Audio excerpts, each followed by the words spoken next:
Okay, this could be live.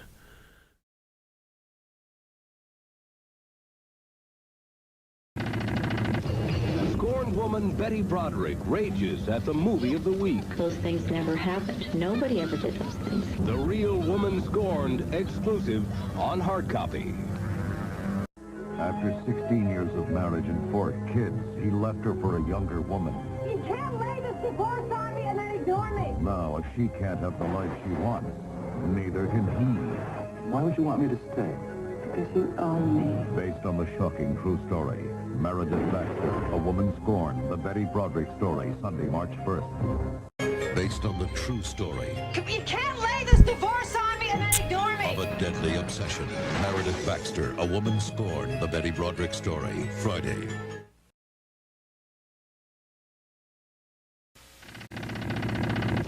Scorned woman Betty Broderick rages at the movie of the week. Those things never happened. Nobody ever did those things. The Real Woman Scorned, exclusive on hard copy. After 16 years of marriage and 4 kids, he left her for a younger woman. You can't lay this divorce on me and then ignore me. Now, if she can't have the life she wants, neither can he. Why would you want me to stay? Because you own me. Based on the shocking true story, Meredith Baxter, A Woman Scorned, the Betty Broderick story, Sunday, March 1st.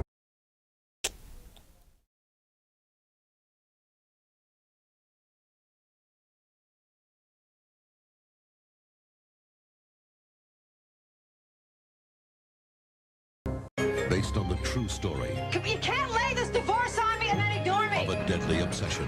Meredith Baxter, A Woman Scorned, the Betty Broderick story, Friday.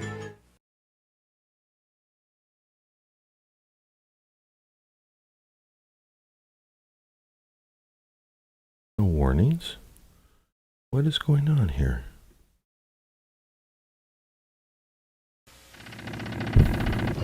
Scorned woman Betty Broderick rages at the movie of the week. Those things never happened. Nobody ever did those things. The Real Woman Scorned, exclusive on hard copy.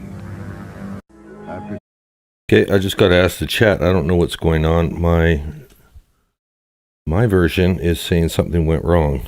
Maybe I just need to close out and reload. I worried about there being a problem with using the hard copy footage at the beginning. If that is a problem, we'll just relaunch the stream, and then I can get rid of this one. Shouldn't have been a problem.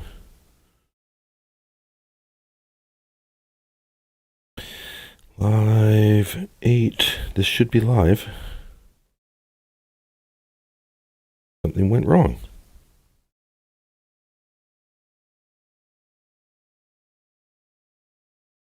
What is going on? Can you guys see me? Let me just go back to my full screen here. Is this streaming? I don't know what's going on. This is 13 people in the room.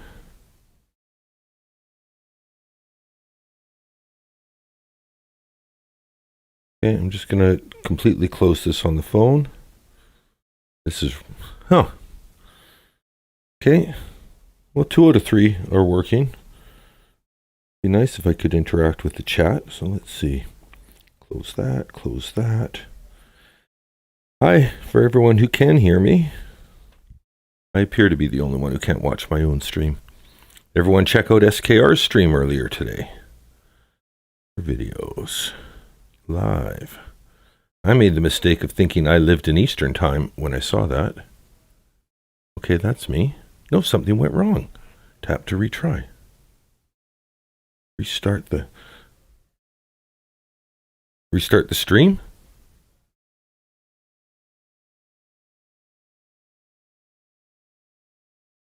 Okay, so you guys can see me. Why can't I see it on... I guess I don't need the app. I can probably do this without the phone. Let's shut down the phone. We'll go back to the TV inset. We'll keep rolling that if that's working. Oh, we'll take the clock widget down. Roll it one more time. 16 years of marriage and 4 kids, he left her for a younger woman. You can't lay this divorce on me and then ignore me. Now, if she can't have the life she wants, neither can he. Why would you want me to stay? Because you own me. Based on the shocking true story, Meredith Baxter, A Woman Scorned, the Betty Broderick story, Sunday, March 1st. Based on the true story You can't lay this divorce on me and then ignore me. of a deadly obsession. Meredith Baxter, A Woman Scorned, the Betty Broderick story, Friday.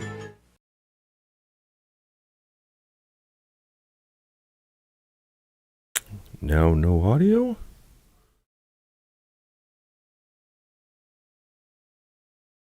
Oh, because it stopped. Okay, that's a good reason for there to be no audio. Okay, so let's just pull up. If anyone didn't see SKR, he released his reading of the final judgment in what appears to be one of the shortest SKR posts ever. It is just under an hour long.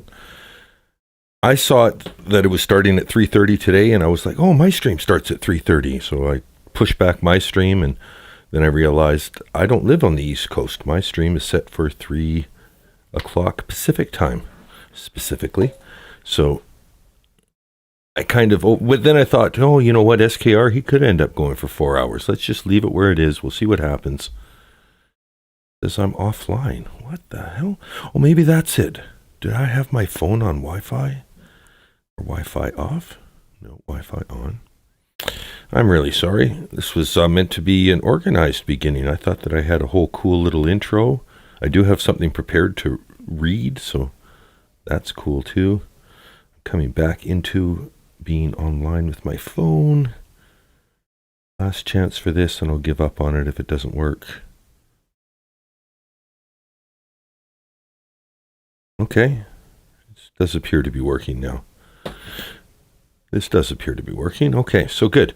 We saw a little bit of the trailer for Betty Broderick, the Woman Scorned, and today we will be launching into the defense's case. This is the very first defense case testimony we'll see today.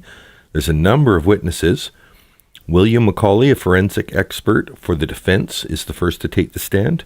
Then Parker Bell, Officer Lisa Cook, Officer Pete Cruz, Paul Hathaway, Michael Campbell, Maria Montes, Patricia Monahan, Brian Forbes, Jason Prantill, and Frank Basiglia will all be starting. So as long as that's going, we're okay. It looks like chat is working for me again. All messages. Good. I can see the live stream okay. I'm not as worried. I thought for some reason they just cut me off for playing hard copy, but I'm showing that in the context of the fact that this is a 35-year-old case. That's how they presented the TV movie.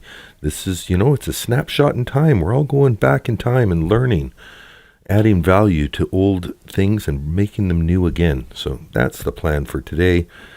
Before I get into the testimony, let me just read what I did have prepared.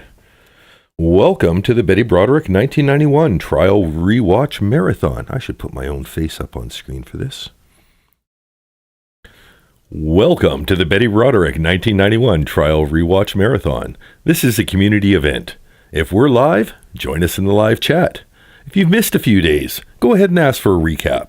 If you've watched every day, go ahead and educate.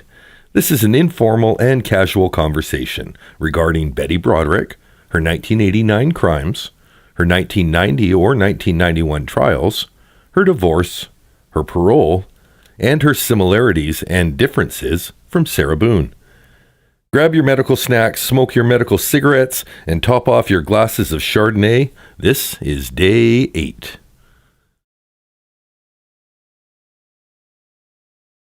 Do you know a residence where Mr. Daniel Broderick, an attorney, lives? Yeah, I know. Going to cut back a little bit to give a chance for us to hear the spelling of his name. Maybe to go to a more information-heavy screen to start. Don't worry, it's not on... Oh, that might be on pause. No, it's playing. He'll start any second now. I gotta change the scroller to say day 8. Properties. Day 8 with Dan D. True Crime. And defense case. Sir, could you please state your full name for the record and spell your last name? William Joseph McCauley.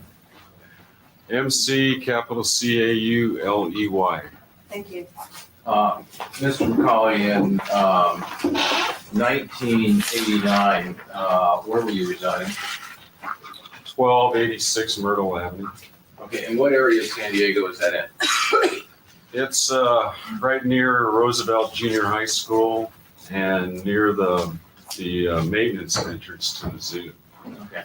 And do you know where Cypress Avenue is located in that area? Yeah. And is there a canyon that you live on? Right. There's a canyon.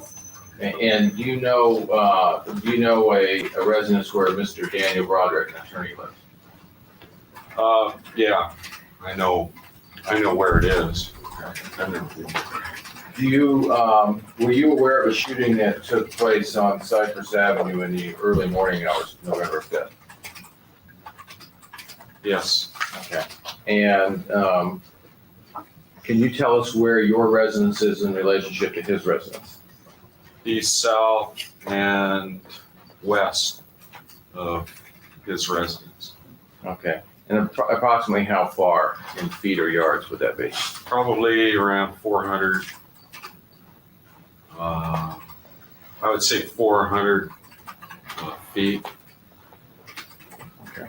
The when you can you see his residence from your residence? Not without going out of my way. Okay. Now, can you stand in the balcony outside your bedroom and see his residence? No, not outside the bedroom. I would have to go all the way to the edge of the deck on the other side of the pool and look down the canyon. Okay. In the early morning hours of November 5th, do you remember hearing anything? Yes. And what did you hear? Yes, I heard lots. 5 gunshots. Okay. Now, are you familiar with guns? Yeah. And what is your familiarity with guns?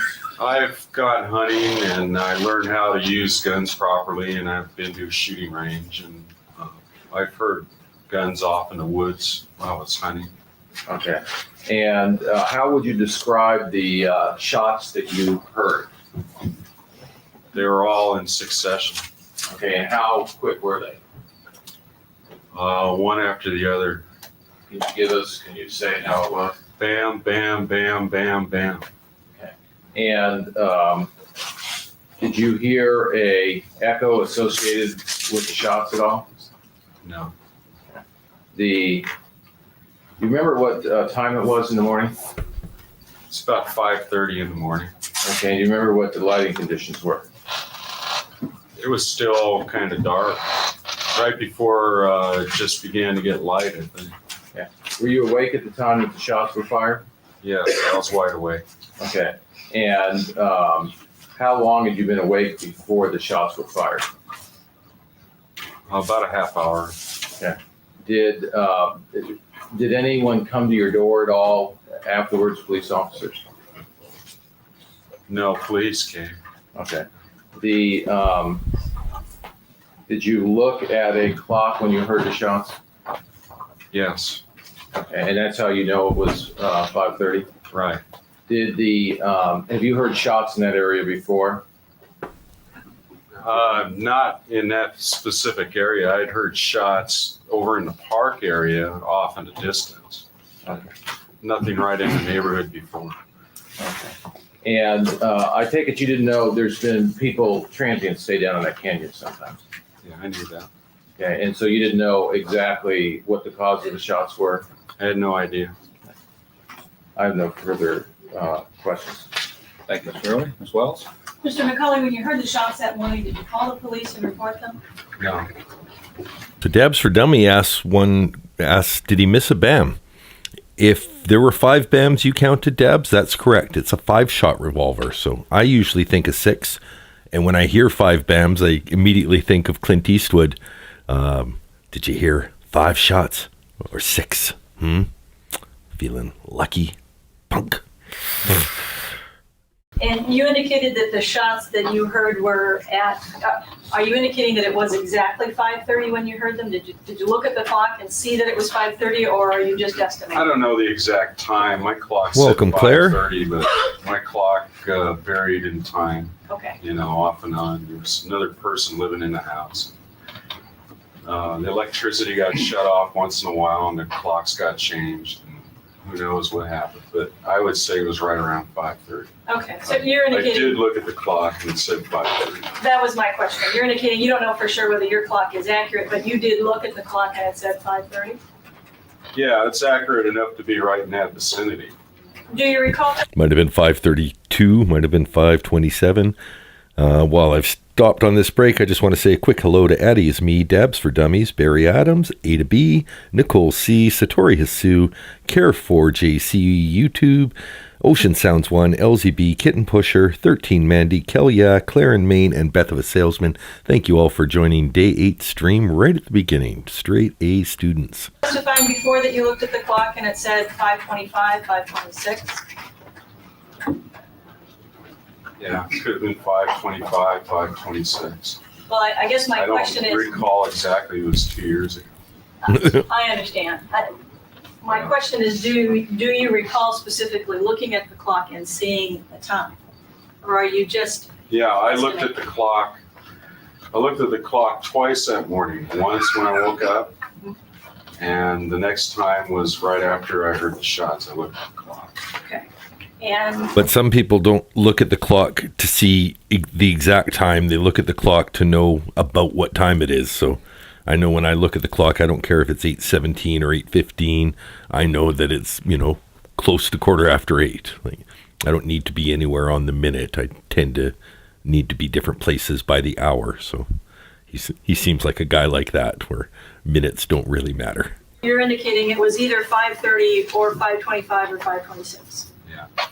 It might have been 5:32 even. Like, I think, I'd look at a clock, and if it's close to the 6 at the bottom, I'd say 5:30 and not remember what I saw anymore, because I'd already made the calculation in my head that 5:30 was the number that mattered. Now, you live at that time, you lived on a canyon, correct? Yeah.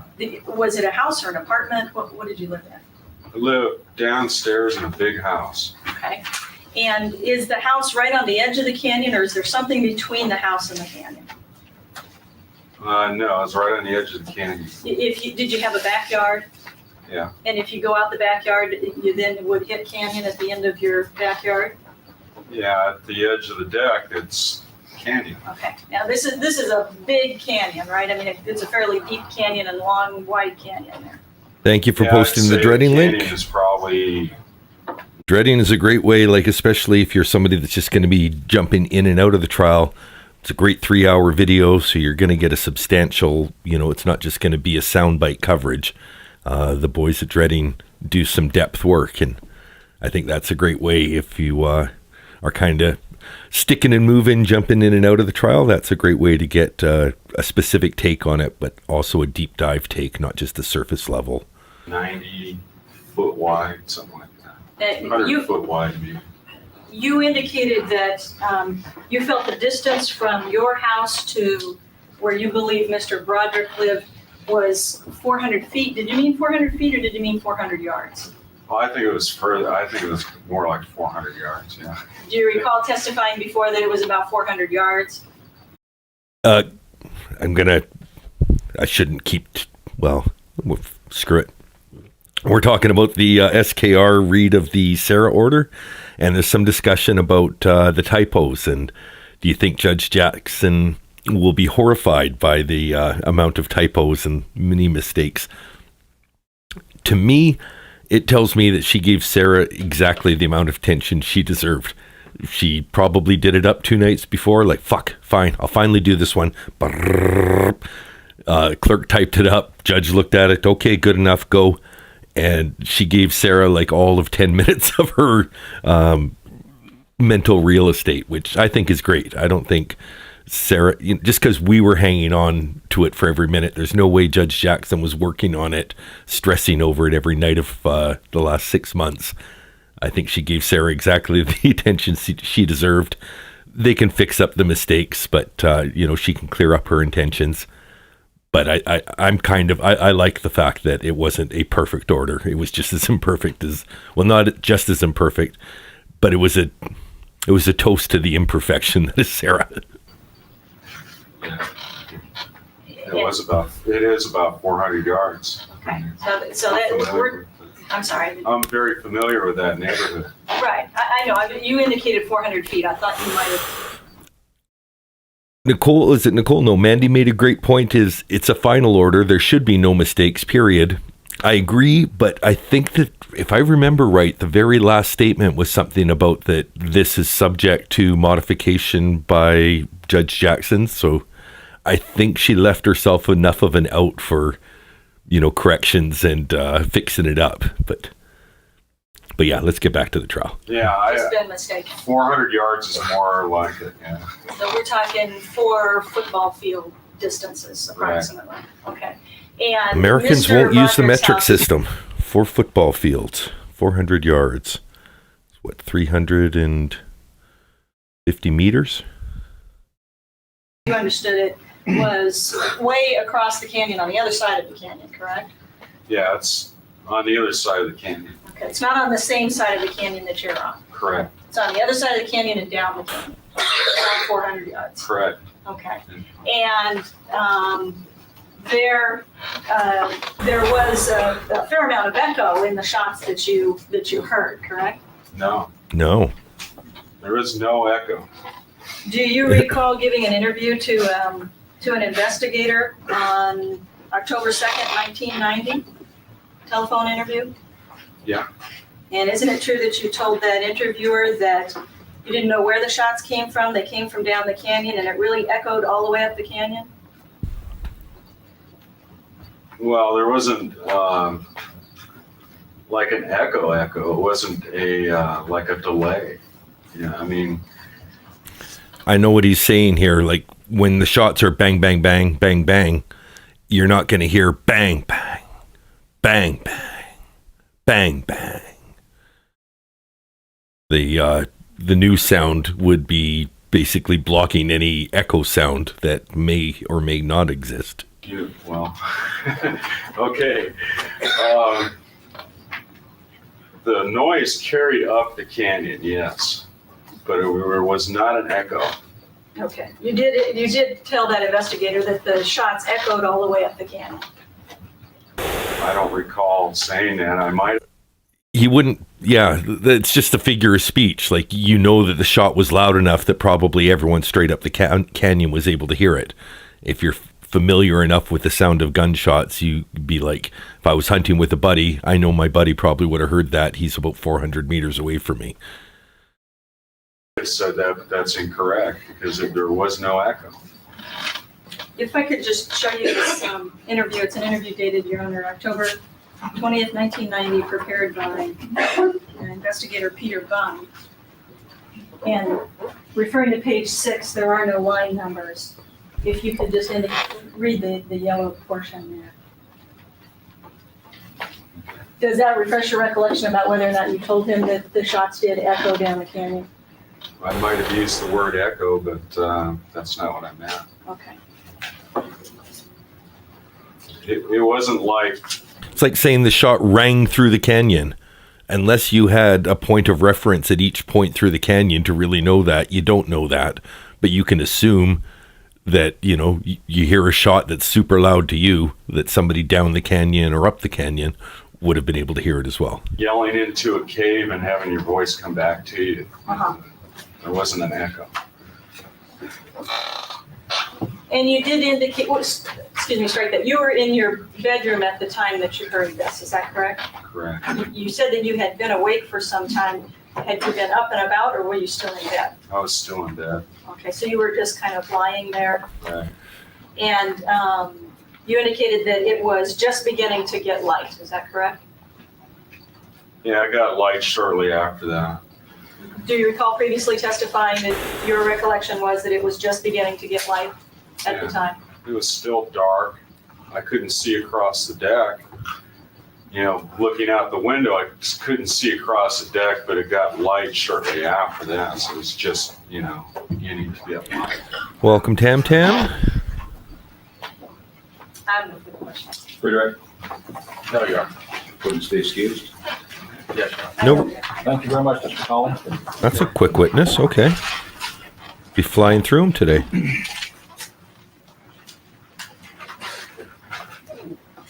Your Honor, maybe this would be an appropriate time to have the jury, if they so wish, to at least get critical on the revolver. Do you want to reopen and have them do that? Yes. Offer people's 24 in evidence? This was weird. At the end of yesterday, they were trying to do this too. They wanted to put the revolver in the jury's hands, the murder weapon, and make them shoot it dry fire at empty chambered. I'd be iffy about holding it myself. I don't even like holding guns that weren't used in murders. I can't imagine. Yeah, it's weird. Yes, Your Honor. Any objection? No, Your Honor. 24 to receive. Take the trigger lock off, make sure it's empty. Ladies and gentlemen, you're under no obligation to test the trigger pull if you don't want to. If you desire to squeeze the trigger to check the trigger pull, that's up to you. Pass it up. The gun is empty.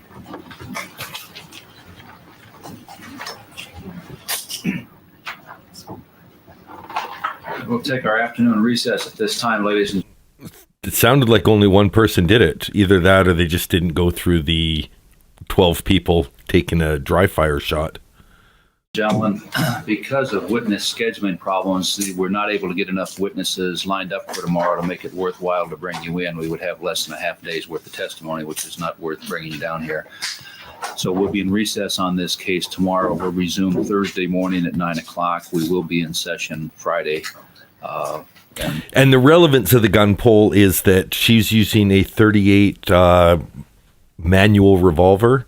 In its action, it takes, they showed in previous testimony, 12 pounds of pressure to fire it, as opposed to a double action, or when you're in a target mode where it can be much lighter on the trigger, but you don't carry a gun in that mode because it's so light. You wouldn't want it, your hair trigger to be the way that you're just carrying it. So if you're using for protect, I can't remember the differences, but anyway, the way it was set, 12 pounds of pressure, and that's why they wanted the jury to physically feel how much force Betty would have had to use for 5 shots just to go off, as opposed to being cold, calculated shots of a marksman. Well, our regular hours Thursday and Friday, but it would not be effective to bring you down tomorrow for a few witnesses. So please remember the admonition not to discuss the case among yourselves and allow anyone else to discuss it with you, nor form any opinions till it's finally submitted to you. We'll see you Thursday morning, 9 o'clock. Jury duty's hilarious. 4. Take a quick pause for that, came up in chat, but I've only seen a few episodes of it, but they got the perfect guy to be the mark. It's basically an elaborate practical joke show set using what we know of jury, televised trials. And I guess this was set up with, this is going to be, kind of a televised courtroom where it's small claims matters, but, the jury, was it small claims? Whatever it was. There was a reason why the jury was being filmed and you were being paid for being on the show, but everybody was an actor except for the one guy. And just his reactions to the stuff they set up around him. Like one guy says, I'm going to get out of jury duty by saying I'm racist. Oh, you're going to do that? Yeah, watch. And then he gets called out for it up on the stand. Okay, no, I'm not actually racist. All right, so report for duty tomorrow. Did you test that for AB? I tested it for ABO, and I got no activity with that particular stain. Okay. And you did not do any further testing on that, is that correct? No, I did not. Okay. Number 3, if it's a hole, if it's labeled number 3 near the top edge of the sheet with a hole in it, that would be the one you're talking about as number 3. Yes. And below it, Oh yeah, this is the bed. Poor court reporter. Everybody keep an eye out. Victoria Carmen says, watch this poor court reporter. She jumps when the guy smacks her hand. They've got the bed in court here. So they had to do a lot of cleanup to get this in place.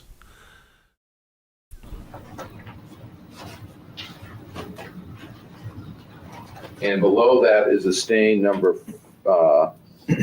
4. That's no activity. That would then be number 4. Is that the one that you That's tested? correct. Okay. And if you look at the sheet on item number 6, stain, what was labeled, was there a stain labeled number 5? Yes, there was. There should be 4 different stains on item 6. Okay. And what did that come out as far as ABO? Item 6, stain 5 was also no activity detected. Okay. Now, did you test the blanket at all? We're referring to item 8? Yes. Yes, I did. There was 1 stain marked there, and I did test that. And what was that? How did that come out? The test indicated ABO type O. And were you able to, and item number 7 was the top blanket? The top sheet, item 7, are we referring to? Yes, the blanket that we see here in front of us. Yes. Okay. And so there would be a corresponding hole next to a pin with the number 7 on it. Exactly. Number 2 on it, I'm sorry. Correct. Okay, and item number 8, which is the one fitted sheet, was there something called stain number 1? Item 8, stain 1, yes. Okay. And that would appear to be, if there's a pin here with number 1 and a hole cut in it, that would appear to be. That would be the stain that I analyzed. Yes. Okay. And that appered to, did you test that for ABO origin? Yes, that stain type.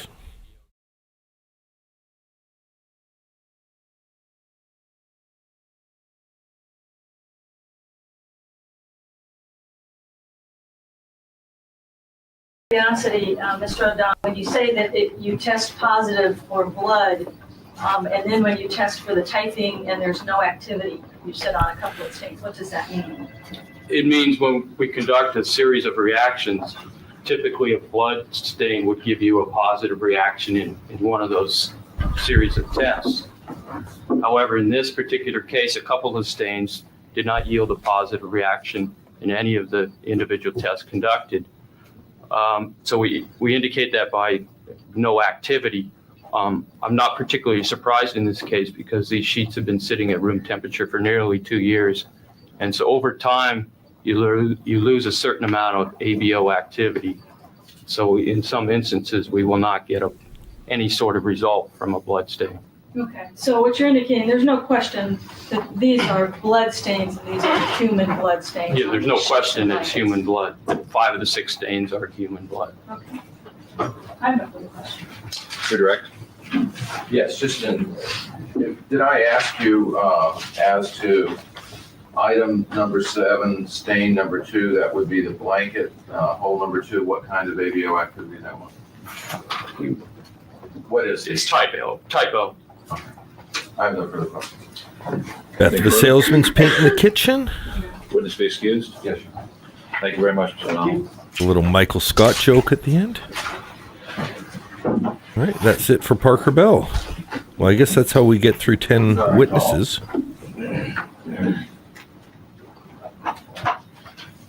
Parker Bell, we hardly knew ye. All right. Oh, hold on. This is Parker Bell coming. Well, that's perfect. I'll just pretend that guy wasn't Parker Bell.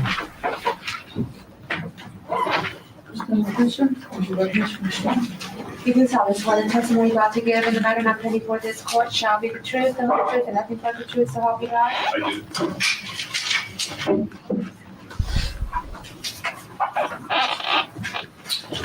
Morning, sir. Oh, the poll. Thank you. Thank you, Billie Jean. I'll get it up there right away. As soon as I get this guy's name. Could you please state your full name for the record and spell your last name? D. Parker Bell. Oh, good. B-E-L-L. Thank you, sir. Sir, what is your occupation? I'm a consultant in criminalistics as well as an attorney in private practice. And what type of training and experience you've had in the area of criminalistics? I have a Bachelor's of Science degree in criminalistics from the University of California at Berkeley, which I obtained in 1969. Took a graduate course at UC Berkeley in the examination of dried blood stains in the crime laboratory. I was employed for a short period of time as an assistant criminalist in the San Mateo County Sheriff's Office. Later, I was criminalist for the San Diego Police Department for about 4 years. After that, I was criminalist in charge of the crime laboratory of the El Cajon Police Department for about 3 years. I've been in private practice for about 14 years. Besides that,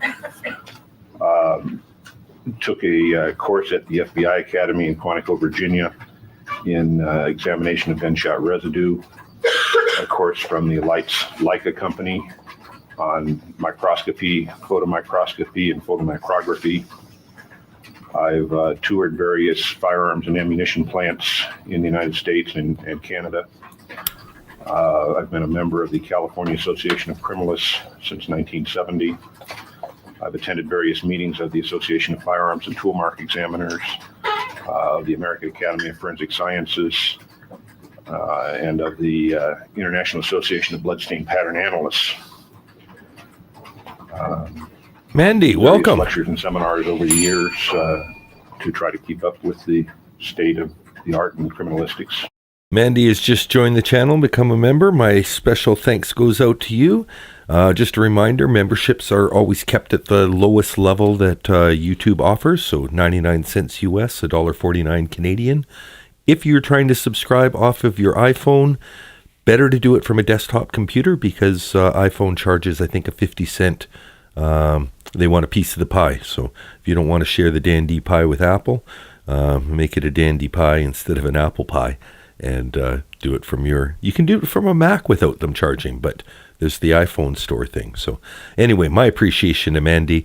There are no super chats, there are no super stickers. If you want to give more than the membership, just gift some memberships and I will make sure that I super chat and super sticker anything you have to say. So thank you very much, and we'll get back to Mr. Parker Bell. Now, when you say that you've attended meetings, are those meetings where there are papers given and training done? Yes, technical papers are presented, workshops are given, things of this nature. Okay. And during your time that you've worked in the area of criminalistics, have you had the opportunity to examine either crime scenes or to examine crime scene photographs? Yes, sir. Okay. And can you give me an approximation of how many? Oh, no. Well, Mandy, did you just subscribe from an iPhone? You can cancel if, and you know, I won't be upset if you cancel. Anyone who has an iPhone 1, go ahead and cancel it and resubscribe, just being logged into your account from the computer. It'll resubscribe if you want to stay subscribed at the lowest rate or whatever the rate was when you renewed. So, if you're on the higher rate, definitely cancel and restart. Because it's foolish. It's especially when it's a monthly. Like I could understand if it was a one-time fee, but it's not, and it shouldn't be. So anyone who has purchased a membership, I think you can even renew it through your computer rather than cancel if you're wanting to maintain your Pro Say C sticker or something like that. But homicide cases, in about 500 homicides. His glasses are a little bit crooked. That's another phone call. At least he's not wearing a toupee like the earlier guy. This guy, he does look like what I imagined the first guy with the toupee would look like if he was bald. In various other cases besides that, I've examined scenes and photographs iPad in connection with various issues involving physical evidence in the cases. If you're in Canada and it costs you $1.49, you're fine then, Mandy. If you're in the States and it costs you $1.49, cancel and resubscribe from something else. But iPads, that's like a middle ground in between the iPhone and... If it uses the App Store, they might still be trying to ding you. I guess that's the difference, is when you're on a Mac, like the desktop, I'm not using the YouTube app. I'm just using my Safari app. to access the web page. Yeah. Now, what is a forensic criminalist? What do they do? Well, a criminalist is a person trained in the natural sciences who applies the natural sciences to the examination of physical evidence in criminal cases. So it can be a wide variety of types of evidence. Yeah, youtube.com is the way to do it. Physiological fluids such as blood. I think, yeah, if you can even do it through your phone by going through the Safari app on your phone straight to youtube.com and then subscribe from there, I don't think you pay the app tax. It's only if you're accessing YouTube through the Apple App Store. Semen, saliva, issues involving stain patterns, as we get it with blood sometimes, or fingerprints, glass, paint, hairs, fibers, very wide range of things. Basically anything that can be touched can be physical evidence. Okay. And when we talk about forensic, is that the purpose of looking at the evidence and then testifying in court as to the conclusions or things that you see from that? Yes, sir. That's ultimately the purpose, is to give assistance to the trier of fact. Okay. Is there a term? It's like his glasses stay level to the ground despite how his head moves. Crime scene reconstruction? Yes, sir. And what does that mean? Crime scene reconstruction is basically a process of utilizing the physical evidence, examination of the physical evidence, and inferences drawn therefrom in order to test various theories. This guy looks like a living version of Mr. Weatherby from the Archie comics. As to prior events. It's basically a process of elimination, of using the physical evidence in order to say, if this happened, then that must have happened. Or putting it another way, it's largely the use of logic, very simple logic. If event A necessarily will result in consequence B, and consequence B is not present, then event A did not occur. For example, if a person is lying under a sheet or a blanket and he's shot in a part of the body that would be covered by the sheet or blanket, there will invariably be a bullet hole in that sheet or blanket. If we don't find a bullet hole in that sheet or blanket, then that person was not covered at the time he was shot. It's basically the use of that type of logic throughout the process of eliminating various possibilities. And I take it that when you say logic, even though there's some experience that you need, it's not logic. It's not such a mysterious thing that people who do not have training and experience cannot use that logic, is it? The training and experience, I think, comes in realizing the potential of what the physical evidence can tell. Once we explain what the physical evidence can tell, then I think the logic becomes very obvious to anyone.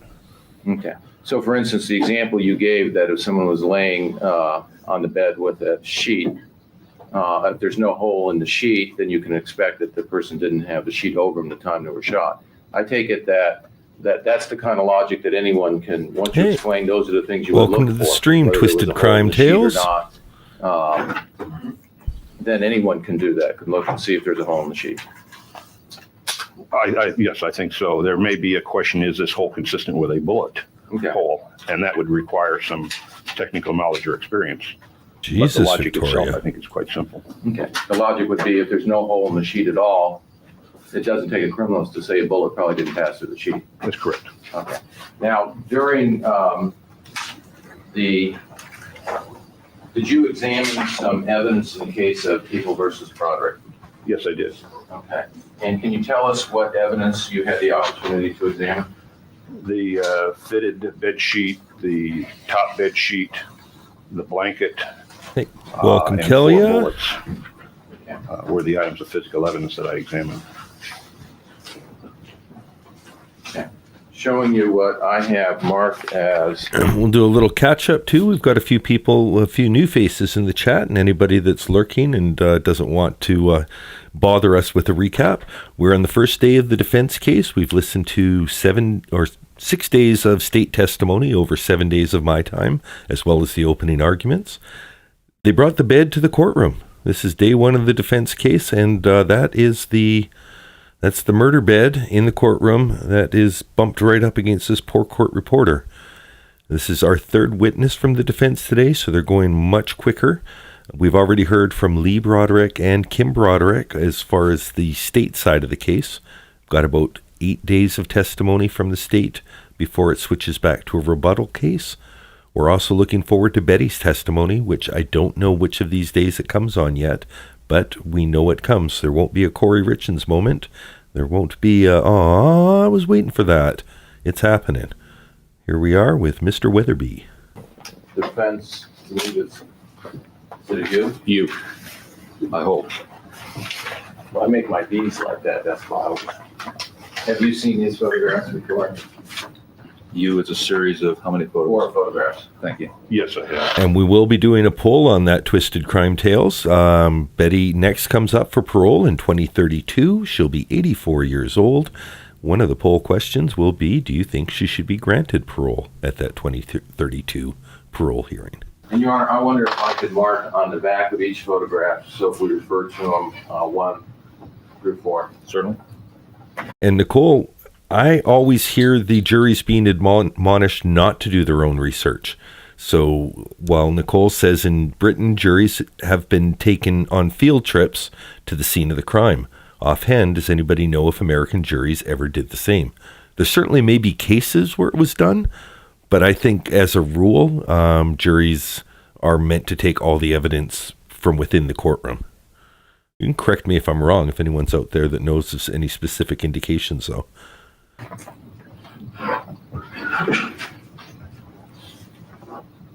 Looking at the photographs, the first one up there, I put Thank you, number 1 Twisted. on. What is that a photograph of? This is, number 1 is a photograph of,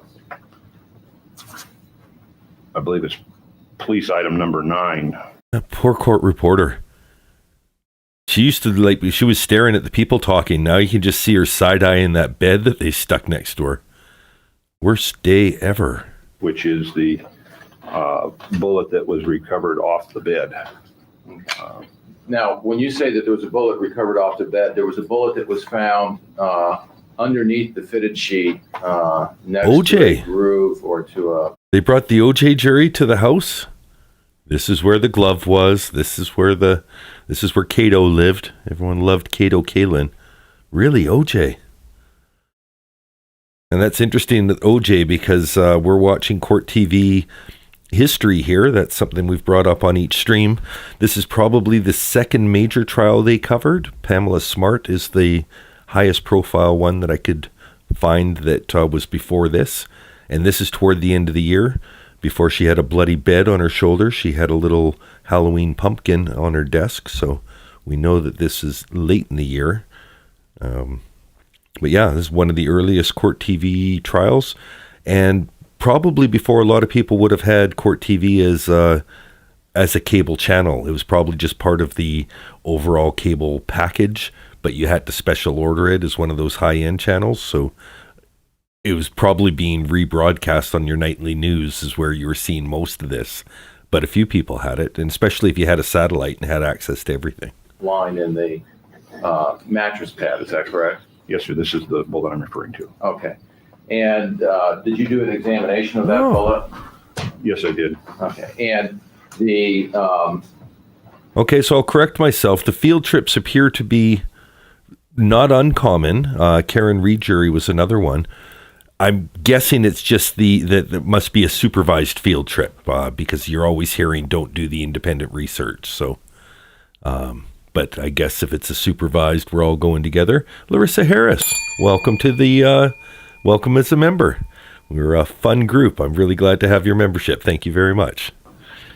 The photograph that you have here shows the inside of what would have been the hollow point or the hollow part of the bullet. Is that correct?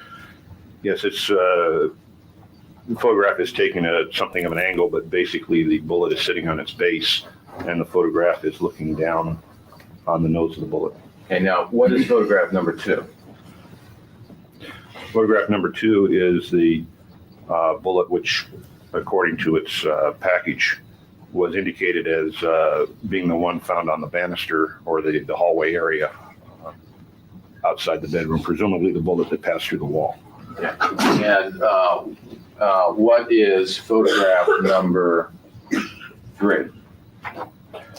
Photograph number 3 is the bullet which was identified as being the one found under the body of Dan Broderick.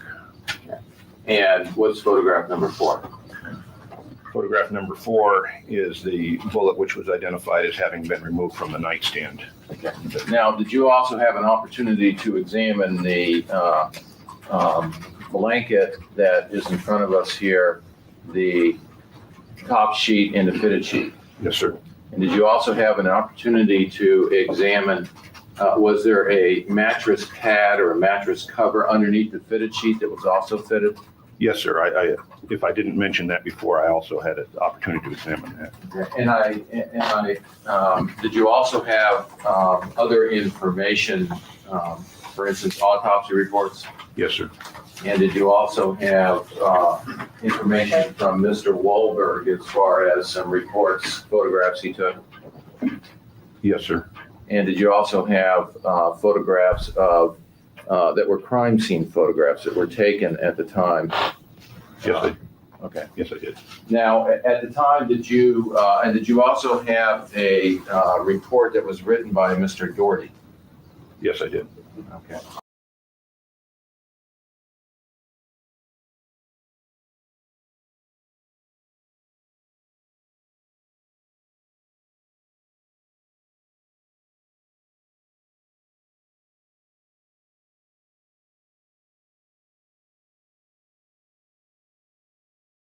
And what did you do? First, maybe we can go through the bullets. What did you do with the bullets? With each of the bullets, I examined them under a stereoscopic microscope, basically just to see what the bullets could tell me. With regard to the bullet out of the nightstand, there is wood embedded in the nose of the bullet. And I take it knowing that's the kind of logic we talk about, that if you know that a bullet entered the nightstand and you have that bullet with wood in it, similar wood that tells you that that it's likely to be the bullet in the nightstand. Yes. Okay. What, did you find anything else about that bullet? I swabbed the outside of the bullet with a cotton swab and tested it for blood and got a negative result. Okay. Did you, anything else with that bullet? I did attempt to remove the wood to see if there was anything in the nose of the bullet other than the wood.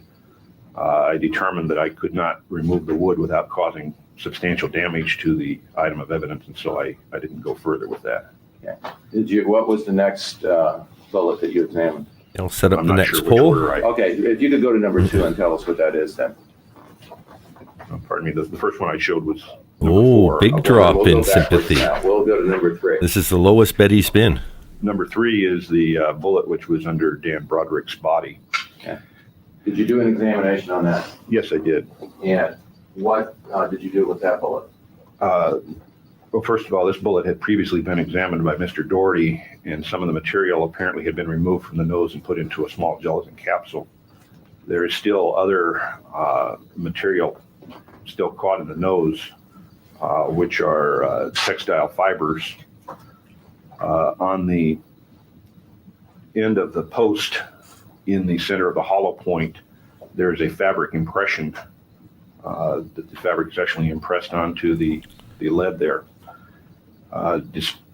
Besides the materials that have been removed previously, there's still textile fibers that are still caught in the hollow point, between the hollow point and the post. I removed some of these. Some of them are white, some are blue fibers. The blue fibers are a synthetic material. Some of the white fibers are cotton, some are synthetic material. Okay. Now, did you examine the blanket and the sheets here? Is that correct? Yes, sir. And was there a hole in the blanket? Yes, sir.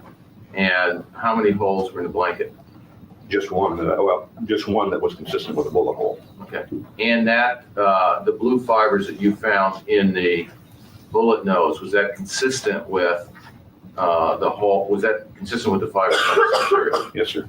Okay. And the other material, did you find a bullet hole that was in the what I'll call the top sheet? Yes, there were 2 holes that appeared to be bullet holes. Okay. Now the holes in the top sheet, did they appear to be close in proximity? Yes, sir. And did they appear to be related holes? One would infer that by their close proximity. And what do you mean related holes?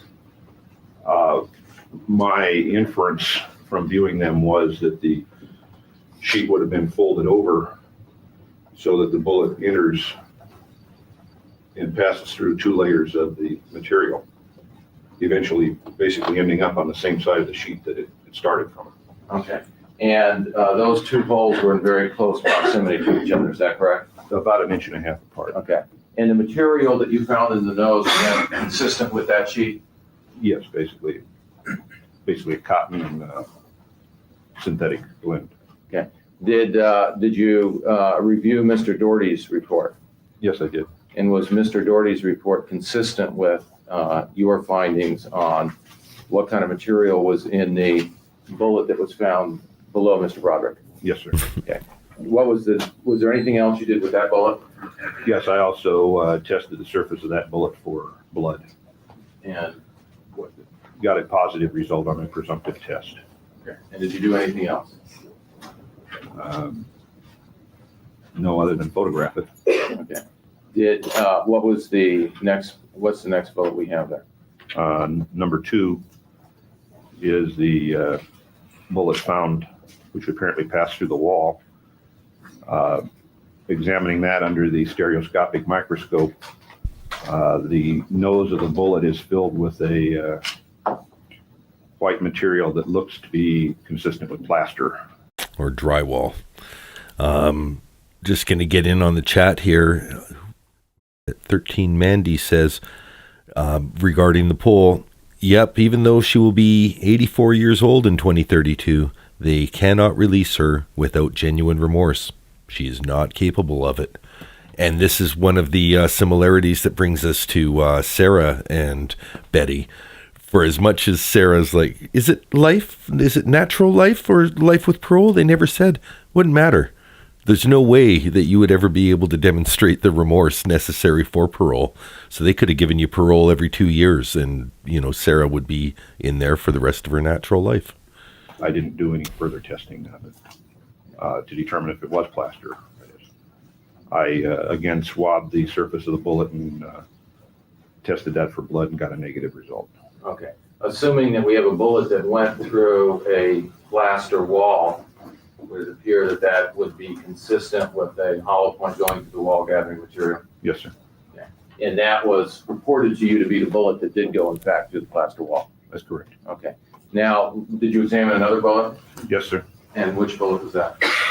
This was the bullet that was found under the sheet on the bed. Examining this bullet, I did not see anything remarkable within the nose of the bullet. I again swabbed the surface of the bullet and got a negative result for blood. Okay. Now, assuming that we have at a hollow point at a very high velocity before it hits anything, if it passes through material, would you expect material to gather in? Is it consistent that material will gather in the bullet itself? Objection to the very high velocity. You should quantify that. Well, overruled. Did you examine the type of ammunition in this case, Mr. Bell? I'm aware of what type of ammunition. All right, go ahead. Just rephrase it using that terminology. assuming that we have the hydroshock ammunition, and I'm talking about when you first shoot a bullet out of a gun, it's going pretty fast. Is that correct? Larissa makes a point in chat that I'm going to read in full because I think it's one of the biggest messages that we can take from this. You know, it's one thing just to watch this kind of stuff for entertainment. It's great to have the social aspect of talking to each other. But sometimes it's the life lessons that we can learn from other people's mistakes that can prevent us from having to live with those mistakes in our own life. Jeez, there we go. Larissa Harris says, I get hung up on the things in life. Betty should be a lesson for me. Crazy, based on Betty's life later with Dan, that she doesn't appear traumatized by prison. She seems like she rolls with prison. No way for me. And that's, you know, you can look at someone who got as obsessed with the things that don't matter as Betty and let it be a lesson for you, you know, in stuff that maybe isn't nearly as critical as her situation. But, you know, someone cuts you off in traffic, let it go. You know, driving on their ass, giving the finger, honking the horn, working yourself up, coming into your house, you know, neglecting the people who love you because you're in a bad mood because of what happened in traffic. Like, it's a tiny thing, but the more that you can just, you know, let those things go, whether they are, you know, it doesn't mean that everything's imagined. Some of them might be real slights, but if you hold on to everything, it's another good example. Dave Chappelle did some skits called When Shit Goes Real, or When Shit...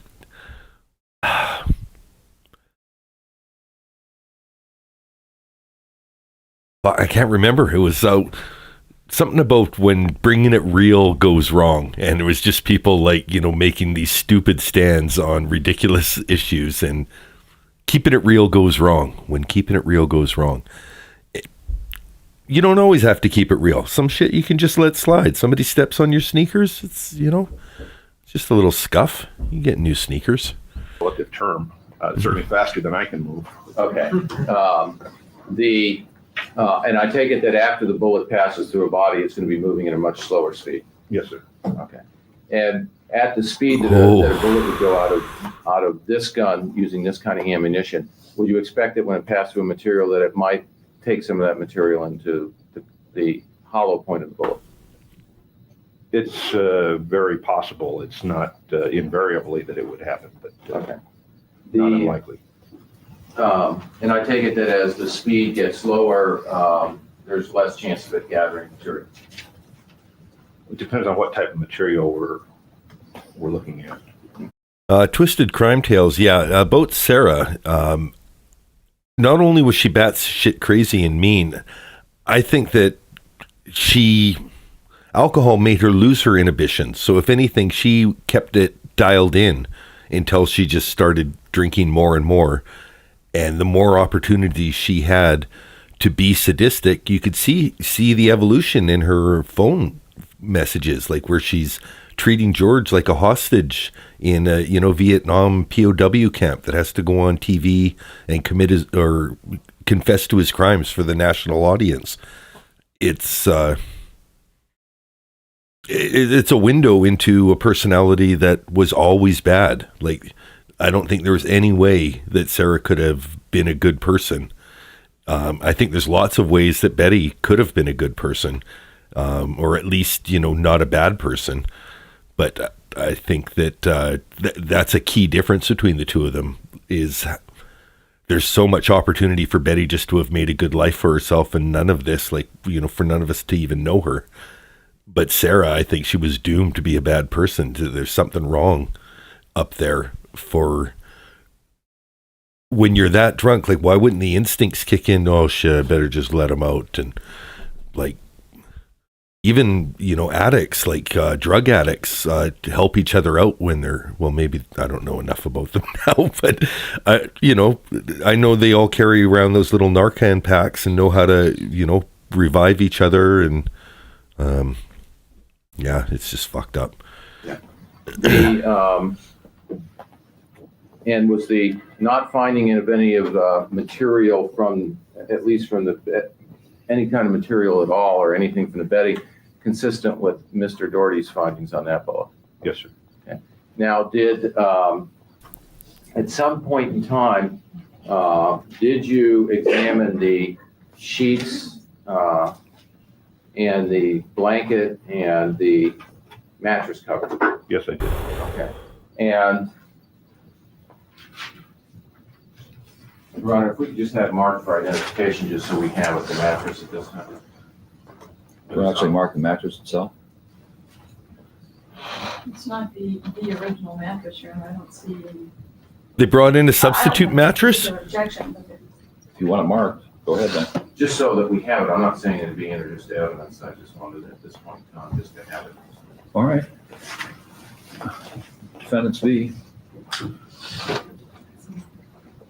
Twisted Crime Tales, just so you know, we're on, if you're not green, you're blue weekend. So if I don't see, if I see gray names in chat, I'm going to be upgrading based off of, positive contributions and that sort of thing. So, and just so you know, the moderation on this channel is moderate. Kick your feet up. Everyone's allowed to say everything. There's no banned words. You can post links to other channels. If other people are talking about a channel in the chat, post the link to it. Help other people out. We're a big tent here. So, as a mod, you just make sure that people don't get out of sorts. As long as everyone's in sorts, we're all having a good time, enjoying each other's company. Okay. Now, at some point in time, did you examine the sheets and the blanket? Yes, I did. Okay. What was the purpose of examining the sheets and the blanket? Basically to try to reach some conclusion as to how the events may have occurred by trying to place them in some reasonable manner to learn as much as possible from the evidence. I don't know about that. Did you do some examination or look at the evidence in a ballistic sense of looking to where the bullets ended up, what kind of gun was used, how That was a solid chair squeak, but the gun would be fired? I examined them in the sense of trying to determine how the bullets would have struck the materials relative to this case. Yes. Okay. And I take it that you were able to look at Mr. Wolbert's photographs as well as his report? Yes, sir. Okay. And did you look at, as a criminalist, when you're trying to determine something about where someone is shot, is it only ballistics or firearms that can be used? No, in the reconstruction process, as I indicate, it's a process of elimination that we will use whatever physical evidence or examinations of the evidence or inferences from that evidence to test various theories. In some cases, it would be primarily firearms. In some cases, it might be shoe prints. In some cases, fingerprints. In some cases, blood stain patterns. In some cases, it might be fiber transfers or hair transfers. yeah, Twisted Crimes to keep the chairs from being too annoying. I'm trying to differentiate between farts and chairs. You'll see that I do have one short where I've isolated a clear fart. Not trying to spend as much time on it now. I think that was good early trial coverage, but if I can tell the difference, I'm still going to be calling them out live. In this case, then you did some review of the ballistics, and in this case, is that correct? Yes, sir. And did you use some fiber transfers on the bullets? Is that correct? Yes, sir. Did you do anything with the serology, the blood? In the sense of relying upon Mr. O'Donnell's report, yes, I did not do any serology myself, except testing one particular stain for a presumptive test. Okay. Did you do anything in blood stain patterns? Yes, sir. Okay. And what did you do in regards to that? I examined the blood stains on the sheets and blanket in relation to each other as they were found at the scene and as I could place them on the mattress, trying to reconstruct the events. Now, did you actually place the sheets and blanket back on the bed? Yes, I did. Okay. And have you done that again today here? Yes, I have. Okay. Now, did you do it so that they appeared to be the same as they were in the photograph that you saw, the crime scene photographs? I placed them as closely as I could to the crime scene photographs, yes, sir. Okay. And how were you, for instance, top blanket, was there a way that you were able to determine Yes, Mandy. what was on the bottom of Yes, Mandy. This is one of the reasons that I picked this. Actually, let me just get into that too. So the main reason I picked Betty Broderick, like even came on my radar, is Winter Lake asked me a question about alimony and said, has there ever been a criminal as audacious as Sarah Boone to ask for alimony while in federally funded prison for the rest of her life? I thought that's an interesting question. So I went looking up, audacious alimony claims from female prisoners.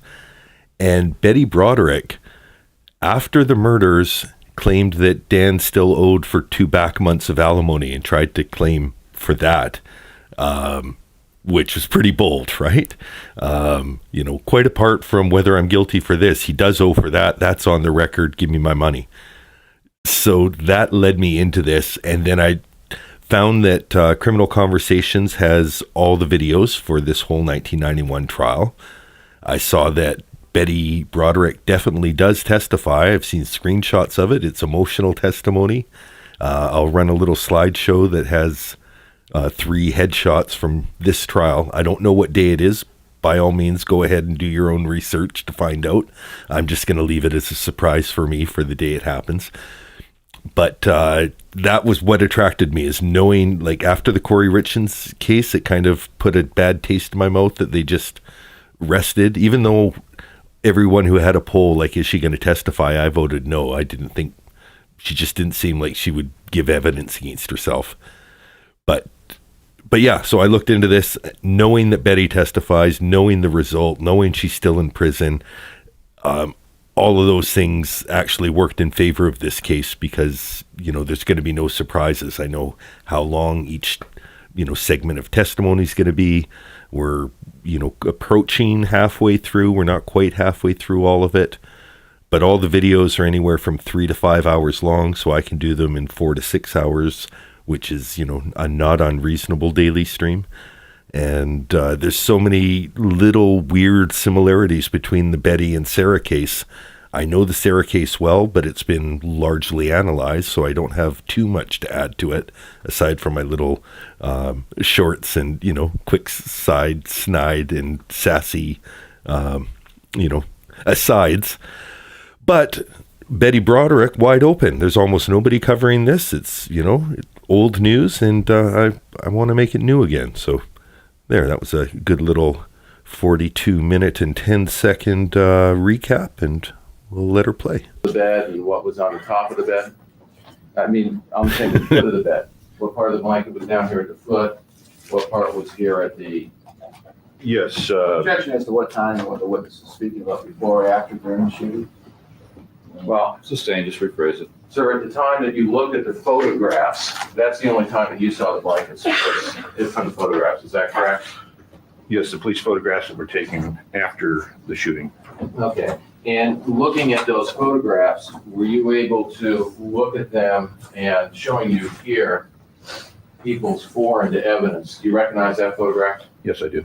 And was that a photograph that you looked at? That was one of them, yes. And were you able to determine where the blanket was in relationship to the bed and its position here? Yes, I was. And how were you able to do that?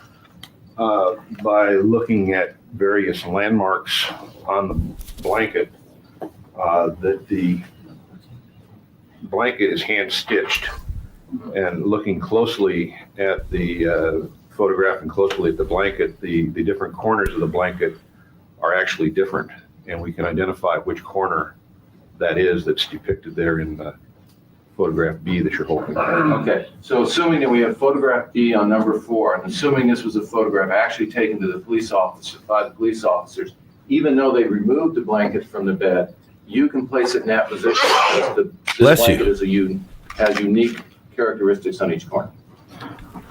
I can replace it fairly closely.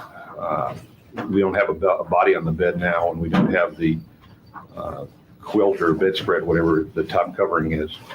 But with those limitations, yes, I placed it as closely as I could. Okay, so we know, for instance, the corners are placed in the correct place from the photograph. Yes, sir. Okay. Now, were you also able to place the sheets by looking at the photograph, place them in a relative position of how they were found in the photograph? Yes, sir. And how were you able to do that? As soon as the defense guy said sheet, she just looked over at them. She's so focused, but this is the first time I've seen her really be affected by the evidence, which I'm sure she's not thrilled is right there. Yeah. If I could step down, Pop. Sure. Is that okay, Your Honor? Sure is. The most significant point I was using was a landmark here of two fairly large stains on the top sheet and placing those relative to the blood spatter on the bottom sheet. It's been moved since. No gloves.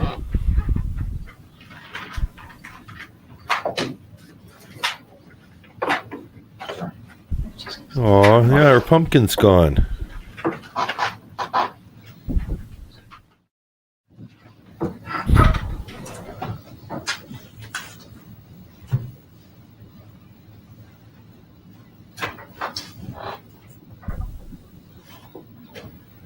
Welcome to the stream, Ann McCall. Photograph B of Exhibit 4. This fairly large stain can be seen just about on the edge of the mattress, and the smaller stain just above it. Judge is pouring himself a G&T. Approximately this position. Then we can see the hem of the sheet coming down to the right of the. This was the primary landmark I was using to try to place the top sheet in the same relative position. What's the picture next to the blood? And Yeah. by using that landmark, were you also able to tell which part of the sheet was facing up, what part down? Yes, sir. Okay. And so right now, and we were able to tell obviously that corner was Chair. over the corner you're standing next to. Bless would you. Be the top portion nearest to where Linda Broderick's head was. You were able to place that there, is that correct? Yes, again, here on the marge stain that would be adjacent to her head, we can see the same All chairs. outline of the shape of the stain there. Now, were you also able to place the bottom fitted sheet on the bed in the same place? In other words, the corners were in the correct corners as they were in that photograph? Yes, sir. And how were you able to do that? You're referring to the bottom fitted sheet? Yeah, the bottom fitted sheet. Well, again, this is the same heavy stain here on the bottom sheet. Yeah, he's just rubbing it. You see the blood spatter pattern here, which is visible in photograph 4B. Okay, now you referred to a blood spatter pattern on that fitted sheet. What is a blood spatter pattern? Spatter basically refers to blood that's had some energy imparted to it to cause the blood to break into smaller droplets and to fly through the air. By way of explanation, if I were to cut my finger, for example, and the blood is dripping, I'll have a pretty uniform size drops of blood, about a 20th of a milliliter each drop. They'll be uniform because of the viscosity and surface tension of the blood. On the other hand, if I have blood in my hand and I slap my hand, You gotta warn her before you do that. I think this is what Victoria was bringing up earlier, and we're going back and watching that develop. Like, look at it's perfect pause. The judge has already returned back to his standard. But the court reporter's like, don't mess with me like that. You have to set it up. Milliliter each drop. They'll be uniform because of viscosity and surface tension of the blood. On the other hand, if I have blood in my hand and I slap my hand, The energy there will cause the blood to break up into smaller droplets. So generally speaking, very generally, the smaller the droplet, the higher the velocity of blood, or the higher the velocity that blood was traveling, and the greater the amount of energy that was imparted to that blood. So generally speaking, if we have large blood droplets, that indicates a low velocity. A very small droplet of blood indicates a high velocity. And I take it that there's all variations of the drops, all the way from being almost vapor to very large drips. Well, to about a 20th of a milliliter would be the largest drop that you get. Now, did you also place what was the bottom sheet, the bottom fitted blanket, the mattress cover? Yes, I did. Okay, and how did you do that? Again, there was blood on the corner of that, but there's also a hole in the mattress pad, which corresponds in position to the hole in the Chair. bottom sheet. Okay, so you were able to match up the hole and the mattress cover in the same place? Yes, sir. I take it if you took the mattress cover and put it on this end of the bed, then obviously the mattress cover, the streak in it or the run in it would have been down on this end of the bed. That's correct. Okay. Was there any blood stains that soaked through to the mattress cover? Yes, they correspond generally with the pattern. Wow. On the No bottom gloves sheet. again, just in there. And I was using that as well, Now, determining that they were in the same position. okay, now, so were you able to then, when you put this back together, were you able to measure the distance of, we have a hole in the middle of the sheet here, is that correct? Or in the middle of this stain? A to B, I hope he washes his hands when they take the break for lunch. Well, it within the stain, it's not in the middle of the stain or in the middle of the sheet, it's within the stain. Okay, and was that identified as anything making that hole? Well, it appeared consistent with a hole made by a bullet, which is not coming in nose first.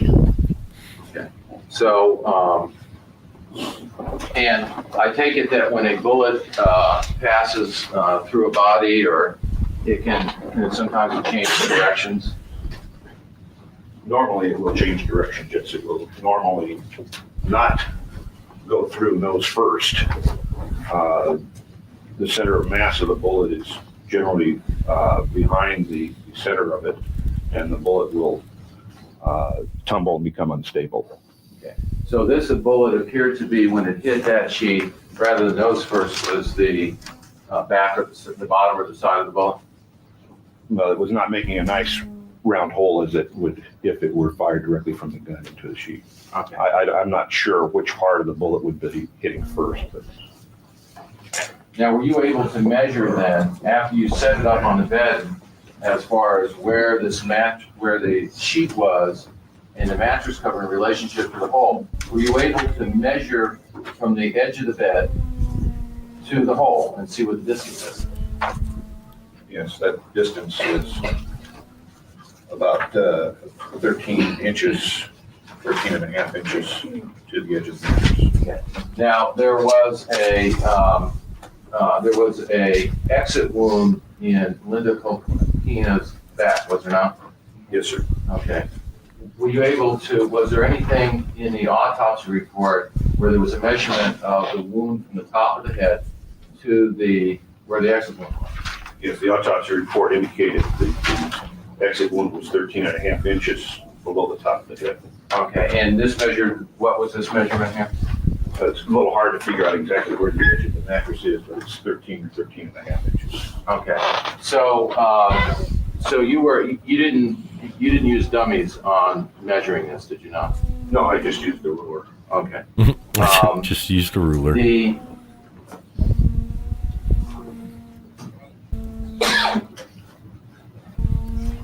And did you do any measurements to find out where this was in relationship to how far it was from the center of the bed at all? That's a good point. ADB asks, what are they trying to prove here? I think it was ADB that asked that. Yeah, what are they trying to prove here? So far, I don't know. Maybe it's stuff that there are other witnesses, like this is foundational because it's the first day. So now other people can react to this once it's in evidence. But yeah, I've seen nothing that makes me feel like, oh, okay, this is starting to make sense. Yes, I did. All I did was use a string across, fold the string in half, and see where center was. I didn't actually make a note of that distance.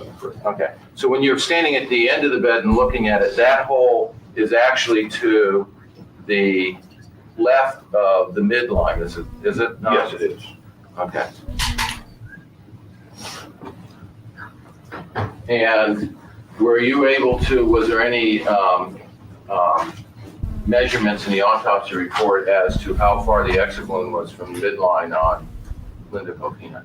Yes, I believe it indicated 5.5 inches to the right of the. Okay. So if someone was laying on the bed face up, then the right of midline is The midline would be this side of the hole. okay. So the where you placed your ruler, assuming that if you were to go 5.5 inches over from where this hole was, we would be able to place the person's midline right there in the bed. Is that correct? If the person is lying straight on the bed. Okay. But some here from the bed, from the point of that midline to there is 5.5 inches. That's correct. Okay. Now, and when you look at the bottom cover, was that also consistent with the hole in the top sheet? Yes, the way it's placed right now, I believe the holes superimpose. They don't. They can, depending on how taut the sheet is, exactly how this cover is put on. Okay, but they're within centimeters of each other. It's just to get them exactly aligned. They're within about 1/8 of an inch now of superimposing. Okay. Now, did you mentioned the fact that there is such thing as blood stain analysis. What is a blood stain? Blood stain is what's left after blood dries on something. Okay. And were you able to find blood stains on this evidence? Okay. And where can you just point to us a blood stain, for instance? For example, there's a large blood stain. Okay. For example. And I take it from the photographs, you can see that Linda Coquina's lying in that position, and that's consistent with finding a blood stain. Yes, I would expect to find a blood stain under her body based on the photographs and my knowledge of the case. Okay. Now, were you able to also, are there blood stains that are on this sheet that do not appear in the photographs? Yes, there are. Okay. And where are those blood stains? Generally, most of the stains that are over on the Okay, thank you, Billie Jean. would be the right side of the bed if you're facing from the foot.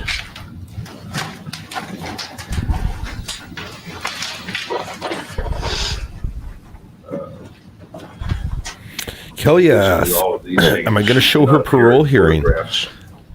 How long is it? There is one stain on approximately the center of the bed that does appear in the photograph. If it's short enough, I could see just playing it at the end of one of the shorter days of testimony.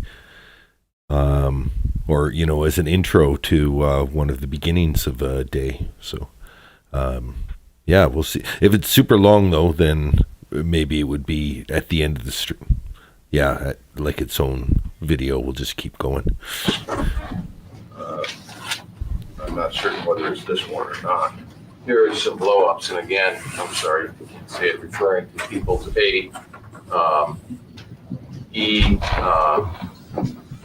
and F. Do they help you see which ones were originally in at least the photograph? Yes, well, this smear here appears in photograph F. although it does not appear in the photographs that show Linda's body on the bed.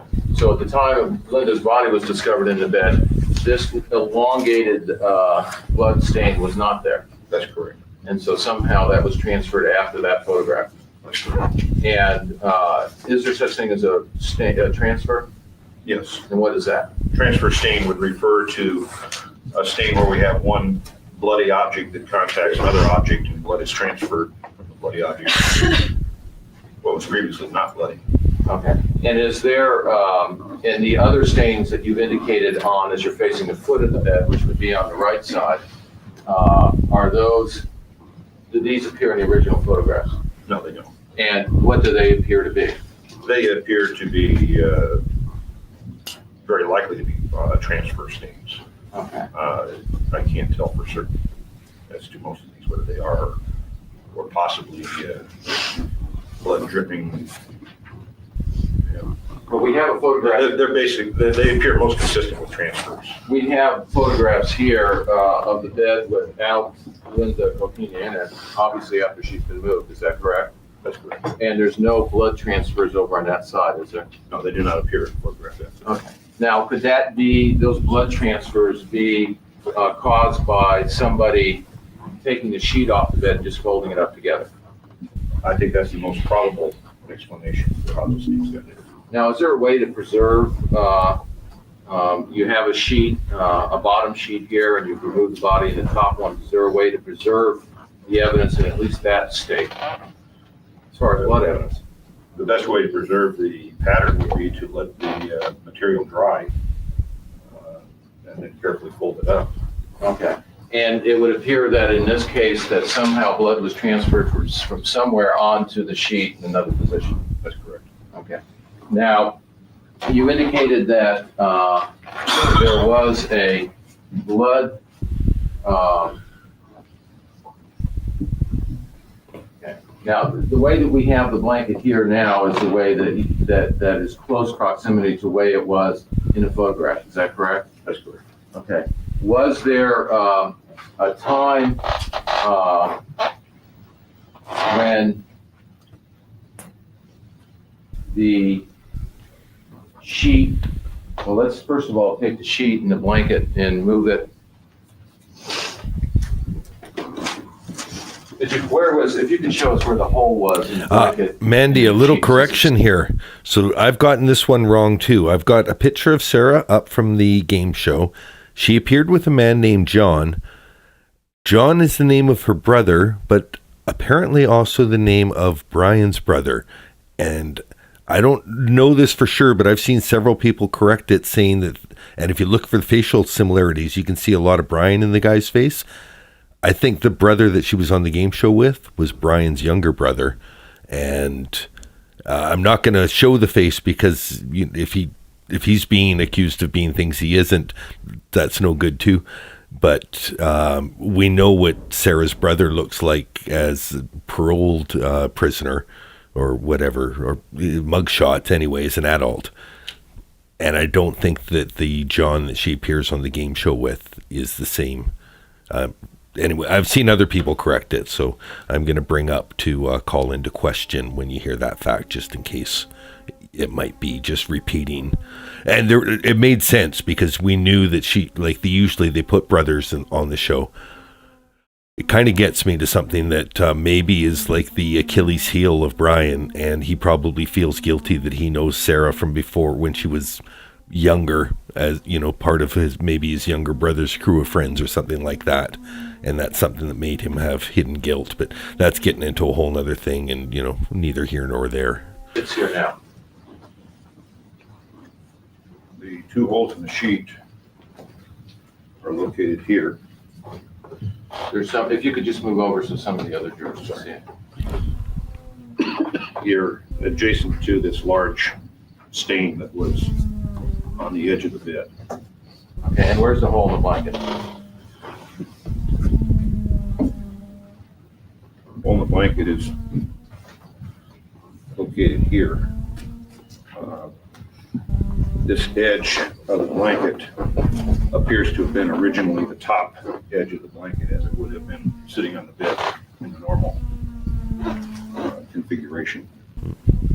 Now, if we, first of all, And I'm not 100% sure of either way of it. It's just that I'm so unsure of it that I feel really, it's, if you see Vitaly, the stupid prank streamer, there's a lot of current internet news. He was trying to do some creep catcher thing and ended up catching a guy that was just a consensual looking for an adult partner. And now I don't know. So it's the kind of thing like I'll leave it to Afroman to call people pedophiles based off of his inside knowledge or comedic sense. But yeah, if there's any question about it, probably better to be sure than to say anything, I think. And that's one where it's at least 6, 7 enough for me not to know.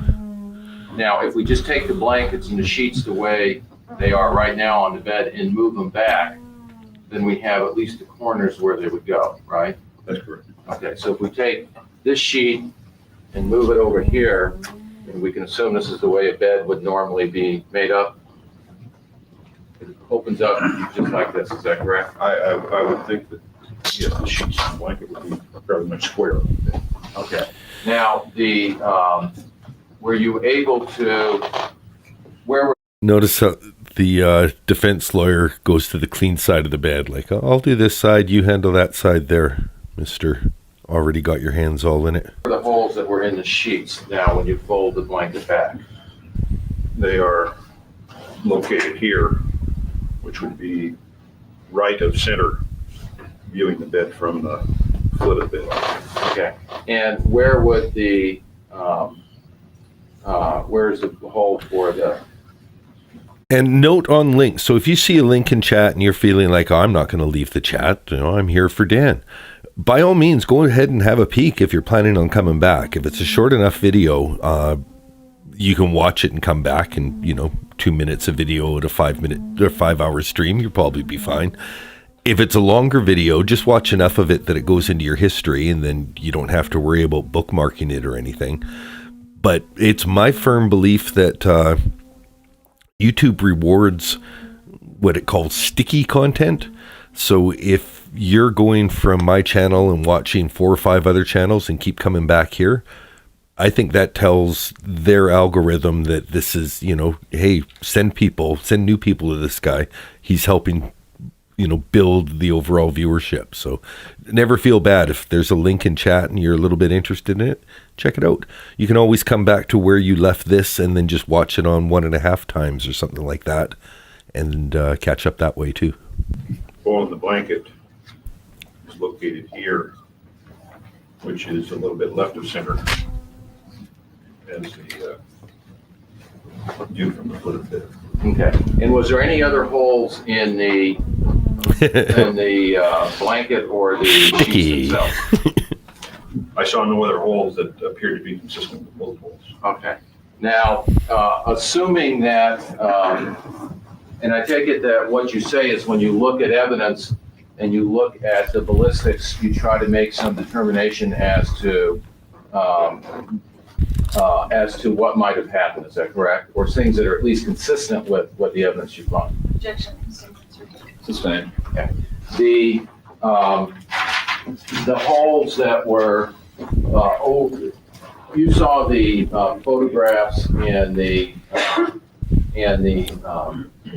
trajectories that Mr. Wolberg did of Mr. Daniel Broderick. Is that correct? Yes, sir. Okay. And he had Mr. Broderick somewhere on this side of the bed, which is you're standing at the foot, is on the left side of the bed. Is that correct? Yes, sir. Okay. And it appears to be that the bullet that was in Mr. Broderick had passed through the hole in the blanket and the hole in the sheet. Is that correct? From the material that you found. Based on the material in the nose of the bullet. Okay. Now you didn't find any bullet over here on the in the position when the bed is in this made-up position that would be. You didn't find any holes here, which would be the left side of the blanket, did you? Objection. Or you can answer that. That was all, Chair. The hole up here would be slightly to the left of the center of approximately 3 inches to the left. Okay, and 1.5 feet, 2 feet from the edge of the bed? Depends on how high you make the bed with the blanket. Okay, and I'm talking about from this edge of the bed, the left edge of the bed. From about 2 feet. Okay, now, and the sheets, the holes in the sheets, did you find any on this side of? No, the only holes are over here on the right side. Okay. Now, is it, and it would appear that the holes, as you saw them on the blankets and the sheets, were somewhere up on the bed itself at the time that you reconstructed it from the photograph. Is that correct? Sorry. The holes, when you reconstructed the blanket and you reconstructed the sheet, the holes were on the top up here on the bed, or close to the edge of the bed. Yes, they were near the edge of the bed. Okay, they weren't down on the floor where Mr. Broderick's body would have been. That's correct. Okay. Now, is it consistent, and you can have a seat again, when you determine where someone might have been shot in a bed, what does it tell you as to the points of where the bullet entered and where it struck the bed? In other words, when you're looking at a photograph of somebody and you have a point of entry and an exit, and then you have a strike point on the bed, what does that tell you? Objection unless he's going to relate to some specific evidence on this bed. Rephrase it. Okay. Sir, there we go. The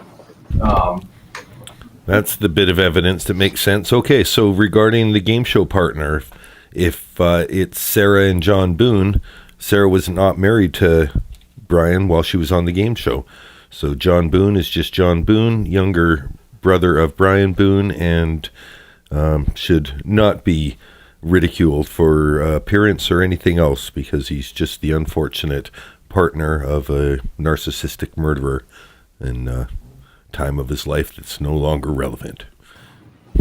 When you determine from using ballistics alone, and you have 3 points, Mr. Weatherby, indeed. Than a strike point. You make some determinations of where the person would be positioned to have those all lined up. Is that correct? Yes, you would generally make the assumption that the bullet's traveling in a straight line.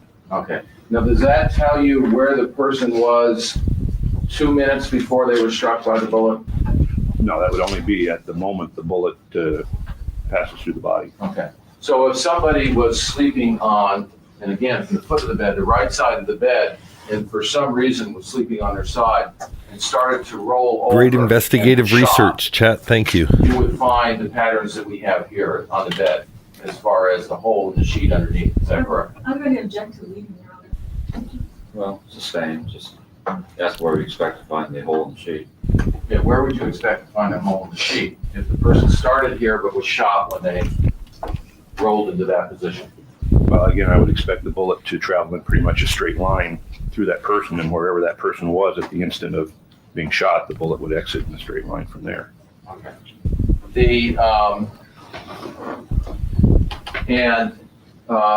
From the blanket, it would appear that at some point in time, a bullet went through the blanket. Is that correct? Yes, sir. Okay. And is this, and it would appear that that bullet went through Mr. Broderick? Yes, sir. Okay. Now, is it consistent with the hole in that side of the blanket and Mr. Broderick being on this side of the bed without the bed being moved? The blanket the way it is now, is it consistent that Mr. Broderick is shot here on this side of the bed, the left side as you're standing at the end, with the hole where it is? Objection assumes facts, not evidence. There's no proof whatsoever that was the position of the bed. You can answer that. Charles Grieve. Gift memberships have gone out to Claire in Maine, Karen Bluebird, Millennial Law Nerd, Trauma Girl Valerie, and Marianne Morris. You've all been gifted memberships by Charles Grieve. Thank you so much. This is a community channel, so I want to divert all support for the channel into gift memberships, and I appreciate Charles Grieve for doing that, bringing more people to the conversation. Thank you. No, it would appear that the blanket would have to be pulled over to the left side of the bed. Okay. So as a criminalist, then you would have to look to see why Mr. Broderick was shot. Yeah, Kitten Pusher, the relevance of this seems to be pointing towards these were quick shots, not aimed shots. Pretty tiny distinction, but that's at the very best what this is about. And maybe it's going to be the basis, you know, something's going to get bootstrapped to that knowledge later, but that's all it's been so far. Over here, why the hole is how the blanket moved over here. Is that correct? Would be one of the things that you would look at the evidence to determine. Well, it would certainly raise a question of why is the hole on one side if he's on the other side? That the blanket had to have been moved. Okay. If somebody was laying in a bed and started rolling very quickly and pulling the blanket with them this way. Claire in Maine is in the chat today. Is that correct? Yes, sir. And that would be consistent with somebody being shot here, but the blanket being pulled over this way. Yes, sir. Okay.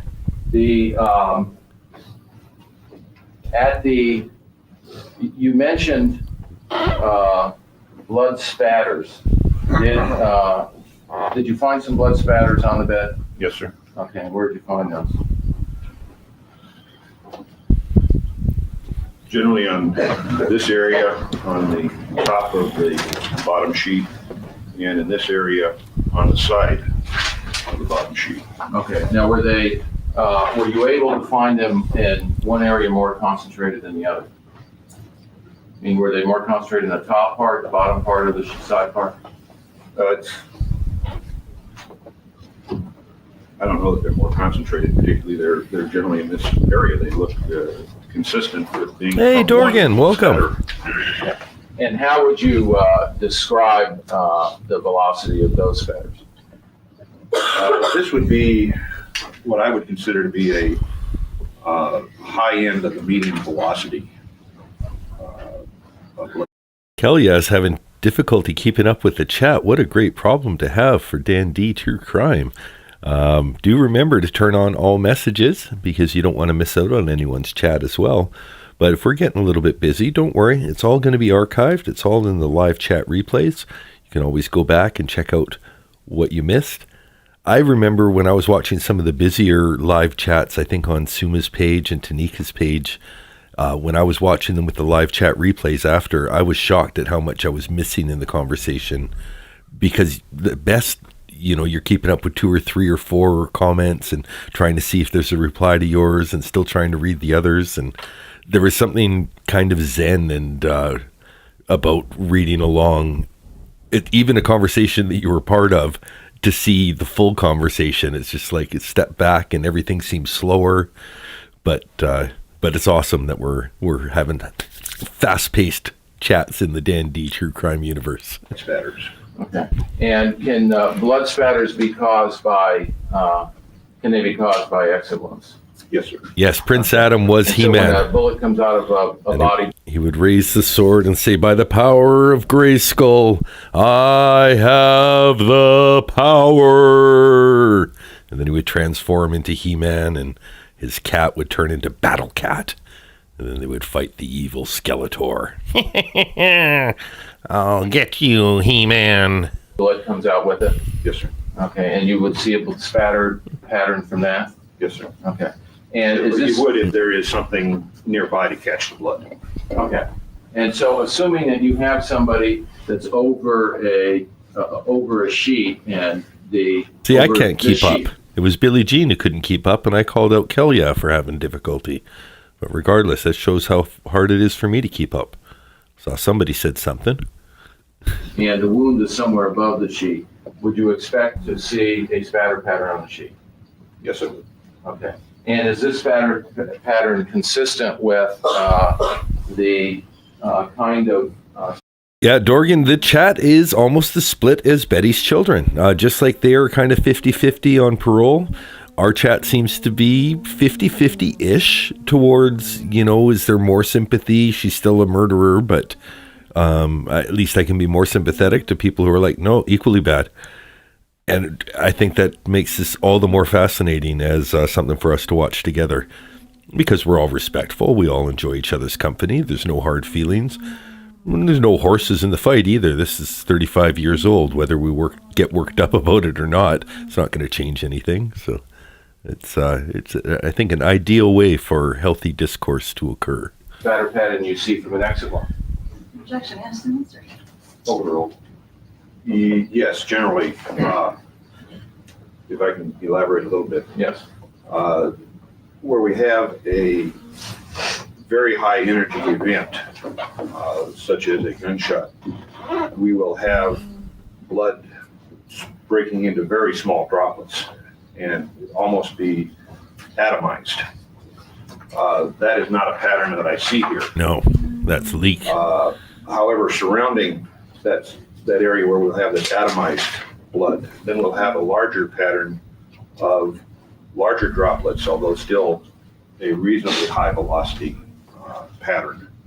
And this pattern that I see here is consistent with the larger pattern that I'm referring to. Okay. And if somebody was up on their shoulder, leaning over, reaching for something, and there was an exit wound in this part of the arm, would that, front of the shoulder, would that cause, it was close enough to the bed, a pattern to develop such as this? The point of origin would have to be beyond the edge of the bed here somewhat. If the point of origin were back here over the bed, then we're not going to get the blood on the vertical. My God. Portion. I think they put the mannequins in the bed for the next witness. It looks like we've got about 10 more minutes of Mr. Weatherby. And then the state, state's cross-examining, but looks like they've put the mannequins in the bed. Bed sheet. In order to allow the blood to hit this area of the sheet where it's vertical, we have to have the origin off the bed a little bit. Now we can tell that that's not too far away. It's not, for example, over here, because we see some void areas in here where there is no blood spatter. And this is generally the result of some blocking because of the convolutions of the sheet, that we're getting the stain only on the top portion and not the bottom portion of these wrinkles. So the point of origin here would have to be relatively close to the edge of the bed, but slightly away from the edge of the bed.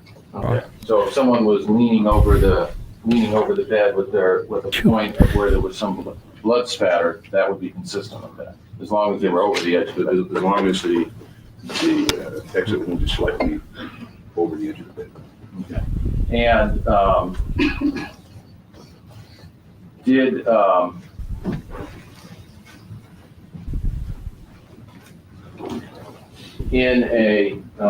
if you were to have, now that blood was, at least from the reports, was consistent with Mr. Daniel Broderick's blood, is that correct? That's correct. Okay, were their blood typed, was Mr. Broderick and Mrs. Broderick's blood typed at the time of the autopsy? Yes, sir. And what was Mr. Broderick's type? According to the toxicology report, he was type O. Okay, and what was Linda Broderick's blood type? AB.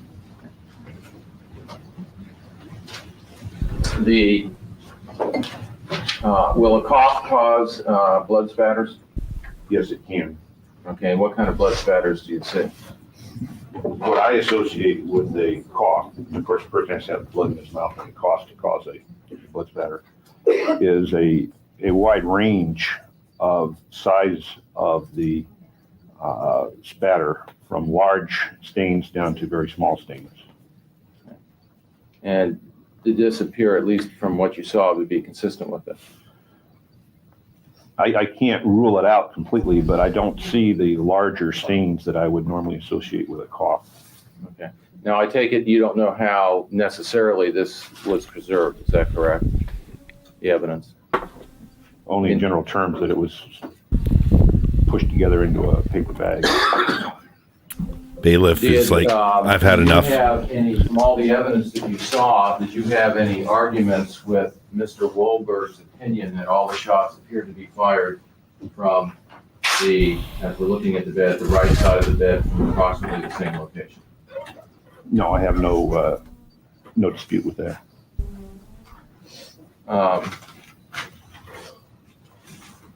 And did you have any dispute with the approximate distance that the shots were, how far the person was away from the bed?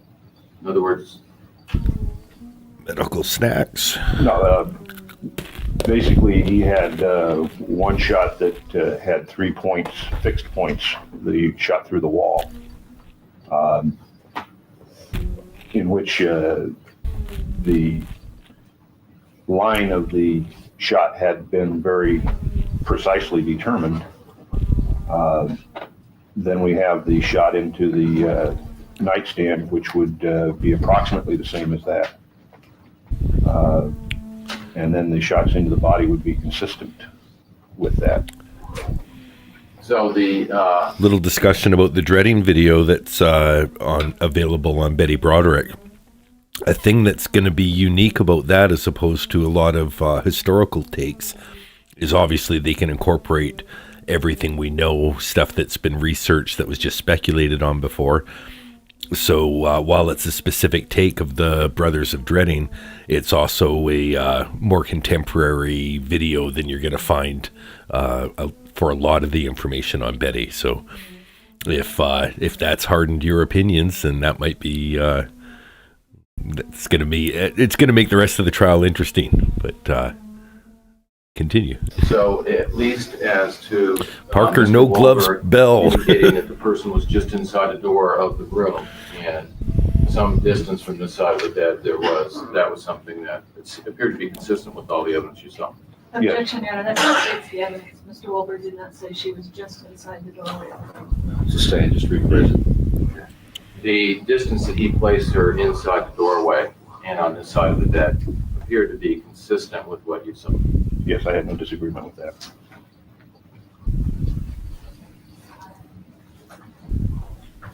There's a lot of stuff that... I have no further questions. Could you imagine them just bringing the bed into a courtroom today? Reconstructing it, like, telling Judge Cranick, oh, God, what? Let me think of a good example of some audacious request that Sarah would make, because it would make everything make sense. I assume you'll be more than about 4 minutes on cross. Yes. We take our morning recess at this time, ladies and gentlemen. Please remember the admonition will be in recess until 5 to 11. Give you enough time? In recess till 5 to 11. Mr. Okay, the best I can think is if he did a mock-up, like, we need to show what the stairway's like, and then we're going to have somebody physically drag Sarah up the stairs by her hair so that we can show the clump of hair that would have been removed from such an actor. I can't think, yeah. You would have said no. Early, did you want to reopen? Yes. People have no objection? No, Your Honor. Go ahead. Mr. Bell, did you receive some information about the pajamas tops that Liz Broderick was wearing? Yes, sir. Okay. And what side of the pajamas tops was the... But would she want the curtain rod, or would she want the whole window assembly? Like, no, you can't just have the curtain rod. You got to have the curtains. You got to show how high up it was. You got to throw the two little latches that the curtain rod hung on. Like, it's not the same without all the evidence. And then just, set that up so we can show how little 5'1" George reached up and grabbed the curtain rod, because that's what short people do, is grab the thing that's furthest away from them. hole? In the right side. Okay. And we're talking about the entry hole? Yes. And it was on the left side of the body, the entry hole? Okay, that was a sneeze, a chair move, and possibly a fart. We're not going to go back and dissect it, but the way that the court reporter, well, we will go back a little bit. The way the court reporter reacted let me know that it was more than just a regular chair, because she's pretty pretty nonplussed. She doesn't react to everything. On the top was the hole In the right side. Okay. And we're talking about the entry hole? Yes, And it was on the left side of the body, the entry Oh hole? yeah. yes, sir. I have no further questions. Sneeze, fart, chair move. That was the triple. It's the trifecta. One moment, Your Honor.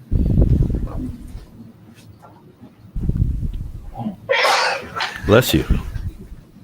Did you want to? Yes. Okay. And sir, you did not try to, there was no bedspread available to you that's in the pictures to try to put that on bed, was there? That's correct.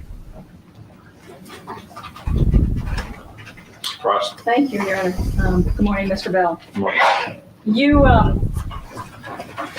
have indicated that basically what you're saying is you don't have any disagreement with the position. Sarah would have wanted her phone, her charger, and about 4 hours to delete evidence. Sarah, we already have the evidence. We've taken it off the phone. Just 1 second.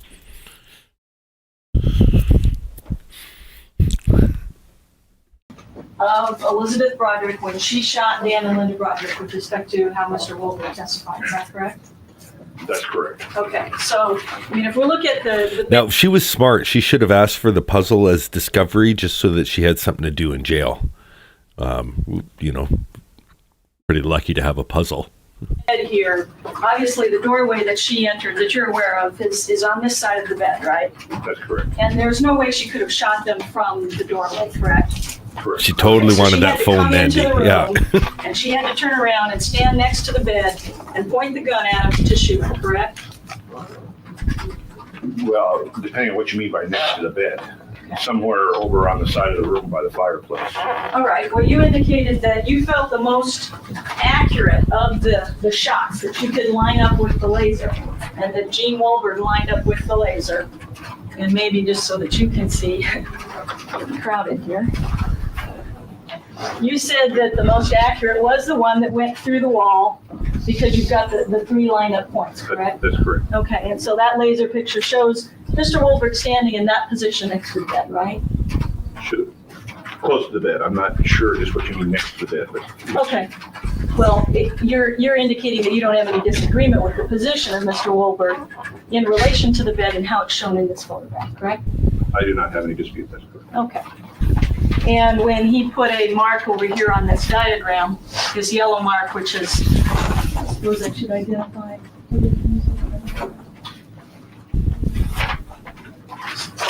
Equals 60? 63?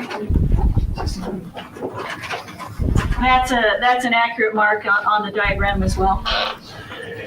You know, I haven't spent a lot of time trying to decide that. I forgot. You can't see me when I'm on this one. Move myself somewhere more prevalent. Hello. Relative to this nightstand, it appears in photograph C that perhaps he's a little bit farther back. That his front of his body would be approximately the middle of the X. Okay. Well, looking at that photograph there where it shows the line through the wall, Mr. Wolbert is standing in this approximate position, about this close to the bed, isn't he? He's standing more, as far as I can tell, more toward the center of the bed. More towards the center of the bed, right about here then. Maybe just a couple of inches farther back. But Okay, right about no, I'm sorry, this way. this way. Approximately there, yes. So she came in the doorway, she had to come around where the nightstand was, she turned around, pointed the gun, and shot at two people in the bed, correct? Your Honor, objection argumentative, same. Would you have any disagreement with this position, and this is the approximate position she was when she shot, for example, Linda Broderick through the chest? I think that would be consistent, yes. Now, this bed is obviously higher than the bed was in the bedroom, correct? That's correct. So she's actually, Linda Broderick would have been down a little bit, right like this, when she's being shot, correct? Approximately. Okay. And when you measured, you indicated that you did some measurements of the blankets and where the holes are in the blankets. when you did those measurements, you had the blanket set out flat on the bed like you had before when counsel was asking you questions, correct? Yes, Okay. So obviously there weren't bodies in the bed and covered by the blankets when you were doing your measurements or looking at the blankets, correct? that's correct. Okay. And obviously, as you can see, when you put bodies in the bed covered by the blankets do a lot of moving. There's a lot of rippling and a lot of change in the blanket, correct? Yes, ma'am. Okay. It's not consistent at all with a blanket that's laying flat on the bed. I'm not sure what you mean that it's not consistent. Well, does the position of the blanket here with bodies inside look the same to you as the blanket when it's laid flat out on the bed? Well, it's consistent in that we have the same corners and the same relative locations. We now have mannequins underneath the blanket. Okay. I called it. It is fair to say that you have no idea and you have no way of knowing the exact position of the blankets when Dan and Linda were shot, correct? Not the exact position. There is certain information that is revealed. Well, there's a bullet hole in the blanket you've referred to. One hole that's consistent with a bullet hole, right? Yes, ma'am. And when you put the body of Dan Broderick in his back to the defendant when she shot him, I hate to see a bad day. That's a good one, right yeah. now, it's pretty consistent with that shot in the middle of his back, isn't it?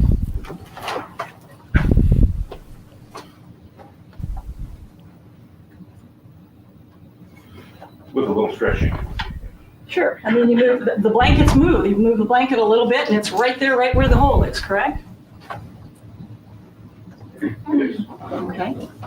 And I mean, we can surmise that the blanket was right there where the hole is because we've got a hole through the blanket. We've got a hole through a body, right? Well, the blanket would have to be pretty close to the body. The blanket can move somewhat after the bullet strikes it, and the bullet can cause some movement in the blanket. Okay. Well, I mean, we really don't know that this was the exact position of the blanket because, in fact, the blanket could have been down like this, totally off of Linda. We don't know how it was when she was shot, correct? Well, we know that it was below the level of her wound at the time she was shot. Right. The blanket wasn't covering her wound. That's correct. Okay. So her chest, as you were standing here, you'd be able to see her chest and you'd be able to see her head. She wasn't underneath the blanket, right? But that mannequin represented her body, yes. Well, we're talking about her real body. When her real body was on that bed, where she shot in the chest, there wasn't a blanket covering it, right? That's correct. Okay. So if you're standing next to the bed, you'd be able to see her chest, you'd be able to see her head. Well, they would be exposed. Okay. Having a drink would sure feel great, but the cops offered us bigot.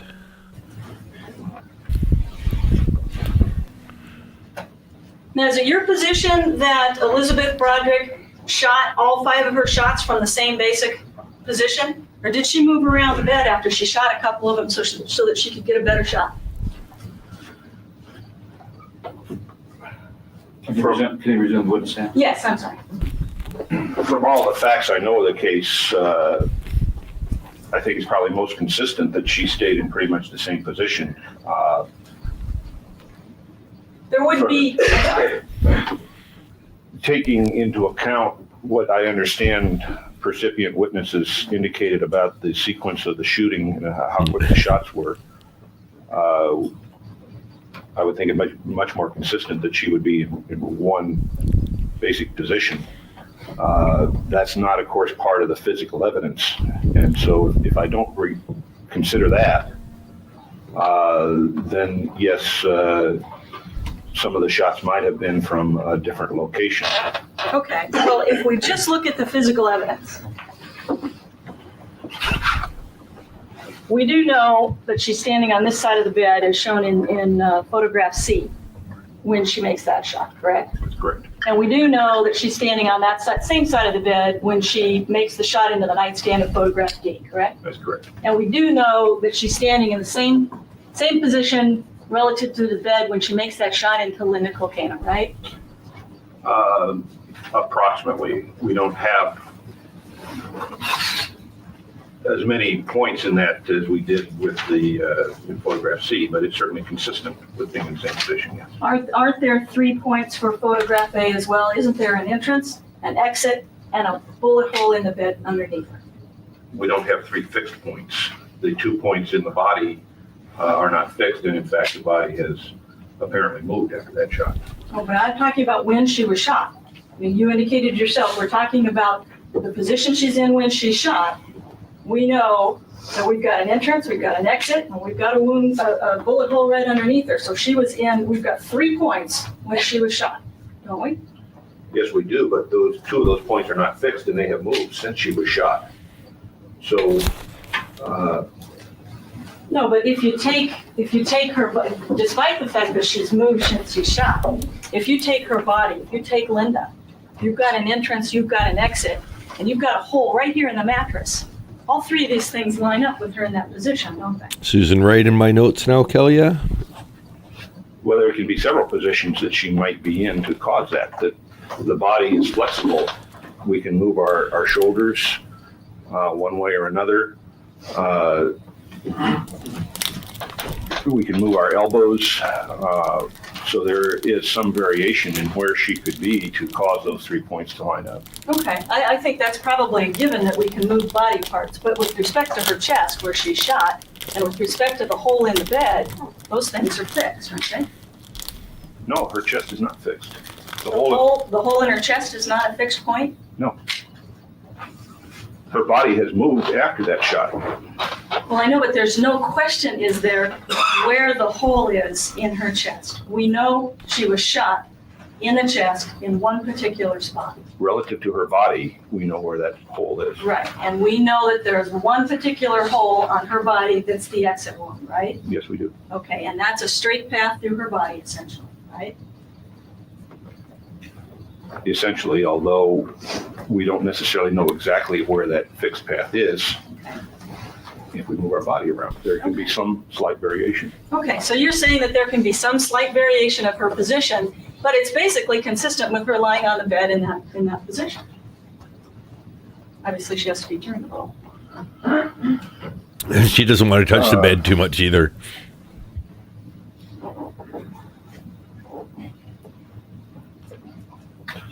During the recess, I took a couple of quick measurements of your Whoa. profile there, and the measurements don't. There's a discussion in chat.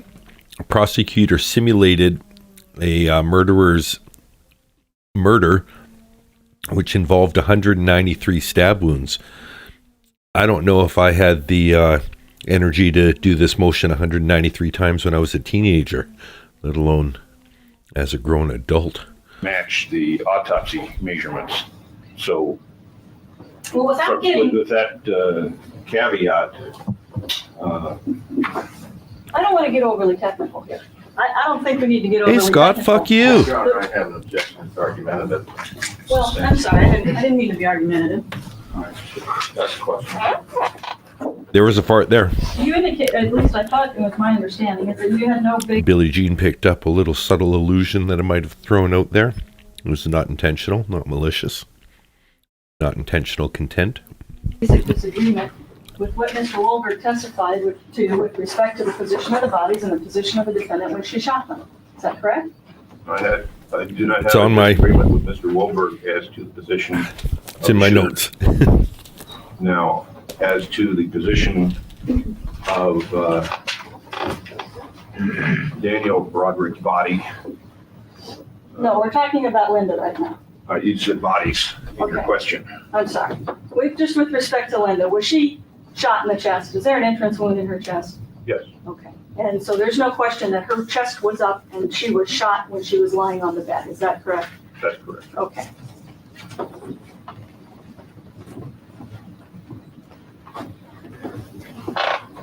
And there isn't any question that she took that shot through her chest before she took the next shot through the back of her head. I have no question about that.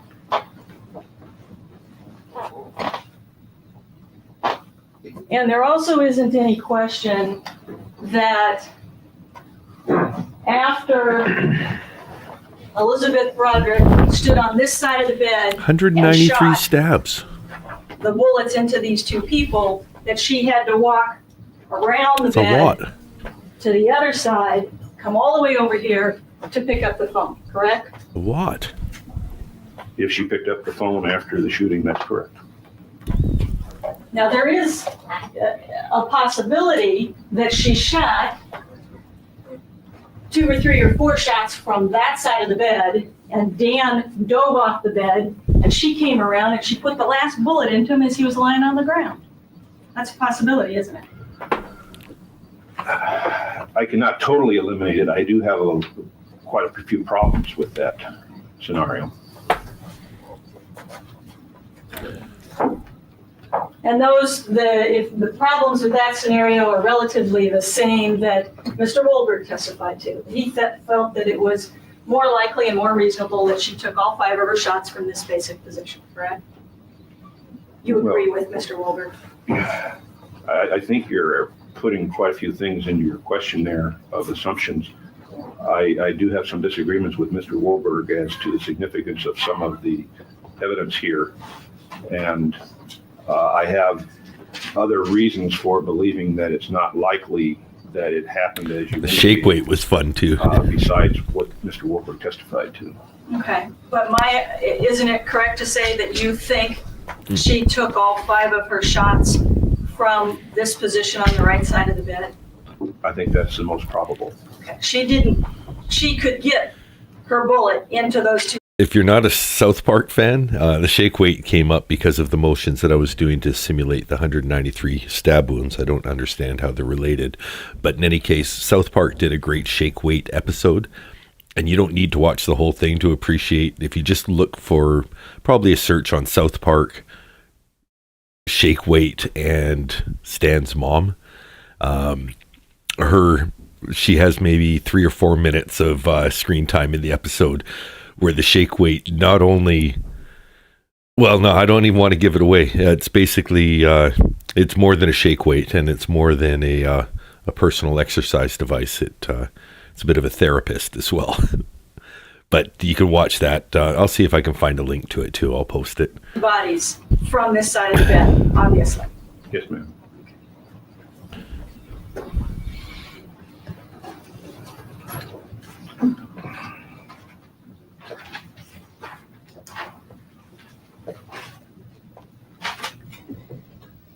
Now, this isn't the actual mattress that was at the scene, is it?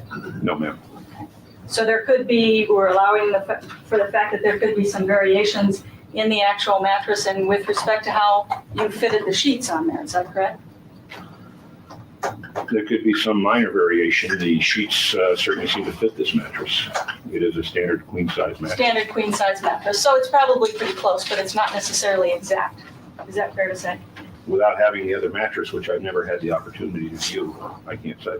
Okay. You never saw the mattress or the strike mark in the mattress? I never saw the mattress, that's correct. When were you first retained on this case?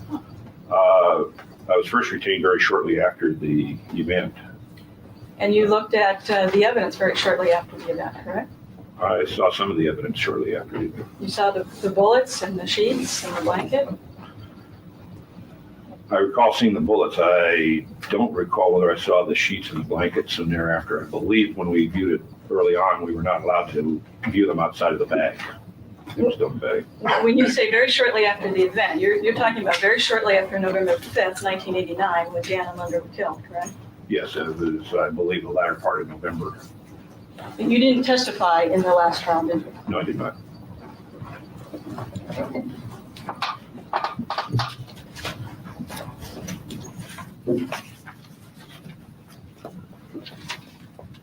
Now, obviously, when you set this situation up here, you essentially reconstructed the blankets, the position of the blankets, and the mattress pad and the blanket on the mattress, correct? Yes, based on the photographs primarily.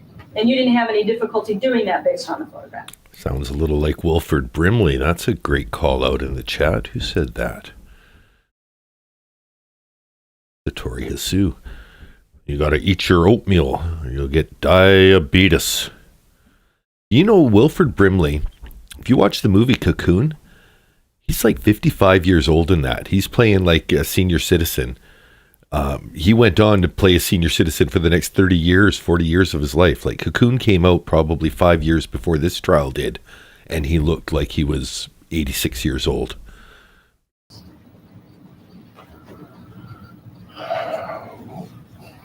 Well, to some extent, because a lot of the covering of the bed was the comforter or bedspread, which was not available.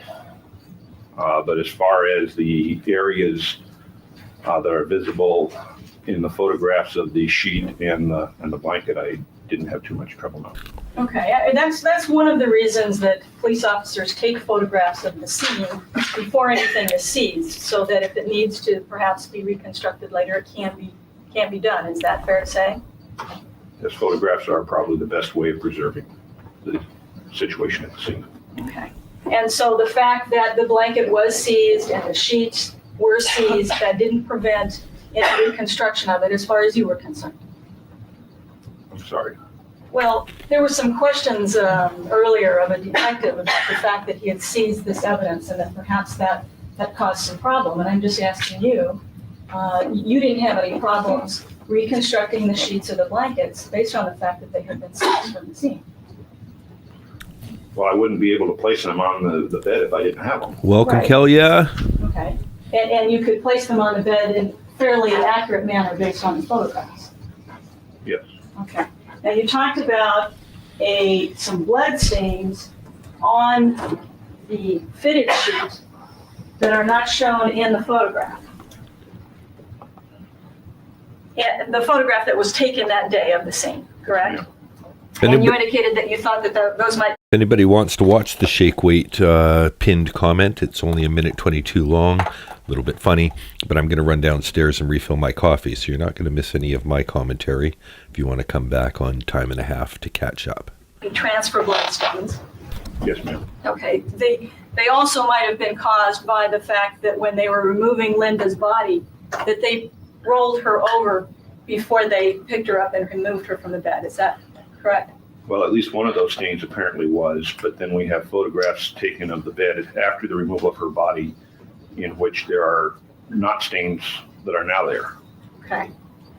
In fact, when you look at the photograph of the actual mattress, here in these photographs, you can see those blood stains that were caused when Linda was rolled over. Is that correct?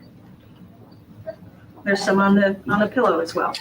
I can't say for certain how those got. Okay, but they do appear to be blood stains consistent with the stains on that sheet. I actually have not taken any time to really compare the mattress photographs to the sheet photographs.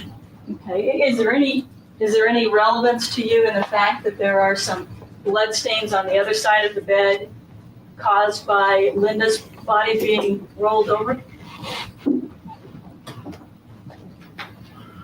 As long as we can identify that those stains were not part of the shooting event,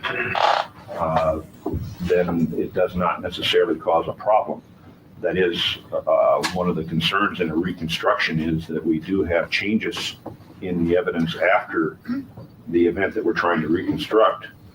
And very often we don't know whether the condition of the evidence was caused by the event itself or by subsequent handling of the evidence. Okay. So if we can identify which stains were present as the part of the shooting event versus which stains have been added later, then it does not cause a problem. And it does not cause a problem in this case, correct? But when you look at the photographs here, it's clear that there aren't any stains there at the time that the bodies were found. That's clear. Okay.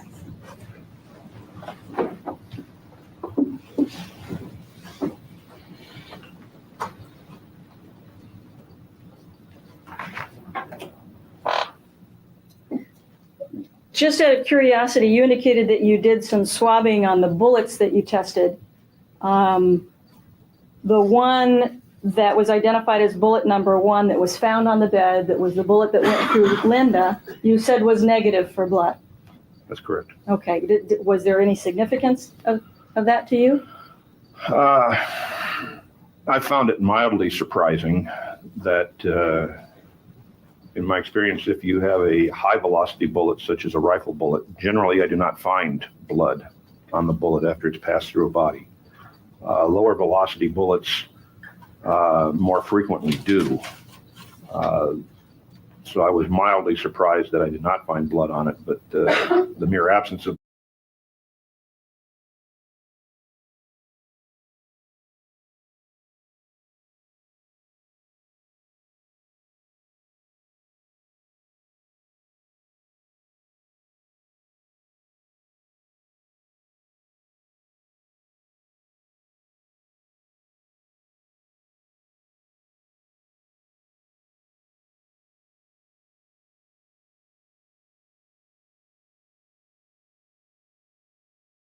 blood did not indicate to me that it was not a bullet that had passed through a body. Okay. And again, I don't know what subsequent handling may have occurred, whether it's been handled a lot of times, and we by also, handling, the blood may have been roughed off. we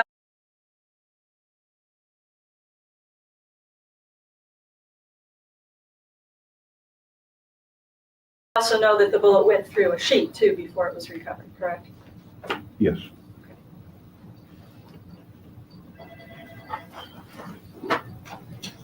Now, with respect to the blood spatter that's on the side of the bed here, I'm so sorry. Why did I mute it? you indicated that you tried to Oh, I put the said sheet funny back shit, on too. as close as you could to the. Okay, the two main points I said, that somebody mentioned how when you're on all messages and you switch out to go watch like a shake weight video and come back, you may no longer be on all messages, which happened to me, and that's what I was bringing up the first time where I was muted. And then the second point I made, and that's why I was touching my face like I was giving signals from third baseline to the hitter. Watch how often this Parker No Gloves Bell guy touches his face now. He hasn't washed his hands since handling the ruler, since doing all his bed sheet work. Now he's all like...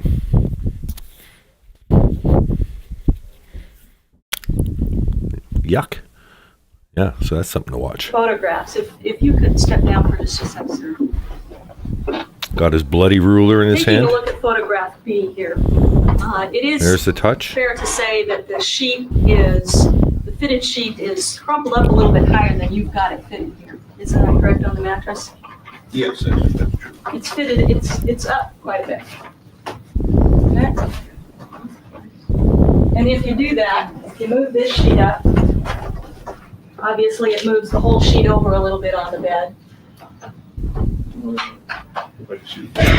We can thank my mom. My mom is watching the stream. She's lurking, but she brought that up as I went down for a coffee refill. Had a little gross out moment. I said, I'm going to share that with the people online. You can all give a quick shout out to lurking mom, but I don't think she's watching the chat. I think she's just got us on TV.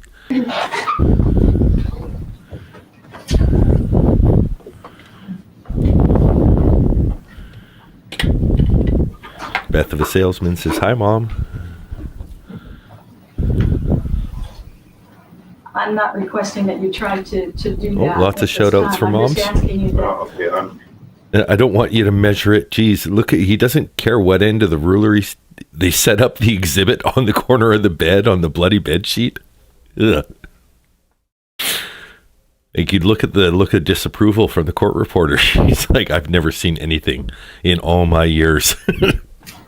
It appears that possibly it should be moved slightly. These two spots here. Another one to say, thanks, Mom, for dandy. This spot appears to be this spot. A little hard to tell exactly which is the edge of the mattress here.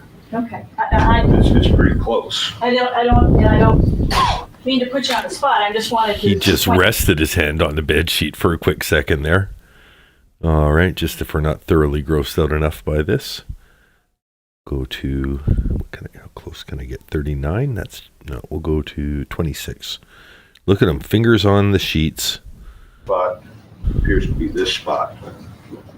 A little hard to tell exactly which is the edge of the mattress here. Okay. It's pretty close. I don't mean to put you on the spot. I just wanted to And then in his pocket. You don't have it exactly as it was on the bed that morning. That's fair to say. No, I got it as close as I could. Okay, and when Let me just you wipe my have a hands blood off on this splatter sheet. from someone who's been shot and from an exit wound, you would expect that there would be some directionality to that blood splatter. Yes, there is. In my experience, what you have is, as I indicated, Oh, would normally oh. That just did it. That was big inhale, big cough. Ugh. be a certain area of extremely small spatter, and then it would be like a cone of somewhat larger. Gotta wash that down. And that's not what you have on this sheet, is it? Yes, it is. There's directionality on that blood splatter? I'm not sure exactly what you mean by directionality. Well, where's the cone? I'm sorry, if you could just stop picking up the sheet Okay, for a moment. I'm sorry. We can see from the photograph that we have the Oh my God. sheet somewhat convoluted here, somewhat like this. Squeeze it. And we can see that we have a void pattern in here, which indicates to me that the stain is coming pretty much downward. Can't that also indicate that the sheet was folded and tucked as is shown in photograph B? That's the point I was trying to make, is that because And even the jurors, like, let me see. This wall that's here, this is some of the jurors are resting their feet against the wall just down. That might not be visible on your screen because it's just the menu bar for me.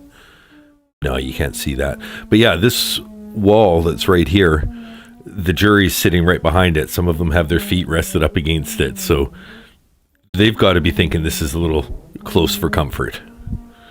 we do have this, Oh, did something go wrong with the mic? It's good to know. Have I done something? We can do some mic testing. Is it everyone? Let's just 1, 2. 1 if everything seems fine to you. 2 if something seems really off to you.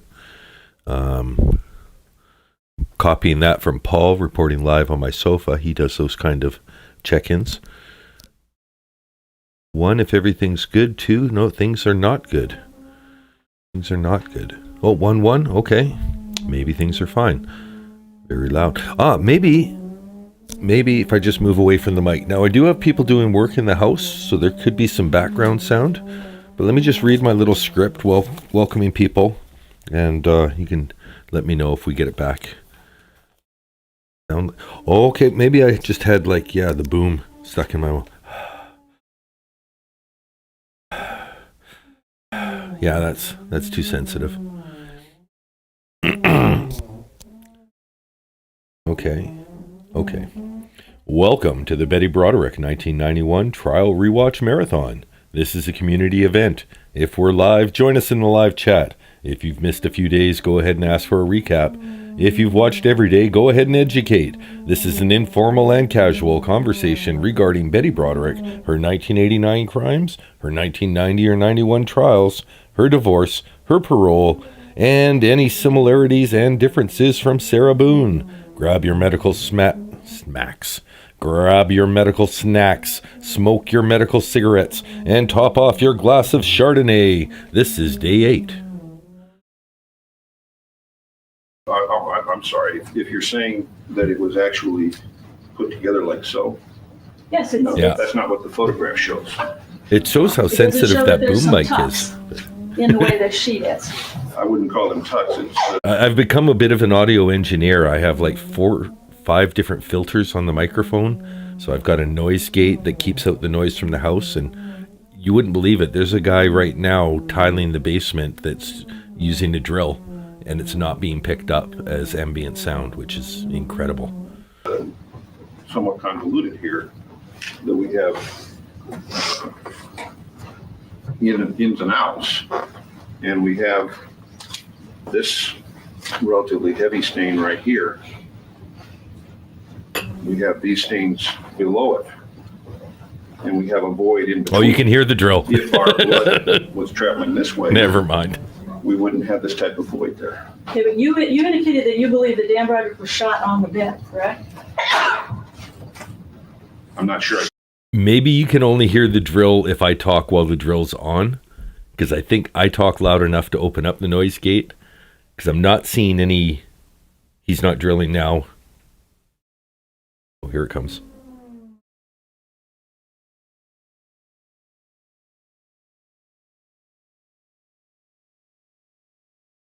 So those 5 seconds, the drill is still going, and it's still going now. But yeah, I think if I'm silent while the drill goes.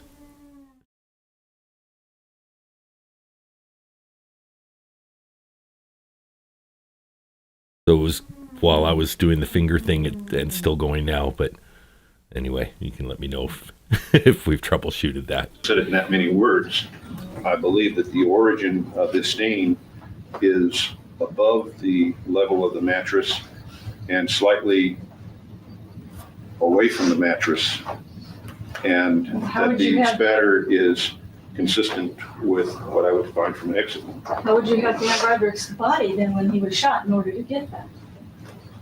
I'm not sure I can move the mannequin that way, but it would be somewhat up on his elbow, perhaps. And by the way, I appreciate the audio. I've become a bit of an audio engineer, so I like dialing it in, and I have enough of a voice that it's something I might as well work with. It's probably one of my strengths to come to here. So even if it's minor, like if you're like, damn, you used to sound like a 10 and now you're a 9.5, I know that 9.5 is still good, but I'd love to get that 10 out of 10 every time on my audio. So, and somebody just put 10 out of 10. Oh no, but that's about the jumpsuit. She does look great. She's got a very trim figure, has rocked everything from the Dustin Hoffman Tootsie style to the Lady Di dresses, like elegant and professional. And leaning over the edge of the bed. But that would get this probe all the way over here. It would in that mannequin, but a body's more flexible than your mannequin. Okay, but we do have an entrance and an exit wound on Dan Broderick that we can line up, don't we? And if you rotate his body over this way, then what you're telling us, aren't you, is that Elizabeth Broderick did shoot from this position, and then she moved to another position, the table's in the way, to get down. Possibly if I could.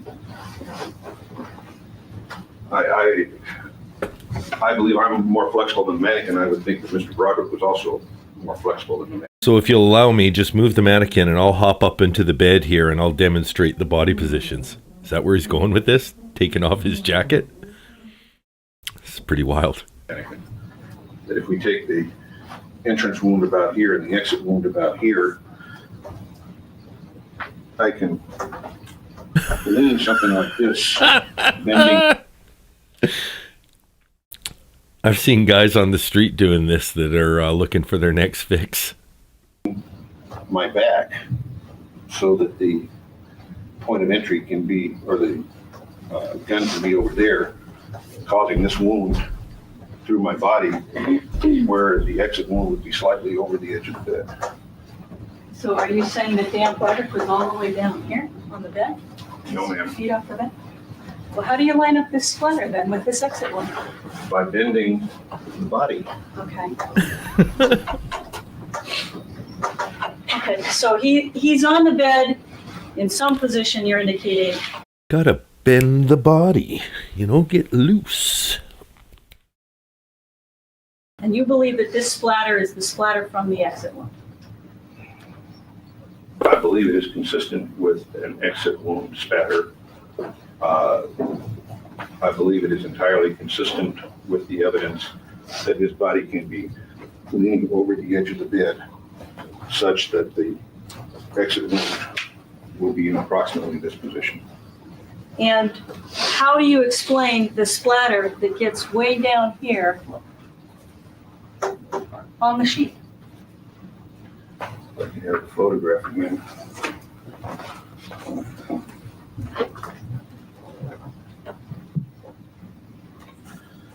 Let me just line it up with the photos. It appears that this stain here would correspond to this stain, which again is visible here, that, as you say, this is not exactly the same mattress. We don't have the same weight on the bed, but this stain. If this was the Posturpedic mattress that was at the crime scene, this would all line up perfectly, but Is exposed to, as a sheet would be bed, to this position here. The sheet is tucked up tight against the side of the bed, isn't it? It's totally like a sitcom. Like the sheet is untucked. I prefer untucked, Jerry. Can we get one tucked, one untucked sheet, please? Are you suggesting they had the maids made one bed tucked, one bed untucked? Yes. Yes, that's very possible. A lot of people do that. Some people prefer untucked. tight, again, is a relative term. It's fairly tight on the bed. It certainly appears that one can put one's hand behind there without losing one's fingers, that there's some give there. So you're saying that the splatter came from this direction to drop on top of the bed and wrapped around as a splatter onto the side of the bed? No, ma'am, that is not what I said. Okay. So it's the body position, sir. That the spatter pattern here, because it's both on the vertical and the horizontal, is consistent with a origin above the bed and slightly over the side of the bed. And this is crazy. So this is the defense case. And whatever they're trying to illustrate, I think a great point was made. I think it's Mandy, 13 Mandy, is just enjoying, the spectacle of it all. And think the jury is just like us, right? What are you going to take away from this? You just spent the whole day looking at two murder victims in their bed. I don't know a whole lot of the science that's helping exculpate,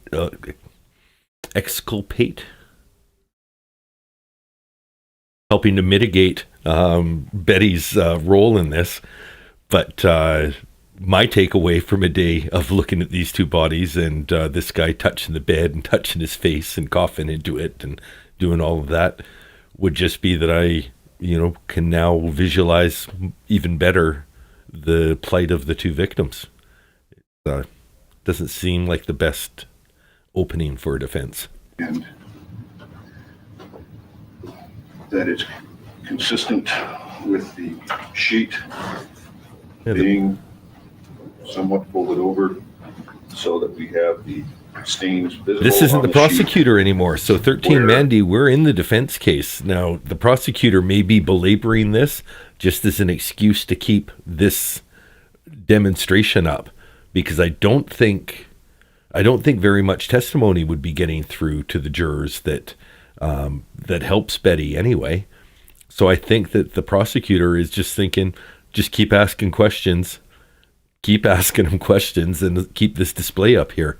Because the prosecution seemed really happy with keeping the mannequins in the room for the first 5 to 6 days of their case. So I think they realize that these mannequins are testifying 24/7, or they're testifying every second they're in the room, whether they're being asked questions or not. Every second the jury sees these, I'm sure it's affecting them.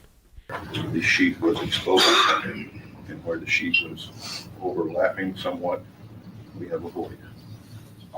Is it not also consistent with Dan Broderick after he's fallen off the bed, after he's been shot, after he's breathing up blood, to lift up, to look to see how Linda is, to check on Linda, and to cough and cause that spatter? Is that not also consistent? Again, in my experience, where we have coughing blood, we have some relatively large stains which are missing here. I can't rule it out completely. We haven't heard from Mr. Early at all today. If that were the case, then it appears that he did not have any contact with the blood as he. Maybe they're too focused on the case that they're presenting now to be really, it's a bit of a cop-out, but yeah, they're letting a lot go. They're just letting her continue. There's no objections. There's no Asked and answered, none of that. They're just let it be. Fell back down, pardon me, in contact with the bed. As he fell back down, there's no indications of any smears here on the side of the bed. I have tried to consider just how much he is tied up here with the bedding on the side. Was he wearing bamboo pajamas? It sort of appears that the bedding has been pulled under his body. I can't really tell. If he were to lean up and cough, I'm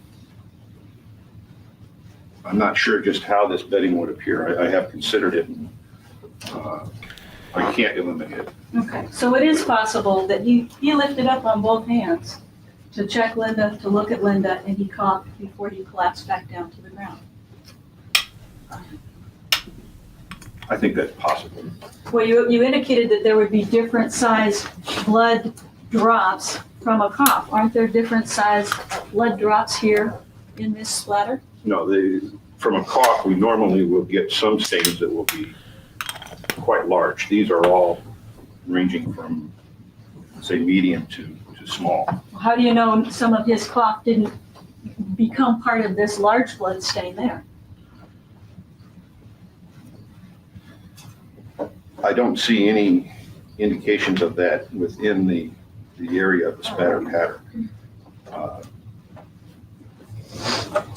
That's about all I can say. This does appear to be a really consistent spatter pattern here. David has been arrested. A question was asked of you Breaking with respect news. to Linda Broderick's pajama. Anyone watching the David case? He's a musical artist that was caught with a dead body in the car, I believe. I haven't followed a whole lot of it, but if there is live streams going and you're following it, by all means, duck out, catch the breaking news in the case you follow. Come on back. We'll catch you up when you come back. Top. Again, you have no way of knowing exactly how her pajama top was positioned on her body at the time that she was shot. Is that correct? Other than the hole in the pajama top would line up with the hole in Linda's body. Yes, the hole on the right side of her pajama top would line up with the entry wound on the left side of the chest. But that doesn't tell you anything with respect to what position Linda was in.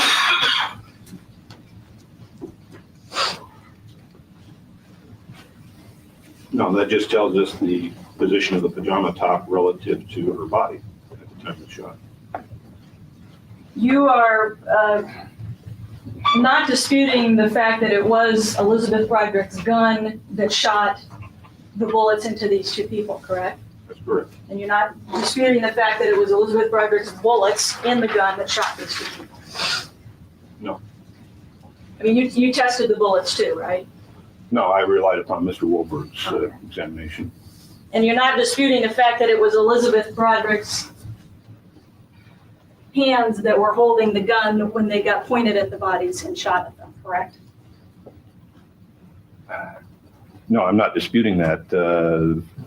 I'm not sure just how the physical evidence that we have would help us one way or the other with that, but my understanding of the facts is that that's a given. And you're not disputing the fact that 3 out of the 5 shots that went into Dan and Linda's body were fatal shots. Sorry, can I get that question again? Each one of the shots that hit Dan and Linda were in themselves fatal shots. You're not disputing that, right? I would rely upon the pathologist to tell us that. I'm not qualified to do that. Certainly, the shot into Dan Broderick appears to have been a fatal shot. And Linda Broderick was deceased, so. I have no further questions. Your Director. Yes.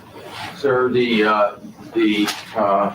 looked at did Mr. Broderick have any blood on his hands?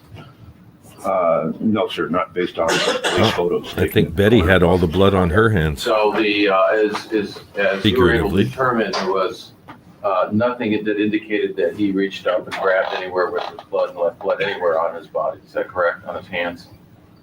That's correct. Actually, that was another possible scenario I had considered, is that after he shot, he grabbed his chest to cause that spatter pattern. That was contrary to the absence of blood on the hands. Okay. Now, when you mention that the mannequins are not aren't people, obviously, when people lay down, not all the time are they stiff like a mannequin. Is that correct? I hope not. Okay. The district attorney, in fact, when they had the mannequin in this picture over it and had this aligned, they have the shot from Mr. Broderick coming way. What is up, Betty? She looks less. Wow. This is the worst I've seen Betty all trial. She seemed barely confident during the state case. This is an interesting look. Back here, didn't it? Yes, sir. Okay. So obviously, if you put him in a Is she trying to play like, you know, oh, I'm traumatized by all of this, you know, getting herself worked up for testimony? She definitely was a lot more composed during some fairly brutal, you know, her own voice on the answer machine messages, and she was just kind of smiling it off, her kids testifying. But it's almost, you know, cue Betty. Now it's our turn. You have to be sad. Oh, yeah, interesting. Anyway. Position where the district attorney put him in and said that because the mannequin is like that, that's where the body would have to be. You would not, the bullet would be from somewhere in the back of the room. Yes, sir. At least under theirs. Is that correct? That's correct. Okay. And also, obviously, even though I presume we're not getting over technical, but these probes are not in the position as when you measure them as the autopsy report. That's correct. Okay. Now, I take it even that when you take a probe, when you say it's hard to say what position is in, if somebody was to be, for instance, even sitting up and then starting to fall back onto the bed, they might be anywhere on that axis falling back on the bed when they're shot. Isn't that correct? Yes, sir. So it would be very difficult. You can't say that she was laying down on the bed or she was from a position in the bed where she is, because the body's obviously moved. Yes, sir. That's what I meant by fixed point, that the wounds in the body are not a fixed point because the body moves. Okay. So when we talk about fixed points, we're talking about the hole in the wall, the nightstand, something, for instance, solid that unless there's an earthquake, those are the things that you presume don't move and are a fixed point. That's true. Yes, sir. Okay. And I take it that that's one of the things that you considered in looking at the evidence is that you had to consider that people, when they move, they can move their shoulders, when they're lunging, they get in all different kinds of positions. Yes, sir. It becomes very difficult to determine trajectories based on injuries in the body alone. Okay. And when you talk about something being a cone, I take it when there's a wound, an exit wound, you have the wound here, and a cone means that the blood pattern is going out in a cone. Is that correct? Yes, sir. It will generate from the point of the wound outward. Outward in all equal distance, just like a cone would. Just like, I mean, Not necessarily. Just like a equal, cone but, would. That's what I mean by a cone. okay. So when you have somebody that's over in this position, you have a wound that's, let's say, that's right here, the cone is going to come out from that wound. There's going to be a cone. Yes, sir. Okay, so that's why you can have somebody that's over to the side of the bed, and you can see a spatter pattern all around. Is that correct? Yes, presumably there would have been a pattern on the floor and the carpeting as well. Okay, or if there was a wall right here, you might have seen the pattern on the wall. Well, the blood is going to come to rest somewhere.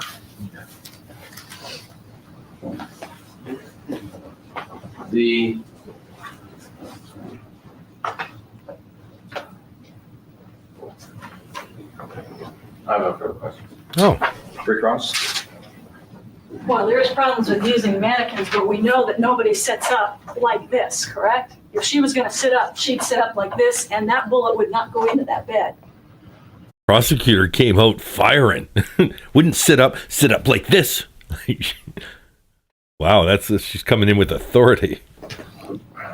Well, she couldn't sit up like that either because she wouldn't be supported.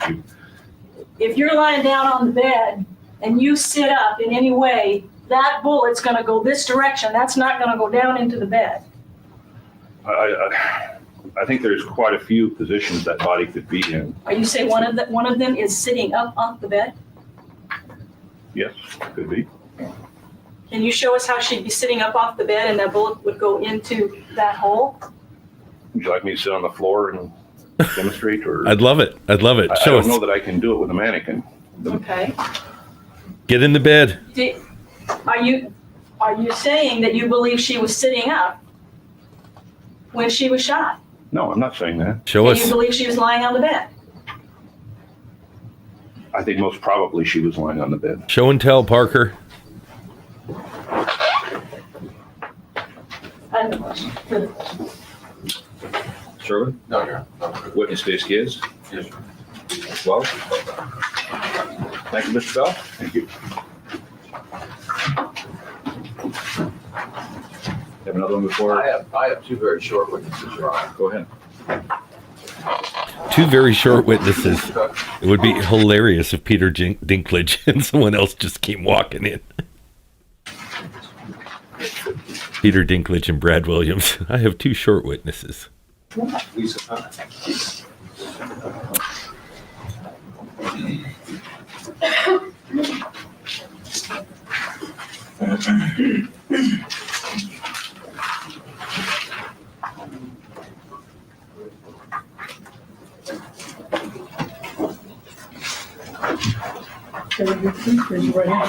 That just reminded me. So Satori Hasu brings up the snacks motion and has Betty asking for it. If I could just have 2 juice boxes, 5 peppermints, Pop-Tarts, some chips. I don't know why I haven't done a short to the song Incense and Peppermints and backed up by images from the snacks motion with on-screen descriptions of what's happening. I'd like incense and peppermint, sugar and spice.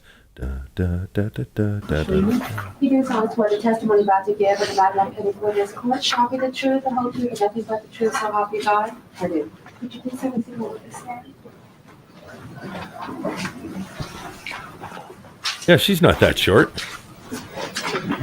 Like 5, Afternoon, officer. How are you? 5'7". Officer, could you please state your full name for the record and spell your last name? Lisa Marie Cook, last name C-O-O-K. And what is your occupation? I'm a police officer with the city of San Diego. And how long have you been employed there? Approximately 8 years. And on November 5th, 1989, did you respond to a residence that you came to know as the Broderick residence in the Marsden Hill area? Yes, I did. Okay, and were you one of the first officers on the scene? Yes, I was. And did you have a partner? Yes, And who was your partner? Dominic Vallely. Okay, and when you arrived at the scene, was there anyone else present at that time? Yes, And do you remember who the person or people were? yes. And who was that? Brian Forbes and Bradley Wright. Okay. And did you have a conversation with a Mr. Forbes? Yes, I did.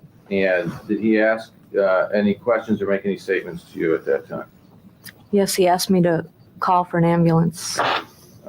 I have no further questions, Your Honor. Question now. No question, John. Witness be excused. No objection. Mr. Early? No objection. No objection. Okay. Thank you very much, officer. That was a short witness. That wasn't even worth putting in the time to the Chiron. Oh well, Chiron gone. That was Lisa Cook. If anyone wants to know what Lisa Cook testified, she's a cop who attended the scene of the murder. I call Mr. Cruz.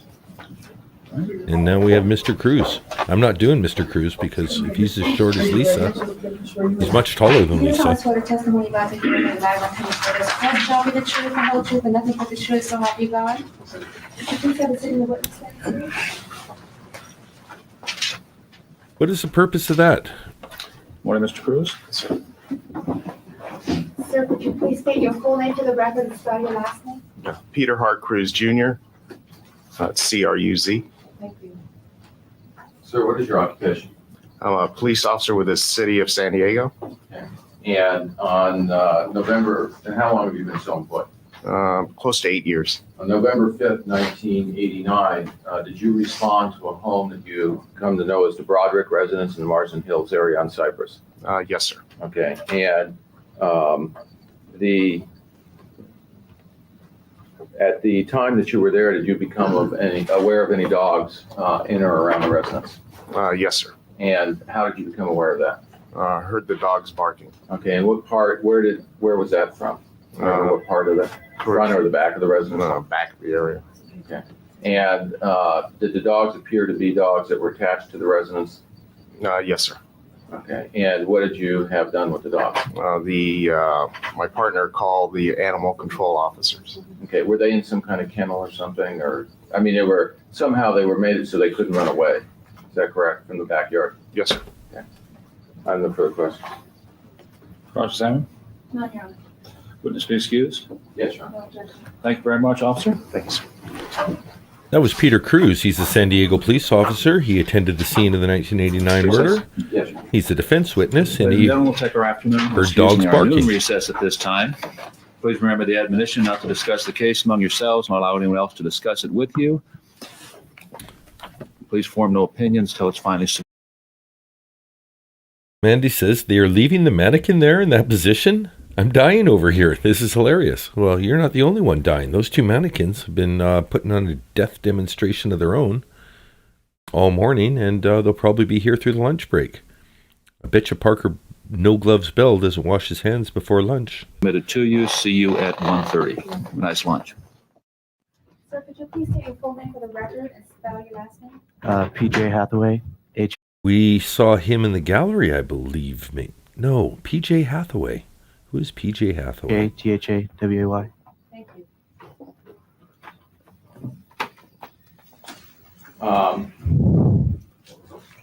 Your first name is Paul, Yes, and do you have any nicknames? PJ. Okay, how did you get that nickname? It's a long story. Okay. One that we probably don't want to hear right now. Probably not. Okay. Do you know this person who was at the end of the console table, Elizabeth Broderick? Yes, I do. Okay, and approximately, how did you get to know her? I started dating her daughter, Kim, a few years ago. And one thing just led to another. And she took me home one day and I met her mom and we just started becoming friends. Okay. And when you say friends, you're talking about friends with her mother? Yes. Okay. And how long before, when she was arrested for the death of Dan Broderick? Yes, I November did. 1989? Uh-huh. Would give us an approximation of how long you knew her before that date. Was it 2 years, 3 years, or the best you can do? Best I can do is about 4, 5 years. Okay. 4 or 5 years. Okay. Mandy mentions that he is very handsome, and yeah, I think he has replaced Brad Wright as the most handsome of the men who have testified so far in this trial. He's got himself a little early. This wasn't until the late 90s that doing the short perm was popular, so he's ahead of the game fashion-wise. He's not copying the 80s. He's driving trends of his own. And he's got a long story behind his name, PJ, and his first name's Paul, so half the story's right there. I don't know how long the J story is, but now I'm intrigued by the long story behind that nickname. And hold on, he was Junior, right? Paul Hathaway Jr.? There's no long story. His first name's Paul, his last name, he's Paul Jr., PJ. He lied on the stand. That's not a long story. It's the shortest story of all the stories we've heard so far in this trial. Don't trust him. He's a good liar. He's so good looking. I assumed it was a long story. Paul Jr., PJ Hathaway. And she knew you as PJ? Yes, she did. Now, in 1987, 88, 89, do you have any hobbies, passions, things that you do? I was surfing quite a bit at that time. And where would you surf? La Jolla Shores area, Windansea Beach. It's most of the La Jolla area. Okay. And do you know where Mrs. Broderick lived in La Jolla? Yes. And during that time? Uh-huh, in the Shores area. Okay. And is that somewhat close to where you used to go surfing? Yeah, it was right down the street. Okay. How far would it be? Half a mile, quarter mile? It was approximately 3 blocks, I believe, 3 or 4 blocks. Okay. Those half mile, I guess. Quarter mile. They're long blocks. Those are long residential blocks. They're long blocks. Okay. And and how often would you see Mrs. Broderick? It really depended. Sometimes once a week, sometimes a couple or a few times a week. Okay. Now, in 88 and 89, are there times when you're a surfer that is the best conditions to go, or most of the surfers like to get down there?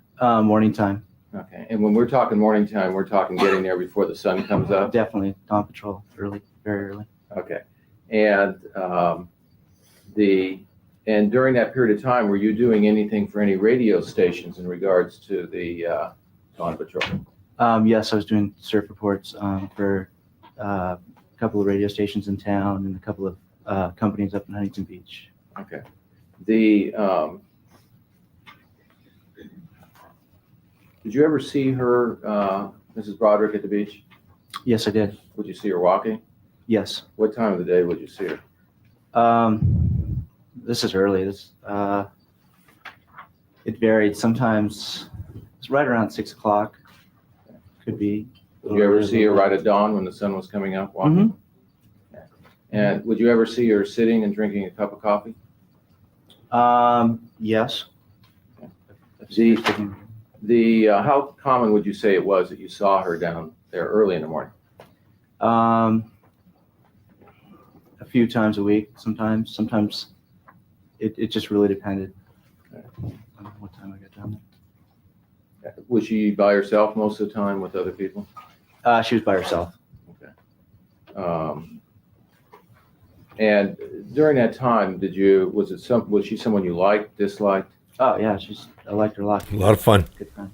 Did you hear her at times? Was there times that you would hear her use inappropriate language? At those times in the morning? Would you hear her do it in the morning? No. It was inappropriate for breakfast, but lunch, dinner talk, it would have been fine. Not really. No, not to an extreme. Okay. The Greatest American Hero. Oh my God. I could totally see this guy being that guy with a few years on him. Believe it or not, I'm walking on air. Can't believe I can fly so high, high, high. Who can it be? You see her around her children, both her daughters and her children? Believe it or not, because it's and me. How frequent would those contacts be? Well, sometimes I'd see her with the boys alone, and sometimes when I was with Kim, she would be with the boys and with Lee, and it just really depended. A couple times a week, sometimes more. Most of the time when you would see her around the children, did it appear that her language was appropriate, nothing offensive? It wasn't offensive around the children that I saw. Okay. Would there be some times when she would get on the subject of her divorce or what was happening to her in court where her language would change? Yes. Okay. And would she appear to get angry about that? Yes, she would. Okay. And would she use profanity about that when she was talking about that subject? Yes. Would she ever talk about, in that time when she used profanity, would she ever say anything about, I ought to kill him, or? Yes, she did. Okay.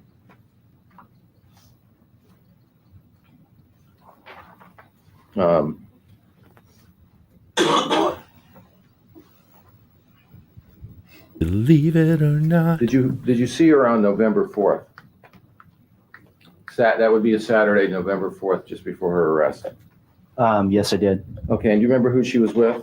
She was with the boys, Danny and Rhett. Okay, now when you first saw her, did she appear to be upset? No, she was very happy-go-lucky, very happy. Didn't seem upset at all. Okay. Did the subject somehow change to the divorce of Mr. Broderick? Yes, it did. And did her language change at all? Yeah, her language definitely changed. She started using some profanity and of that sort. Okay. Did she seem fairly angry that weekend? I mean, that time when she talked about it? Yes, she got angry when we were talking. Kim is the oldest, and she's the one that we saw testimony from. Did Kim ever talk about? She's also one who thinks no divorce parole. between her mother and father. Lee is yeah. the younger daughter. Did she ever talk about her father using the system against her mother? She said that No, you won't miss Betty. Mandy, today we'll always get to whoever everyone is for the day, and Betty is not on today's docket. At the end of every show, I look ahead to see what's on the next day, so you'll get at least 48 hours. I'll even post it like, let's say it's day 12. On my community page, I'll post the thumbnail with today's the day Betty's testifying 24 hours in advance. As soon as I know, I'll make some noises. So you're not going to miss it just because you turn off. All we have today is lots of short testimony. We've already heard from Lisa Cook, Peter Cruz. This is Paul Hathaway. We still have Michael Campbell, Maria Montes, Patricia Monahan, Brian Forbes, Jason Prantle, and Frank Biseglia. Patricia Monahan and Brian Forbes have previously testified for the state, so they'll be hostile witnesses. The rest are the first time they'll be testifying. The only other one I have an inkling of who it is Jason Prantill, may be Lee's boyfriend from the time, especially if Paul is the boyfriend of Kim from the time. So that's a little wrap up, but you won't miss anything. By all means, put us on while you're sleeping. We'll talk to you while you're sleeping bedside, and if you miss anything, catch the recap tomorrow before day 9. Mom thought that her dad was using the system against her. That's what she said. She never indicated to you that that she thought her father. Sustained. Mr. Hathaway, you testified last time, is that correct? Yes, I did. And after you testified last time, were you approached by Kim Broderick?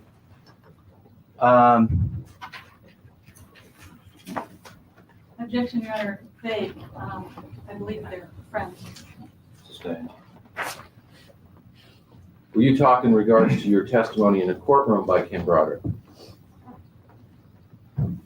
We talked a little bit about it. And did she tell you that you were? Objection, Your Honor. Leading. Sustained. Your Honor, I would like to take this witness on, and I'll make an offer of proof of why then. Do you have a transcript you want to impeach him with? I don't know where you're going, Mr. Rowan. Yes, Your Honor, I have some statements. Well, this is interesting because this is his own witness. So this is also a hostile witness. Some signed statements I'd like to impeach him with. Well, there's nothing to impeach him, Your Honor. I agree, but go ahead. Did Kim Your Broderick? Honor, I'm sorry. I'm objecting as to a leading question. Sustained. Okay. Did Kim Broderick talk to you about your testimony? Yeah, we had a discussion about it. What did she say about your testimony? Well, we talked about how nervous I was because I was very nervous, and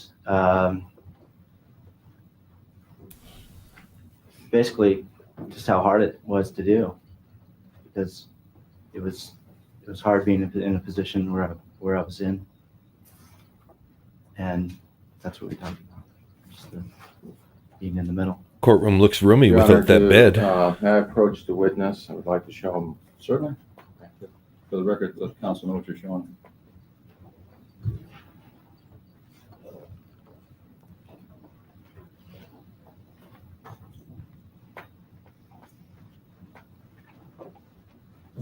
Betty should have just hired John Wick, and then it would have been way cleaner, and she would have never had to get involved. All she had to do was tell the origin story of the dog kicking, and probably would have been a lot cleaner. Well, I guess John Wick was a late 2000s movie. It was for his time. You had an interview with an investigator, didn't you? Yes. He had you go over, took some notes, had you go over them and initial them for accuracy, Yes. and then sign your name to them. Yes. Shout out to Keanu Reeves. Okay. I haven't spoken with the DA since the last trial. No, just read them to yourself. Read the page to yourself.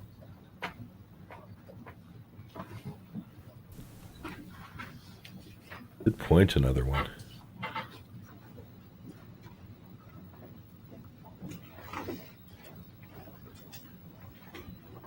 and Larissa.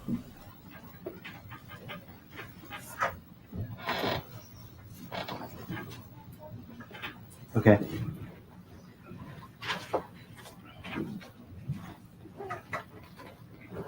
Did, in the conversation, was there anything that she talked to you about how she, Just over an hour and 20 minutes left of raw testimony, so maybe an hour and 45 left in the stream. about whether she was disappointed with your testimony or not?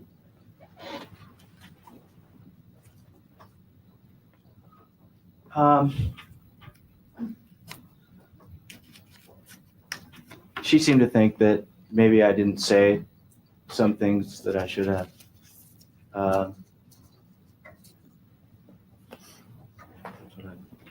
Well, didn't you say that she was upset? She thought you should be worse on her mother? That you were being too nice to her? Yeah,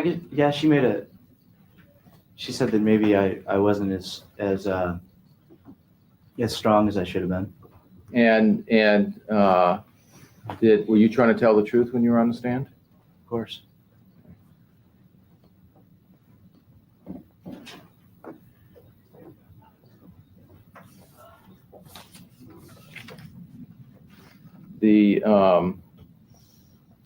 Did she call you any names? Did she call you spineless?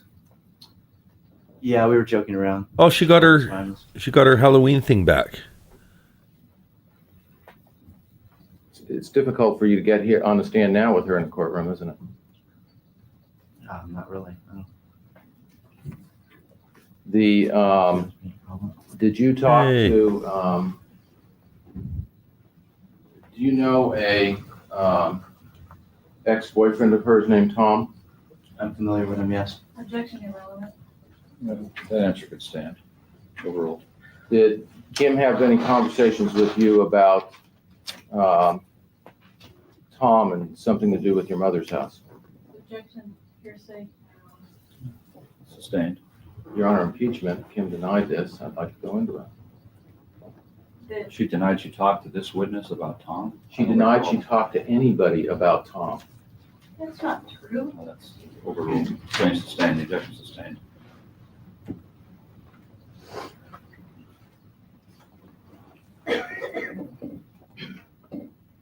Trying to do here, defense? Did you talk to Elizabeth Broderick about things that you were told about Tom? Yeah. Yes. And what did you tell Elizabeth Broderick? We talked about how Tom was A to B, I don't get it. bothering Kim, and Kim didn't like it, and we both agreed that we didn't think that he was Going to address some of the chat because it's getting to the Betty and Sarah comparison I like. Satori Hisu says Betty literally chose violence, just like Sarah viewing any compromise or decency as surrender. And yeah, you have to make like this willful decision, like, even though this is maybe in my best interest or maybe the way to go, you have to be so dug in on I'm winning every single battle along the way to get to this point. And another reminder of, you don't need to win every single battle. Look at the long term. very, a very positive influence on her. And the only thing I can see that's positive, or for what they're arguing, is since he got in shit for being too good on her in the first trial, they're going to suggest that his evidence in this trial is now colored by the fact that he's trying to make up for what Kim gave him shit for saying in the first trial. So, weren't you called Yeller? Well, now that you've been called Yeller, are you trying to act like you're a tough guy because you don't like being called Yeller? Well, did you tell her about something that you had learned about Tom in relationships to Elizabeth Broderick's house? And what he was watching and what he was thinking of doing? I'd heard that. Yeah, that. Objection, Your Honor, this. Unless it was a conversation related to the defendant. Although it's calling for her sake, so it's sustained at this point. Well, did you talk to Elizabeth Broderick about things, about this man Tom in her house, where he was in relation, and anything about that? Yes, we did. Okay, and what did you tell her?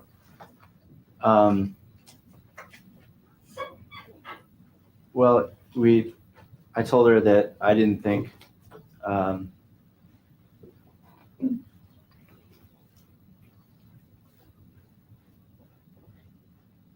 you repeat the question? What did you tell Elizabeth Broderick in relationship to Tom? Did anything at all about Tom and Mrs. Broderick's house, where he was located, what he was doing in regards to her house? What he was watching, any threats that have been made? Yes, there was talk about where Tom was watching the house. Yeah. That That's it, A to B. Elizabeth Broderick was living in. That's Kim, coming out of trial one, thought that PJ was too soft on Betty, and trial one is the one that ended up with a hung jury. It was 10 people who were agreed on second-degree murder and 2 that saw manslaughter, and they weren't able to resolve that, and that's how we got to this case. And when I was there with Kim, or my car was parked in front of her house, he could see that the car was parked there and he didn't like it very much.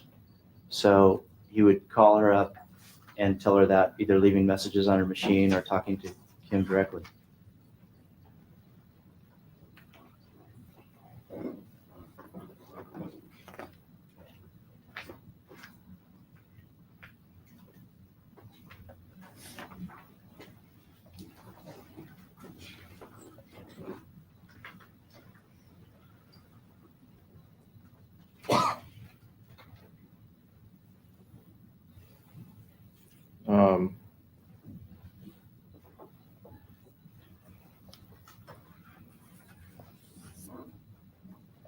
When you saw Kim, where was it that you usually saw her? At her mom's house.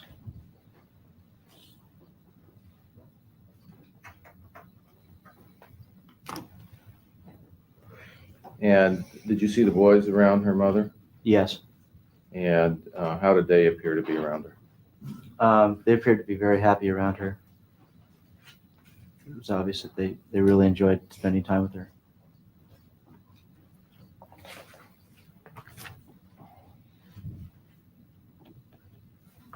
Well, actually, Mandy, this trial impacted the major trading routes because so many people were tuned into court TV that the ships weren't able to make their regular sailing passage, and that affected the whole transatlantic tea operations to the point where the price of tea in China doubled strictly because of the Betty Broderick trial.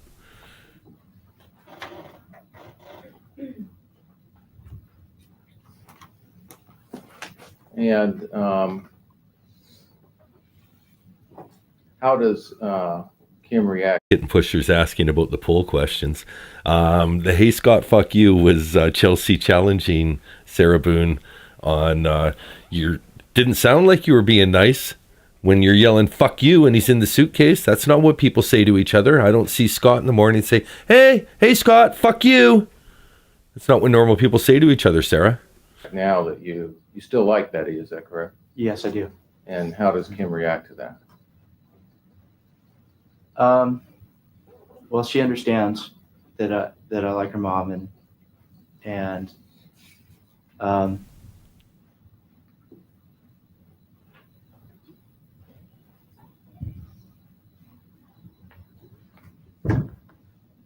liked her mom. If you reviewed the statement that you gave was about a week ago, is that right? Please, yeah. Hate to see a bad day. I could show you the last page. Let's get 4 more. I'll put a hate to see a bad day. We need 4 others that are things said to Sarah. So Sarah's hilarious. Every word out of her mouth is unintentionally funny, not intentional. That was the chair. Mm-hmm. Okay. But I'd hate to see a bad day. That's one. What is her attitude about your like for her? I'll close the poll once we have 4 more. Sometimes she gets upset about it. I have no further questions. Cross down. Mr. Hathaway, when Kim talked to you after your testimony last time, and you indicated that she said something to you about not being as strong as you had in the past, it is true that you had said things in the past about Elizabeth Broderick that were quite a bit stronger than what you said on the stand, isn't it? Yes. And Kim indicated to you, and you talked about it, that you felt very nervous being on the stand and you felt intimidated being on the stand, correct? Yeah. And it was scary and nervous being on the stand and saying things with the defendant, Elizabeth Broderick, sitting right there looking at you, correct? Yes. Did Kim get angry at you or upset because you had said something that she didn't like or you had lied on the stand? No, we were kidding around. Did she say she wasn't going to be your friend anymore because you had said on the stand that you liked her mother? No, definitely not. Did she suggest to you that you in any way change your testimony or say anything when you're on the stand this time? No, she hasn't. The fact is, for example, when you had described seeing Elizabeth Broderick on November the 4th, the day before, when you were asked what her demeanor was like when you testified last time, you said she was a little upset. Yes, she was upset. Your words were she was a little upset. Actually, when you had been interviewed before, you had told an investigator that she was extremely angry. And that was an example of how you didn't quite say something as strong as you had previously said, right? Yes, Okay. Because you felt a little uncomfortable about it, right? definitely. Your Honor, I'm going to object. There's, in this testimony, he talks about real anger. After I cross-examined him, Your Honor. Overruled. Answer stands. Go ahead. And in fact, with the fact that Kim is here today, you had asked Kim to come and be here with you when you testified, hadn't you? Yes, I did.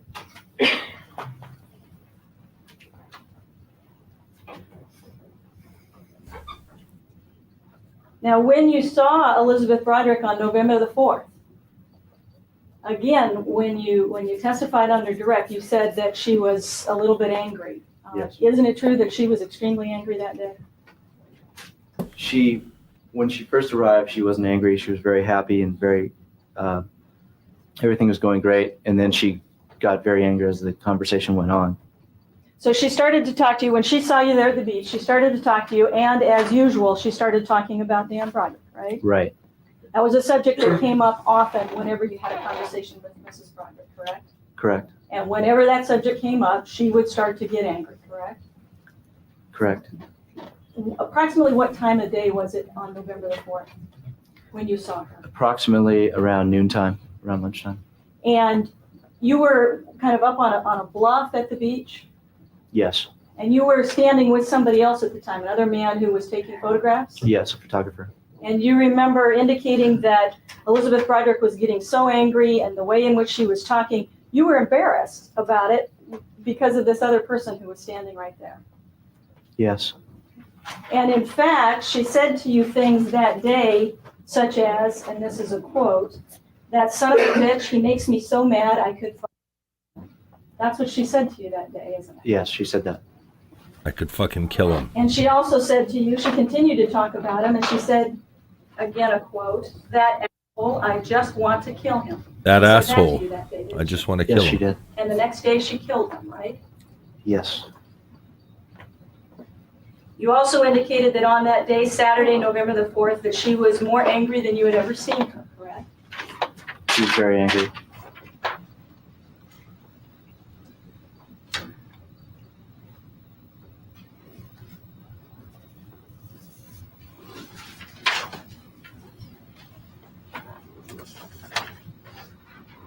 And with respect to the use of inappropriate language in front of the boys, again, you indicated that occasionally you heard that. Isn't it true that you heard that frequently? In front of the boys? Yes.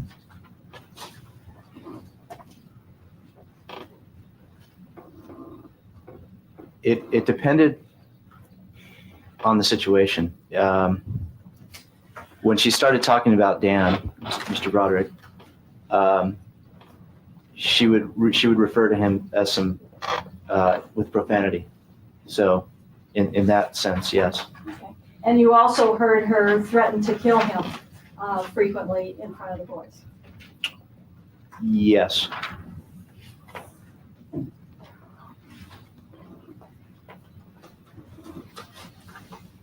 When she was making these statements to you on November the 4th, Saturday, about wanting to kill Dan Broderick, there was no question in your mind that she was not joking. This was not an off-the-cuff remark, right? Right. Do you remember indicating, in fact, that when she left, your feeling to yourself was that was one pissed-off lady? Yes.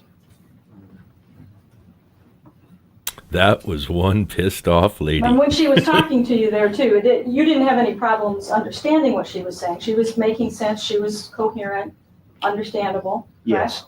Mm-hmm. Now you indicated that you've had the opportunity to see Kim around her mother, right? Yeah. And I think you previously indicated that you felt she had a reasonably, from what you could see, a reasonably normal relationship with her mother. Yes. Although they did fight, right? Yes, they did fight, but it was a normal mother-daughter relationship. You didn't think that it was anything out of the ordinary? Kim was among the no, first people called. Bradley Wright, her boyfriend, may have been the first. You also saw Kim around her father when you were over at Mr. Broderick's house, right? Yes. And you've also indicated it was very clear to you that Kim loved her father Yes. and had a very good relationship with her father. Yes, they had a really good relationship. She felt that he was basically a normal dad, had normal rules, Mm-hmm. and she never expressed any fear to you of her father in any way. No. In fact, if she expressed fear, you've indicated that she was more afraid of her mother, that was obvious that she was afraid of her mother. Yes.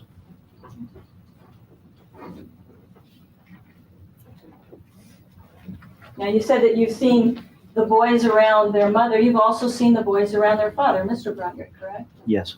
And from what you observed, how did the boys interact with their father? They interacted great.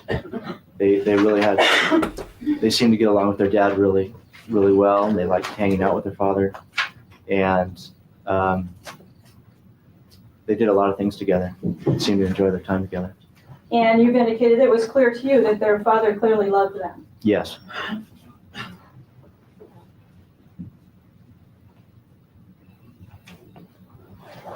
Lee is the second of the Dan and Betty's daughters. So Kim is the oldest daughter, Lee is the youngest, Danny's the oldest son, Rhett is the youngest.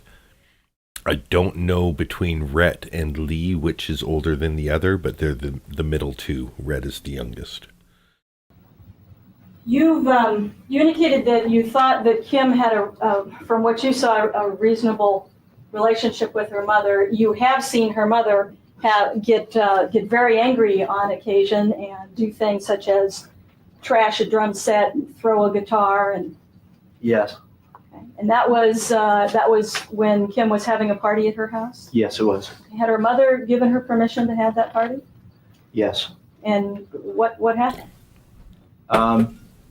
Well, we had consent to have the party, and we had the party, and everybody was having a really fun time. And then all of a sudden, Mrs. Broderick wanted the party to stop. And what did she do? Party's over. Get the fuck out. She went down in the pool room and was telling the band to stop. They had a band. She grabbed a guitar and pushed over a drum set. Basically turned it into going to see the Who. Like, okay, the instruments are trash. The show's over. Go the fuck home. Was there an apparent reason for that? Not really. None that I could see. Danny's the oldest boy. Yeah, okay. And Red is the This youngest was of the four. obviously a weekend of time when Mrs. Broderick was there at the house, when the party was going on. Yes. An interesting detail that did come up in the opening was, in addition to there being the four siblings, Betty was pregnant 9 times.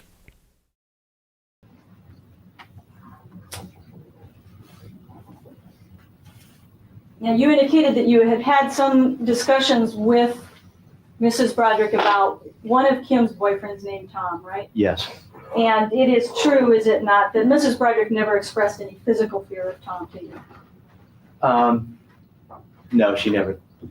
On herself? Yes. No, never. She didn't like the idea that her daughter was going out with Tom. She didn't like Tom, right? Right. That was obvious. But she never talked about herself being physically afraid. She never talked about the fact. And 9 pregnancies, 4 children, not 9 in additional to the 4 children, but 9 total pregnancies, 4 children that survived to gestation. For example, that she felt she needed a gun to protect herself from Tom, did she? No, she never did. And your conversations with her and these calls from Tom, they happened when Kim came back from school. She'd been gone to school in Tucson and she came back. Is that correct? Some of them may have gestated, but not survived at past the end of the year, gestation. she gets out of school in May. Your Honor, maybe if we could have some rules. I asked and was objected. Maybe if we could have some rules. I'll take this opportunity to correct myself. Gestation isn't the point of being alive, but dictionary.com tells me it is the process or period of developing inside the uterus between conception and birth. So died during gestation would be correct, but survived to gestation it would be incorrect, because for it to be a pregnancy there had to be some process or period of development. So did not survive gestation would be the correct way to say that. To have this conversation with Kim. Now we have the district attorney. Just object. Not any proof, Mandy, but it did come up in the opening argument. So you assume, because they did say the evidence will show, maybe there'll be evidence that demonstrates that, but it was brought up in the defense's opening arguments. And this being the second trial, you'd think that that kind of stuff would have been fleshed out from the first trial if it was a claim then. So that's what my thinking is anyway. We'll see. Yes, Your Honor. Same. My question was, when did Kim get back from school from Arizona? She got back in May. That's when school got out in Arizona, correct? Yes, in May. And do you recall that the problems with Tom or the calls from Tom came after Kim had gotten back from school, right? Yes. In fact, there was maybe even a grace period there of a couple of weeks to a month before. Irish for sure, A to B. So Catholic as soon could as he extend found from out she was that. back, he would start calling. He would call, but it would usually take him a while to figure out. I say Irish for sure, just because they say they like to celebrate St. Patrick's Day and go to Notre Dame football games, and that the last name Broderick does have a connection to Ireland, but it's not a for sure, just kind of a colloquial. Yeah, for sure, totally Irish, these people. They do seem Irish. There seems an Irish streak to them. Back. Like they leaned into it anyway.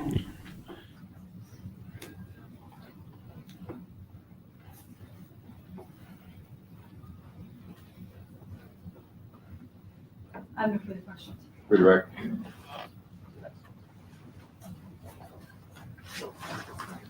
Sir, the party that you related to, remember the police showing up a couple of times where the band was there asking to shut the party down? I don't recall the police showing up that night. No. You don't recall any problems whatsoever with that? Because he was partying. No, the party seemed like it was going pretty smoothly. Yeah, and what time was it that? The incident? Yes. That's approximately. Skip was in the original video. Well, the party was in full swing, so it must have been around 10:30. 10:30 seems early for a party to be in full swing. And just at 10:30, it was a nice quiet party, and Mrs. Broderick went nuts on the drums and guitars. Was it a quiet party? No, it was just a nice friendly party. Everyone was having a good time. Nothing was going wrong. And at 10:30, she just went crazy. Everyone got out of sorts.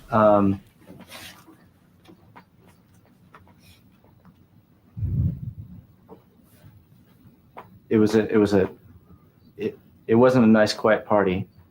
It was a party, as parties go, and it wasn't quiet because there was a band, but everybody seemed to be having a really good time. I bet. And you indicated that Been to a lot of parties where the cops came, where everyone was having a good time. Do you remember talking at all about Kim would have to sneak around her father to do things?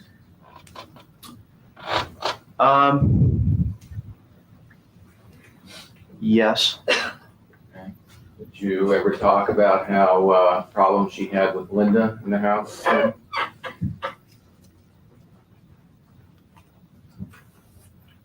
What kind of problems? Did she ever talk to you about the problems or dislike for Linda? She liked Linda. She liked her a lot.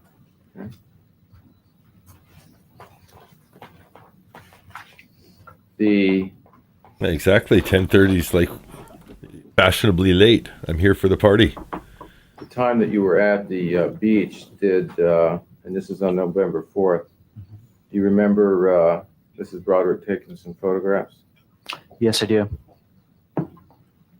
She had a camera with her and she was taking photos.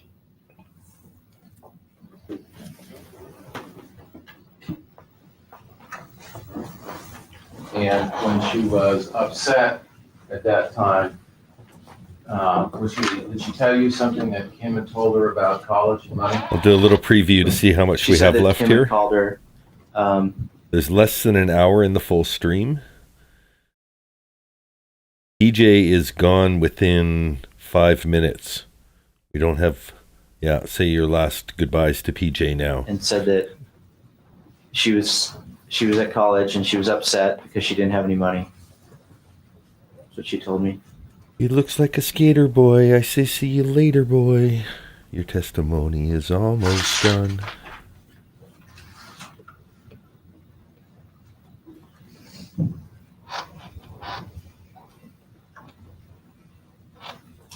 The things that you testified to as to the conversations you had on Saturday, you testified to all those last hearing, did you? Last trial? Yes.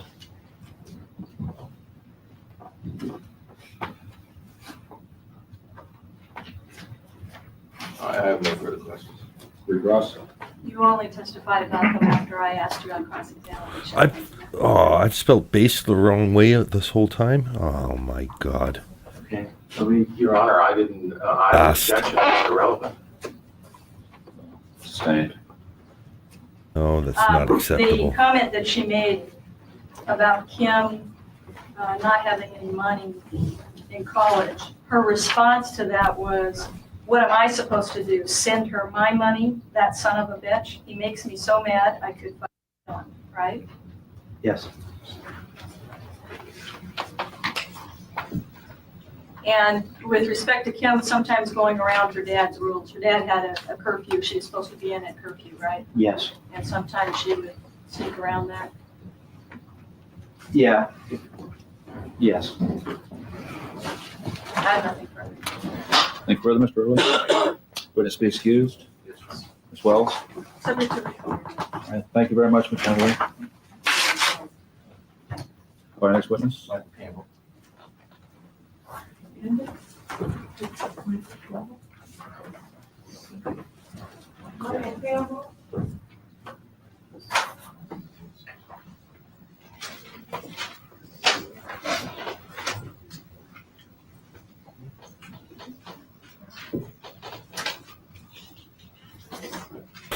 Surf's up, PJ.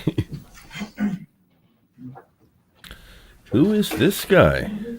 You do so swear the testimony about to give in the matter not any way of the court shall be the truth, the whole truth, and nothing but the truth, so help you God. Sir, could you please have a seat over this stand? Who are you? Afternoon, sir. How are you? Very well, thank you. And sir, could you please state your full name for the record and spell your last name? Michael Colin Campbell, Campbell. Thank you, sir. Yeah, what is your occupation? I'm a photographer. And how long have you been doing that? I've had a studio in San Diego for approximately 5 years, and I've been in photography since 1964. Did you have an opportunity to meet an Elizabeth Broderick? Yes, I did. Okay. And approximately when was that? That was about 1987. I was photographing some function, and Mrs. Broderick was one of the guests. Did you get to know Mrs. Broderick? She had an interest in photography, and we discussed cameras, I think, a little at that point, and a couple of other occasions after that, under similar circumstances. Okay. And did, at some point in time, did you get commission to take some wedding photos at the Dan and Linda Broderick's wedding? Yes, I did. Did Mrs. Broderick ever see those photographs? No, she did not. Did she ever ask to see them or try to see them? No, she didn't.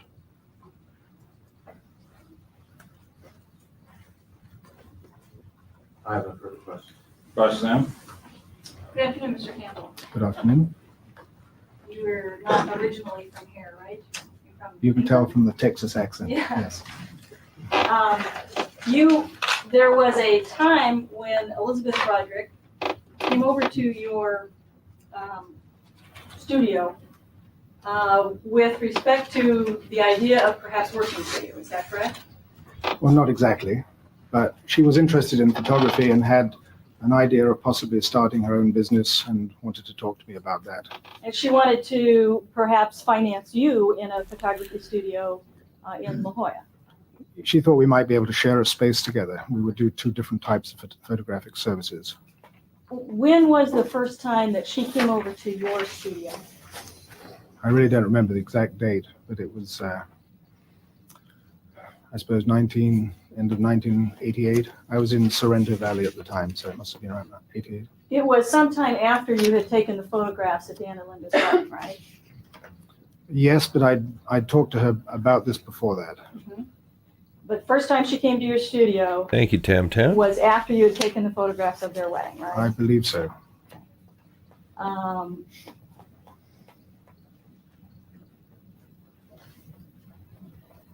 When she was at the studio, you had some conversations about the fact that she was the ex Mrs. Broderick and you had photographed Mr. Broderick's wedding and Linda Broderick's wedding, right? Yeah, she was the one that informed me that he was her ex-husband. I hadn't realized that at the time. So she was the one, when she talked to you at the studio, she was aware of the fact that you had been the photographer of their wedding.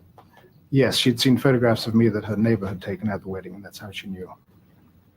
And when you had conversations with her during that time, the subject of driving her car through Mr. Broderick's door came up, and she denied doing that, right? Yes, she did.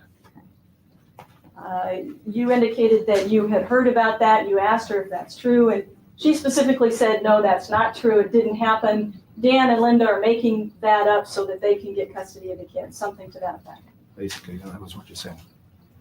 And since that time, since these events, you've learned that that was not true, that in fact she did drive the car through the door. And you've indicated that you realize now that she's capable of looking you square in the eye and lying and making it totally believable.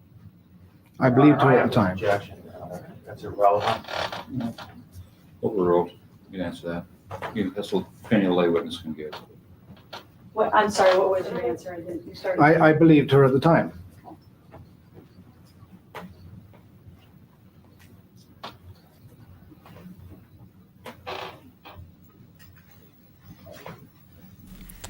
Like faced with a little bit of Charles Bronson. Did she ever follow through with actually financing you or the two of you with this photography studio? She suggested some possible locations that, because the studio I was in was not very satisfactory. And so she had looked around in La Jolla and suggested a few places. I took a look at them, but none of them really would have worked out for me. So we didn't pursue it any further from that point of view. You had a few conversations with her over the summer of 1989 leading. Objection. Sustained. Do you recall her having a conversation with you about Dan Broderick and about the reasons why she had married him or what he was like when she married him? Under objection. Beyond the scope. Sustained.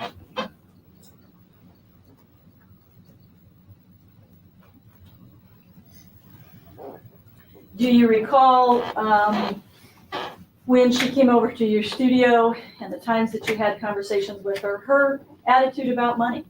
How did she talk about it? Your Honor, objection. Beyond the scope. Sustained.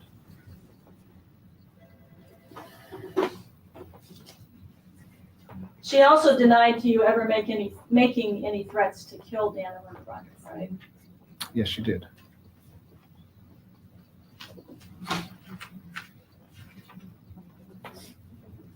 And you don't know whether or not she told other people that she had seen the proofs of Dan and Linda's wedding. Only from Linda.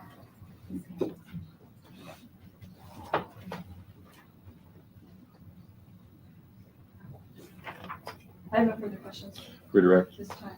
Yes, when you were, the conversations you were having with, the purpose, you indicated that the meeting It's Charles at your Bronson. office in Sereno Valley was arranged before you photographed the wedding, is that correct?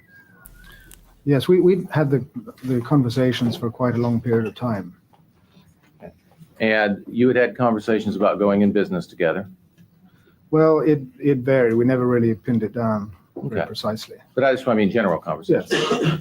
And at the time that, when the conversation the district attorney brought up about things that she had done, those were things that you had heard from Linda, is that correct? Yes, I got two completely different views of the same situation. Did Good to see you, Elizabeth Satori. Broderick, We'll did see she you soon. appear Thanks for happy those staying with statements, us. Embarrassed that those statements were made? She seemed almost amused, as if, that's just one more of his little ploys. Okay. And the purpose of her being there was to discuss whether there could be some future business arrangement. Oh, yes. Okay. I have no further questions. Recross. None, Your Honor. Witness be excused. Kim Subject to the- may be in day 3. When I'm titling these, I try and put it at the end of the title as well. Plus, I like to go back and timestamp them. So if you're trying to, and that's the great thing about doing jump in, jump out, which is how I recommend watching this. Enjoy the community first and then enjoy it for the trial after. If you hear something that comes up in the chat and people are like, well, Kim, when she testified, the Kim testimony was fairly long. I think it's a video and a half. But in any case, I try and put the timestamps there so you can, go back to the stuff that's relevant later because it gets referenced, and you can skip by the stuff that's more foundational, like the, police saying that I came on the scene, chain of custody, evidence kind of stuff. So, yeah. Say about that. Thank you, sir. Less than an hour in the raw footage today.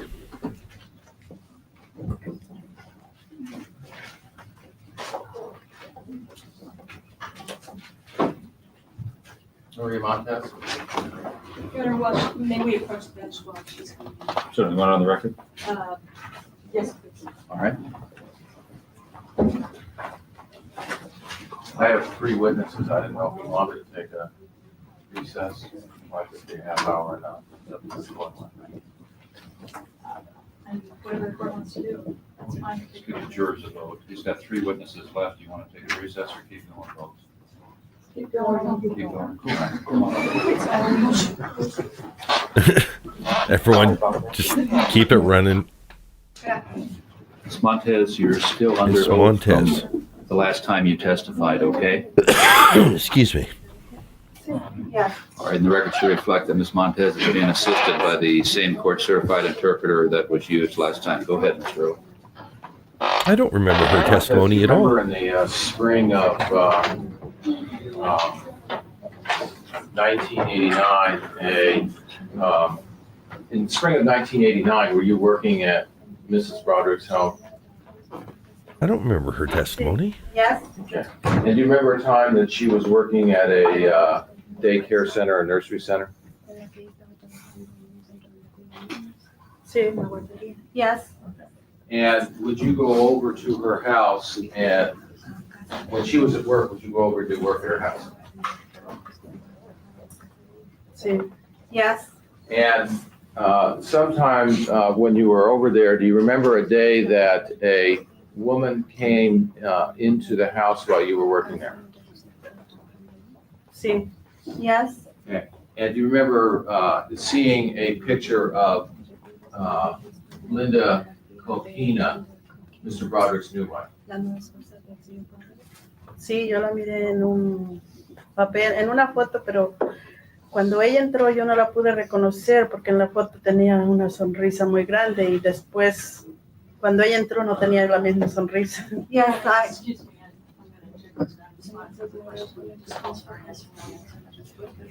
Oh, pretty clever. Hold on a sec. Question, yes or no? So I was wondering about that as I'm hearing it, because she's now testifying on the record in Spanish. I guess it doesn't come onto the record until the court reporter is able to hear the interpreter. But immediately the prosecutor's just like, no, that should be a yes or no.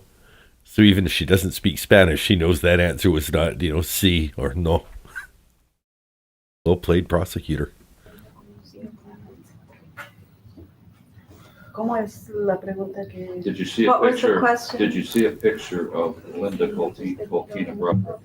Yes or no? Sí. Yes. Go ahead, sir. And did you recognize the person who came over to Mrs. Broderick's house that day? En el primer momento no. Not at first. Okay. Did you at some time realize that it was that one, Linda Coquina? Hasta cuando la señora llegó y me mostró otra foto. Not until Mrs. Broderick arrived and showed me another photograph. Okay. And when she showed you the photograph, it was the person who had been over the house. Was that person? Sí. Yes. Did the person have permission to come in the home? Thank you, Kitten Pusher. No. No. Okay. Were you home when she came in? No. No. Cuando yo entré, ella ya estaba dentro y andaba en la recámara de la señora. When I went in, she was already inside and she was in Mrs. Broderick's bedroom. Okay. And did she tell you who she was? Ella me dijo, cuando yo oí ruido, yo pregunté, ¿aló? ¿Hay alguien en la casa? Entonces ella me contestó, soy yo, soy una amiga de Betty que vine a ver la casa. She told me, when I heard noises, I said, hello, is anybody in the house? And then she said, it's me, I'm a friend of Betty's, I came to see the house. Okay. Did she take anything with her? ¿Ella se llevó algo consigo? Sí. Yes. Okay. And what did she take with her? Unos papeles, entró al cuarto donde la señora tenía las cajas de los papeles que ella tenía y de ahí sacó de una caja, pero yo no supe qué se llevó. I took tiniest bit beginner's Spanish 11 in a Canadian high school and didn't learn any real Spanish. I'm going to try my hand at translating. I think she took some pens and papers and stuff. Some papers, she went into the room where Mrs. Broderick had some boxes with documents, and from there she took something out, but I don't know what it was that she took. Yeah, but she left with those papers. ¿Pero se fue con esos papeles? Sí. Yes. Yes. Did she ever come back? ¿Alguna vez regresó? Sí, después, más tarde regresó. Yeah, she came back after a few hours. Yes. Later on afterwards, she came back. How long after she was ¿Qué gone tanto was it? después de que ella se había ido regresó? Pues después de mediodía no recuerdo la hora cuando... I couldn't tell you, maybe a few hours. After midday, I don't remember what time. Fueron unos minutos antes de que la señora llegara a casa. But it Que Betty was llegara a casa. some minutes before Mrs. Broderick, before Betty arrived home. Can you give me an estimate? I understand this is only your best guess of how long from the time she left the first time and came back the second time, how long that was? Más o menos unas entre 4 y 5 horas. 4, 5. So like 4 or 5 minutes? More or less between 4 and 5 hours. Hours. Now, sometime in June of 1987, did you learn that, did you become aware that Miss Broderick had gone to court one day and got placed in custody? Sí, porque ella me dijo, Yes, yo vivía because she en la told casa me. y ella me dijo, sabes María que yo voy a corte hoy este día y posible me detengan, no voy a venir a dormir para que no tú Yes, cierres la puerta. because she told me, she said, you know Something about a door. what, Maria, I'm going to court today. Court, no, And port. they might detain me, so I might not be home, I might not come home to sleep so that you can know and lock the door. Now, was, Door. at that point in time, Door. I was right. was Kim allowed to be in the house when Betty wasn't there? Bueno, yo nunca supe que ella le negara la entrada, pero ese día ella llegó a las 12 de la noche a tocarme. It was a good day. And we had some nachos, and I was talking about going on a vacation to Del Playa Carmen. I never knew that she didn't allow her in, but that day she arrived at 12 midnight to knock. And Oh, I was way off on that what one. did she tell you when she arrived? Que su mamá le había dado permiso de quedarse a dormir y que si por favor le abría la puerta. That her mom had given her permission to If you don't mind, please, could you open the door? stay and sleep over, that if I would please open the door. And did you let her in? If you don't mind, please. Sí. Yes. And what happened after you let her in?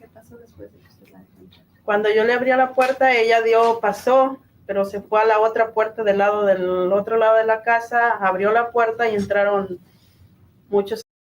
I opened the door to the house. She came in through the door of the house. We closed the door to the house. There's a lot of puertas, and puerta is door.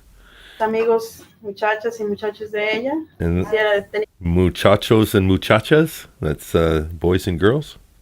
Tenían un party, estaban pues un party ahí en la casa. As I opened the door, she walked past me and she went to the other door and she opened the door. I knew there was like 4 doors. A lot of her friends came in and they were there and they were drinking and smoking and they were having a party. A lot of them were there.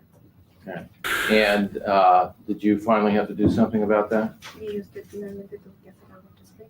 Sí, yo fui, hablé con Kim, me puse una bata y fui, le hablé, le dije, Kim. Yeah, I called Kim. Dije, tú sabes que Kim's not a nice person. She'll take care of this party. tu mamá no está y yo no tengo permiso para dejarte hacer un party así. Yeah. ¿Puedes hacer el favor de salirte? Yes, I went over and I spoke to Kim. I put on a robe and a bathrobe and I went and I told her, Kim, you know that I don't have any permission to let you be here when your mother is not here and have a party. And could you please do me the favor of not having the party? Que limpiara y se fuera, si no yo le iba a llamar a su papá. And for her to clean up and leave or else I would call her father. Did they eventually leave? Sí, finalmente limpiaron, se fueron, pero cuando se fueron me gritaban cosas, los Yes. amigos, porque los había echado yo de la casa. Yeah, there was at least 2 friends that ended up staying over at the house. They finally cleaned up and they left, but as they were leaving, they were yelling things at me because I had thrown them out of the house. That was my Spanish teacher calling, explaining why I failed. Ms. Montes, how many friends are you referring to? Oh, más de 6, 10. 6 No or 7? recuerdo cuántos, pero More than 6, 10, I don't no recuerdo cuántos. remember eran. how many. I don't remember how many of them there were. Somewhere between 6 and 10? Entre 6 y 10 10, amigos, and 10 mujeres y hombres. women and men. And you don't know what Kim had been doing earlier in the evening or whether she'd been upset earlier in the evening, correct? ¿Sabe qué era lo que Kim estaba haciendo anteriormente esa noche? Si ella estaba alterada. Yo no la había mirado ese día, No, hasta cuando llegó y me tocó la puerta. I hadn't seen her that day until she arrived and knocked on the door. And you don't know whether Mandy is only convinced of 4 pregnancies at this point, and there's definitely good evidence to believe in at least 4 of those pregnancies, so I can't fault you for that. those friends who were with her to try and cheer her up because she wasn't safe.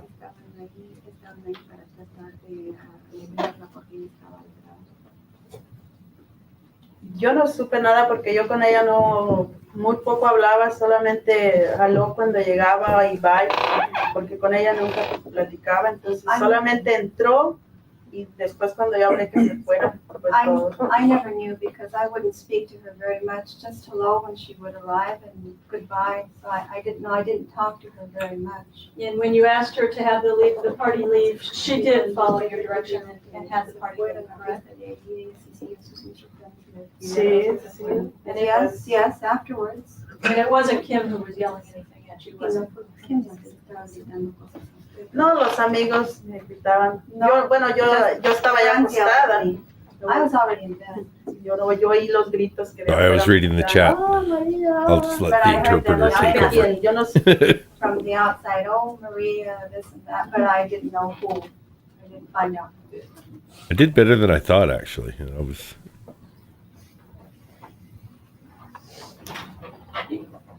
You indicated when you came home that one day and you found a young woman in your house. Do you know how it was she got in the house? Had the house been unlocked? Es que estaba la otra puerta del lado de la alberca, estaba abierta y por ahí ella había entrado porque no supe yo por dónde entró. Yo no supe por dónde entró porque yo puse según traía yo la llave, abrí, me entré, pero oí yo ruidos, fue cuando yo le dije. Through the other door, the door that was close to the swimming pool, that's the one, I guess that's when she came in. I don't know how she came in because I got there, I opened up with the key, I came in, I heard noises, I don't know how she got in. I have no further questions. Redirect? Witness base used? Okay. Okay. Thank you very much, ma'am.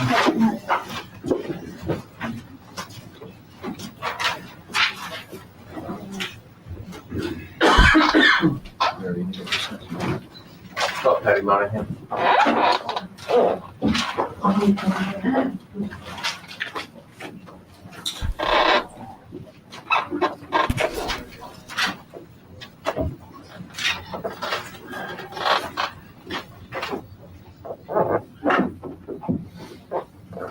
Oh, okay. We've seen her before.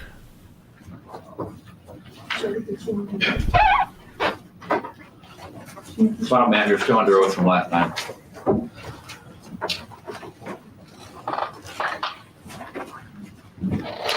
Afternoon.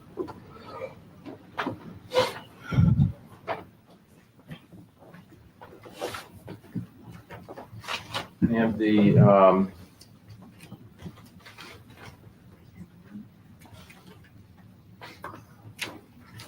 did you talked about the fact that Mrs. Broderick talked to you about her divorce. Did the conversation of your divorce ever come up during that time? Yes, it did. Okay. And did you talk to her about a memo from that your husband was a good friend of her husband, is that Yes. correct? They were basically best friends Yes. for a long time? Did you talk to her about a memo that your husband had that had to do with taking assets when you left for divorce? Taking assets? Taking things, when you were going to be divorced from somebody, taking things. What you could take and what you couldn't. No, I don't believe that's what it was. Well, did you talk to her? Was there a memo that your husband, or a piece of paper that he had, or a booklet that had to do with things to do when you're getting a divorce? You're not going to object to their element. Well, I think what you're trying to say is that you ever show anything of that nature to, or discuss anything of that nature with your client, is that correct? Yes. Why don't you ask it that way? Okay. Judge doesn't mind giving lawyers advice, just won't give a pro se client the advice. Well, if you want to explain that to me, ask her and see what happens. Did you talk to Elizabeth Broderick about a memo that involved taking, before you got divorced, how you can take assets and transfer them anywhere? No, Did you talk to her about the fact that when you get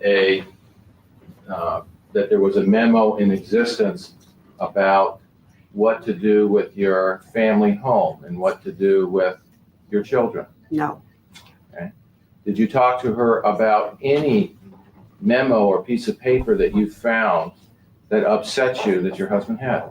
yes, And did you tell her what you did with that memo? yes, I did. And what did you tell her that you did with the memo? I gave it to my attorney, Okay, and your attorney was who?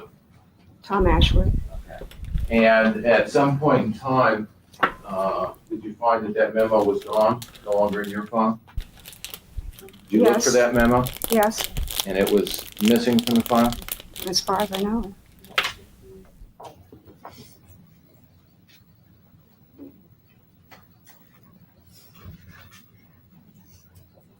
Did you tell her that memo would upset you? Yes, Did she ask you to try to get a copy of it? no,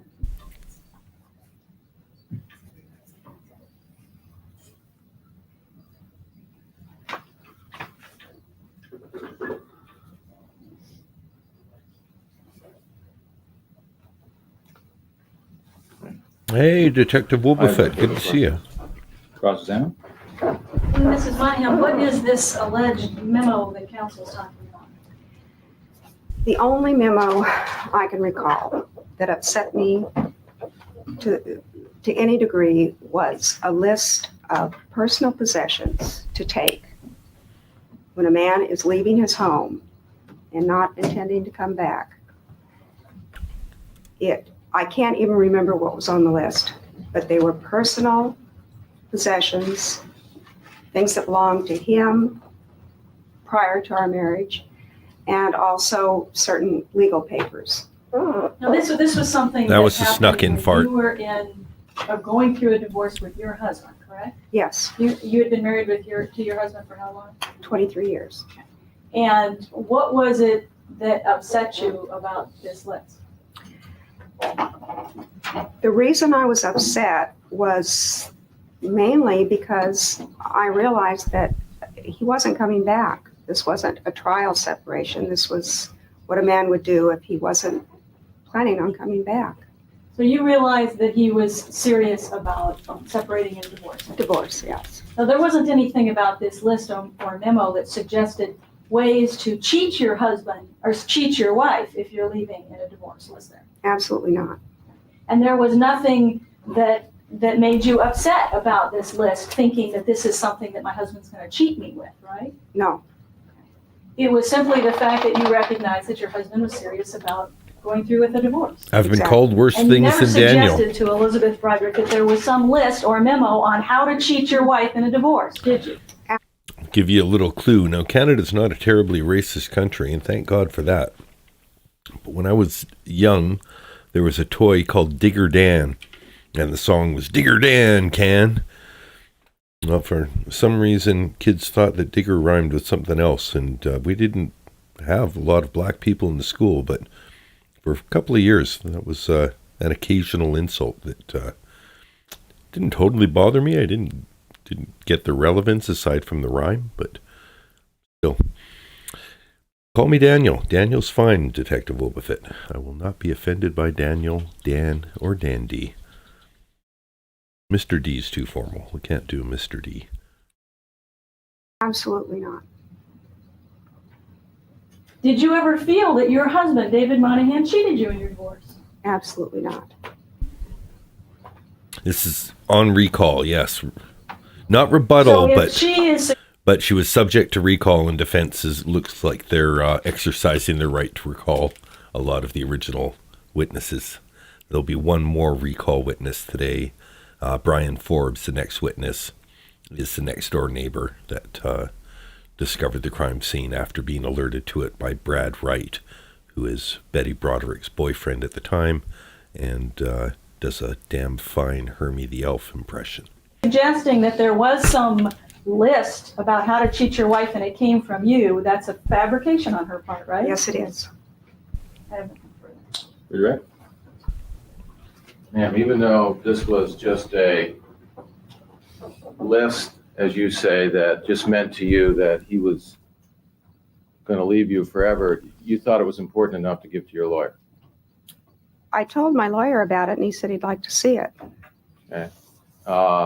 And you talked with the lawyer at that time, didn't you, about rumors? Welcome back, about LZB. people from Objection. Gray Carey. I'm going to bring this up because LZB's here. LZB is also an Elizabeth B, but a completely separate. Don't judge her.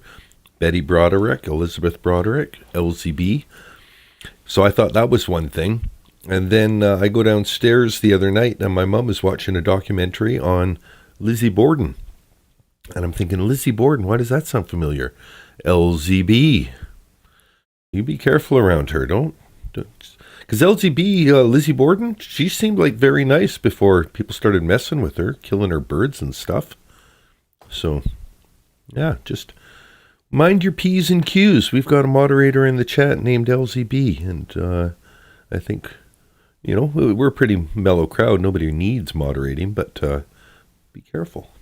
Objection, Your Honor. Sustained. Your Honor, it goes to impeachment if she Well, was talking. privileged material is what she told her attorney, having to do with the divorce. I haven't heard any waiver in any conversations you had with her attorney. Did you talk to other people at that time about rumors going on? Objection, irrelevant. What other people she might have talked to about this? Sustained. Did you ever talk about the subject that people at Great Carey were? Objection, irrelevant. Whether she ever talked about, If I can, Let her finish the question. Definitely looks more pale and, I don't know, less into it than when it was the state's case. Maybe she's like getting worked up about her testimony to come. Not this day, but just knowing that this is it. To talking to your client is going to be relevant. If not, we'll see. Go ahead.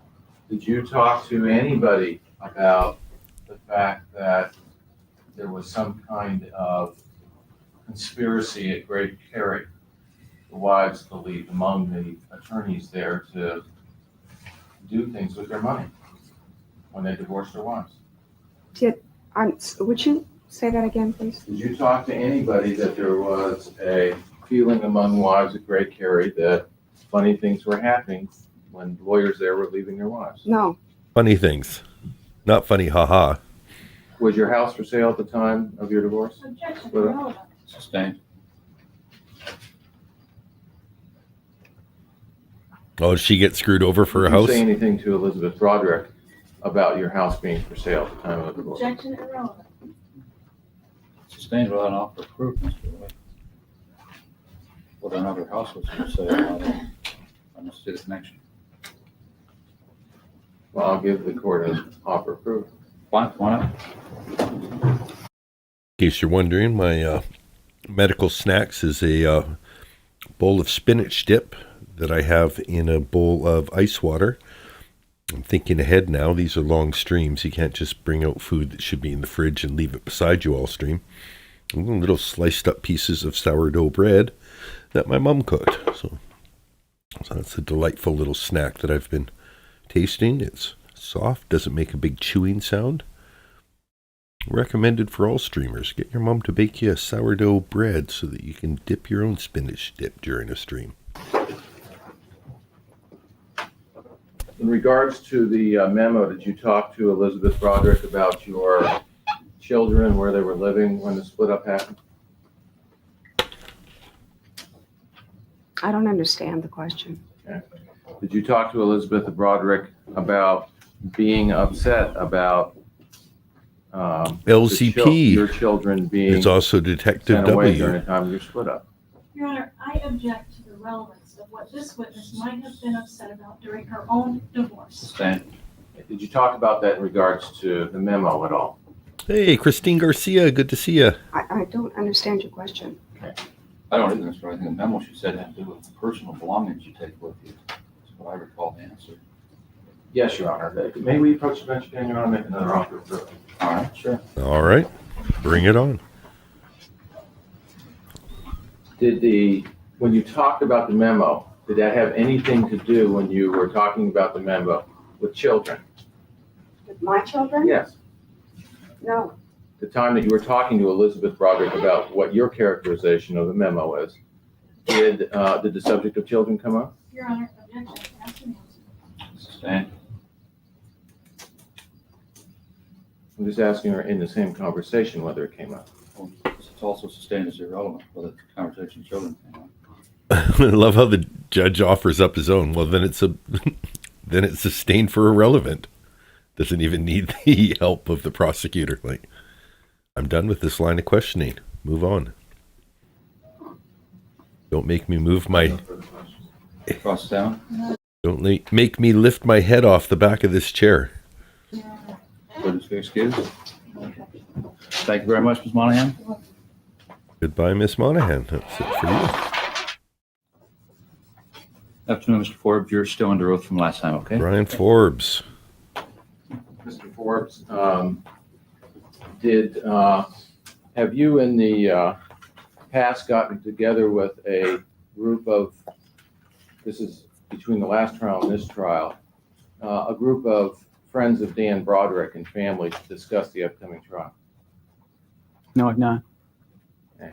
Do you know of any existence of any group of people that have discussed the trial and strategies? Not on a formal basis. I know it's a subject of discussion among lots of people in the community. Have you discussed with other people the fact that the way to get on the stand is to make sure that you ramble on about material that you know is not supposed to get to a jury or is illegal material, so the defense has to object? No. Have you ever seen any information about that, where there's a group that's asked to do that? Has to do what? To suggest that there should be some kind of Objection, Your Honor, irrelevant. Well, sustained at this point. I don't see where you're going. I'm showing motive or bias, Your Honor, if there is such. Of this witness? This witness. This witness? Said he's denied any knowledge of any such group or taking part in any such group. He's just the neighbor too. It's not You've like never heard or seen anything that talked about I guess they were the friends. best ways to get things in front of a less than middle class jurors? Objection. No the answer is no. objection. I love the tone of that one. That's the classic. That's the TV objection sound. 39? Sustained. The answer's stricken. Sustained. No, we have to go back one. 311. And there's been no discussion. 26. You've never heard or seen anything that talked about the best ways to get things in front of a less than middle class jurors? Objection. No, the answer is no. Sustained. The answer's stricken. Sustained. Objection, Your Honor. And there's been no discussions among anybody about how to get evidence before a jury. There have been no discussions that I'm aware of. I never took part in any such discussions. Why would you ask this unless you knew it for a fact or could prove that it happened? You're just going to put... Can we approach sidebar? Certainly. Sir, you could look at what has been marked as defendant's exhibit W. For the record, Exhibit W is a 5-page letter dated June 21st, 1991. Number, That's good enough. Go ahead. can you look at that letter and see if that's something that you've seen before, been copied before? Can I read it? Yes, go ahead, look at it.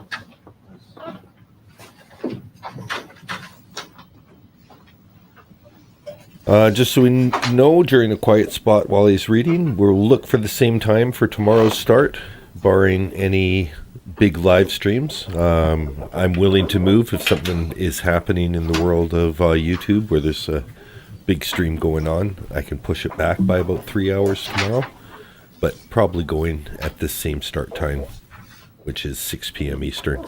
It was funny when I saw SKR was broadcasting. Have I seen this before? Yes. I believe I have. Yeah, did you Get back to discuss that. the contents of the letter before? No, I have not.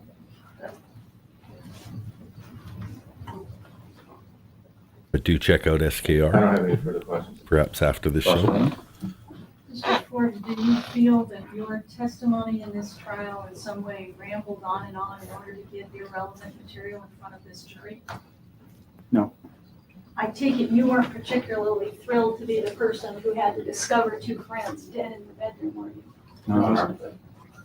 Well, I have an objection, it's argumentative. And yeah, for people who are just tuning in now, just so you know the schedule, I work on Sunday, Mondays, and Tuesdays. I do an overnight 12-hour shift, and then the remaining days are off. So the way this marathon is scheduled is I do morning streams after my night shifts, and then the other days I move it to an evening stream. So we'll be going 6 p.m. Eastern today, tomorrow, Saturday, and then Sunday we'll move it back to a morning show and probably go sometime around noon Eastern, maybe a little earlier, depending on how long the broadcast is.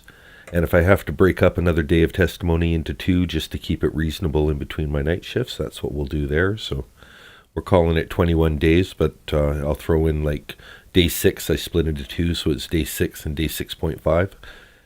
So it's 21 days of coverage, but if anything, I'm giving you more. Promising less and delivering more. That sounded like a fart. Someone squeezed one out. did you volunteer to find Court them and reporter such a does have coming- fun socks. Good eye, A to B. Okay, let's just let's see what I can do with. First, I'll zoom this screen. See what that looks like on this screen. Okay, that's not bad. Yeah, so maybe I'll go back to this screen. Maximum. Okay. Well, we can't really see the reporter's socks, but you can see I'm pointing at them with my cursor. I'll try and frame the shot better when we come back. Uh-oh. Okay, there we go. Natural. Yeah. Court reporter socks are fun. If you can pinch and zoom your screen, if you're on a mobile, you can pinch and zoom it. She's got fun socks on today. I think this is a little ode to the bloody bed sheet that she knew was coming in for the morning. Like, well, I'll wear the red socks, and that way, if Hansy there gets blood all over his hands and spatters onto me, it's not going to get on my nice white socks. Here and testify? Your Honor, objection, that has nothing to do, that's irrelevant to the question. Sustained. Thank you, Mr. Irwin. No, Your Honor. Witness be excused. Swell. No objection. Subject to recall. Thank you very much, Mr. Forbes. Honor, I wonder if you could just wait for a minute at this time. All right.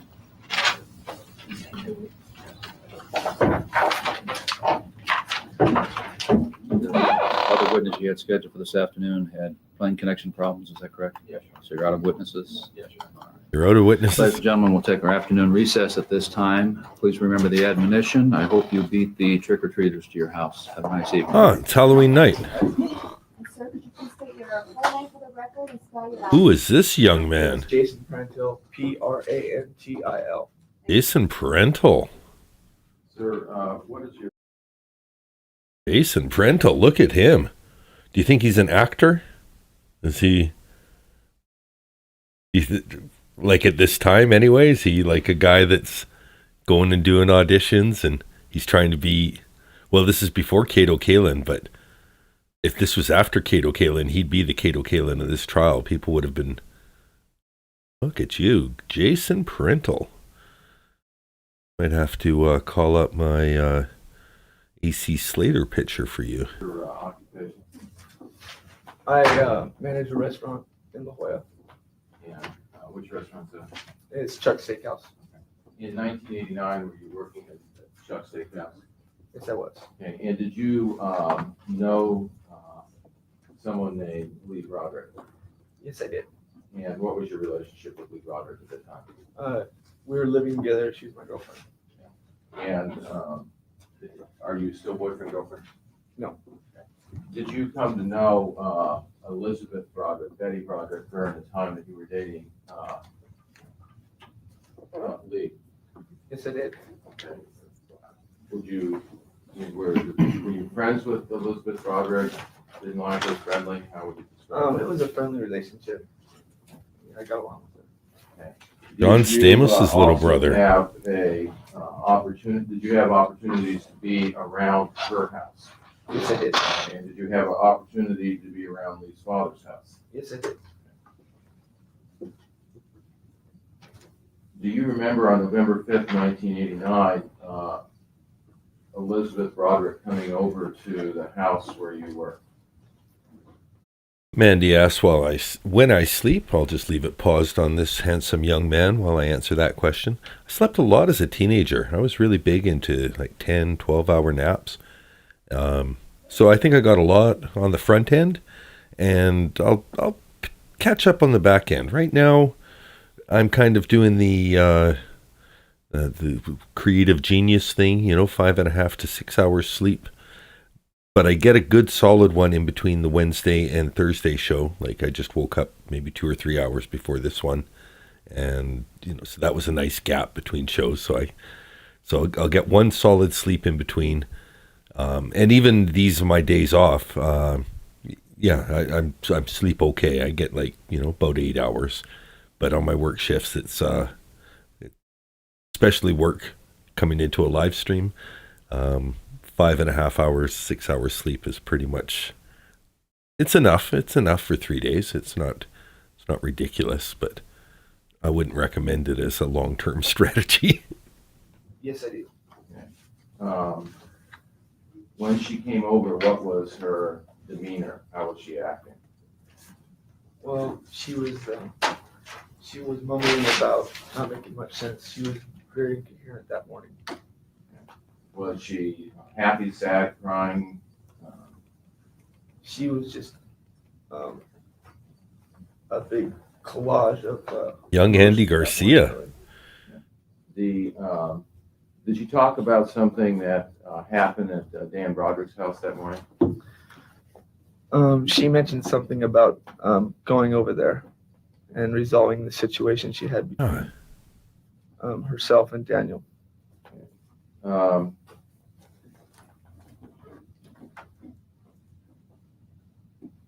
Did she tell you whether she had shot somebody when she was over there?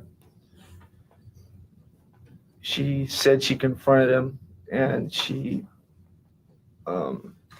said she couldn't take it anymore, and she just shot. Did she tell you how many times she shot? She said once or twice. She didn't know after that. Did she indicate whether she knew whether she had shot somebody? No.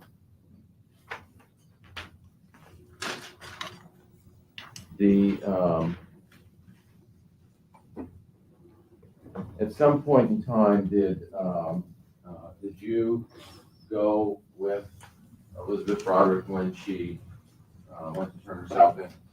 Yes, I did. And did she write anything out at that time?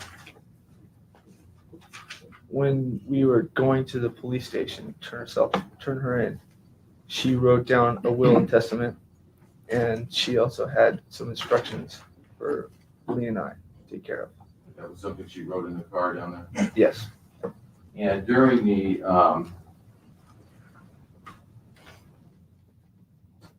did she mention anything, had she mentioned anything about suicide that day? She briefly mentioned something to that extent. Did she mention anything about it? When was that Did it have anything to do with when she was over at Dan Broderick's house? You remember? Or, It was vaguely related to that. Did she say anything else about the shooting or the gun? She said that she shot, and next thing she remembers, it was clicking, something to that. I take it you didn't take any notes that day. No, I didn't take any notes.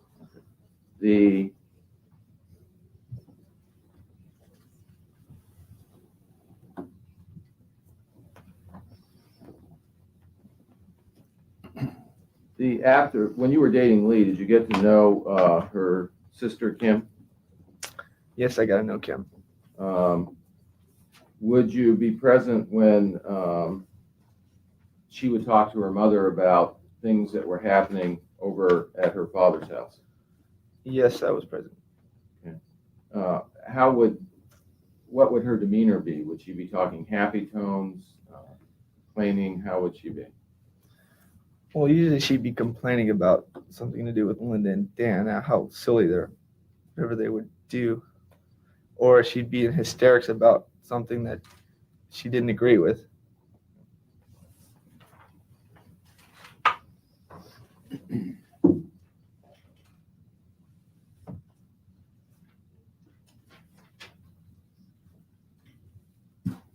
Did you ever hear Elizabeth Broderick's response to those about Kim's complaints? She would say that, if you're so sick of living over there, why don't you just come live with me? Did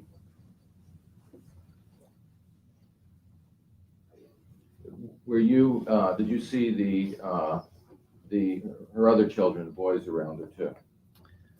On occasion, I did see them together. Okay. And how did they seem to be around their mother? Yeah, they were pretty happy. They liked to be in over at their mom's house. Did you hear Elizabeth Broderick use profanities? I would hear her use profanities. Did it usually relate to a particular subject, or was it all the time? Well, definitely related to one subject. And what was that? Anything to do with the deceased. Did she, the other times when she wasn't on that subject, did she seem to talk appropriately? Most of the time she talked appropriately.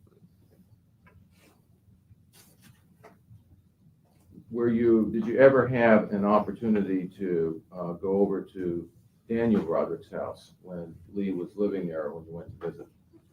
Yes, I did.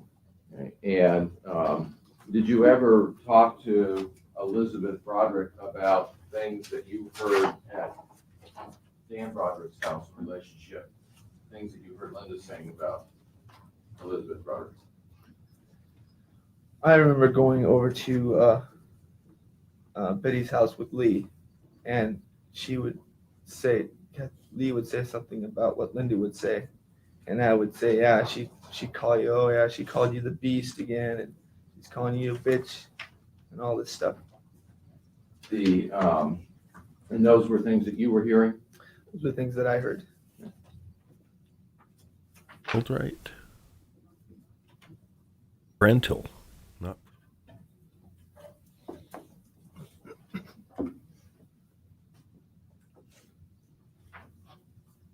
This is how I'll know if people copy my content, though, if they copy my mistakes. It was intentional. Would you notice when you were over at Daniel Broderick's house, would you notice? Those are my mistakes. The mistakes are copyright. Everything else is public. Felt over there, children? Sustained. Was there did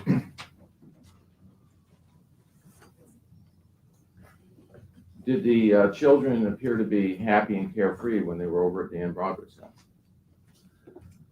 Well, they were to a point happy and carefree when Dan wasn't around, but when he was around, it was like they were intimidated on doing anything rash or anything normal of kids their age.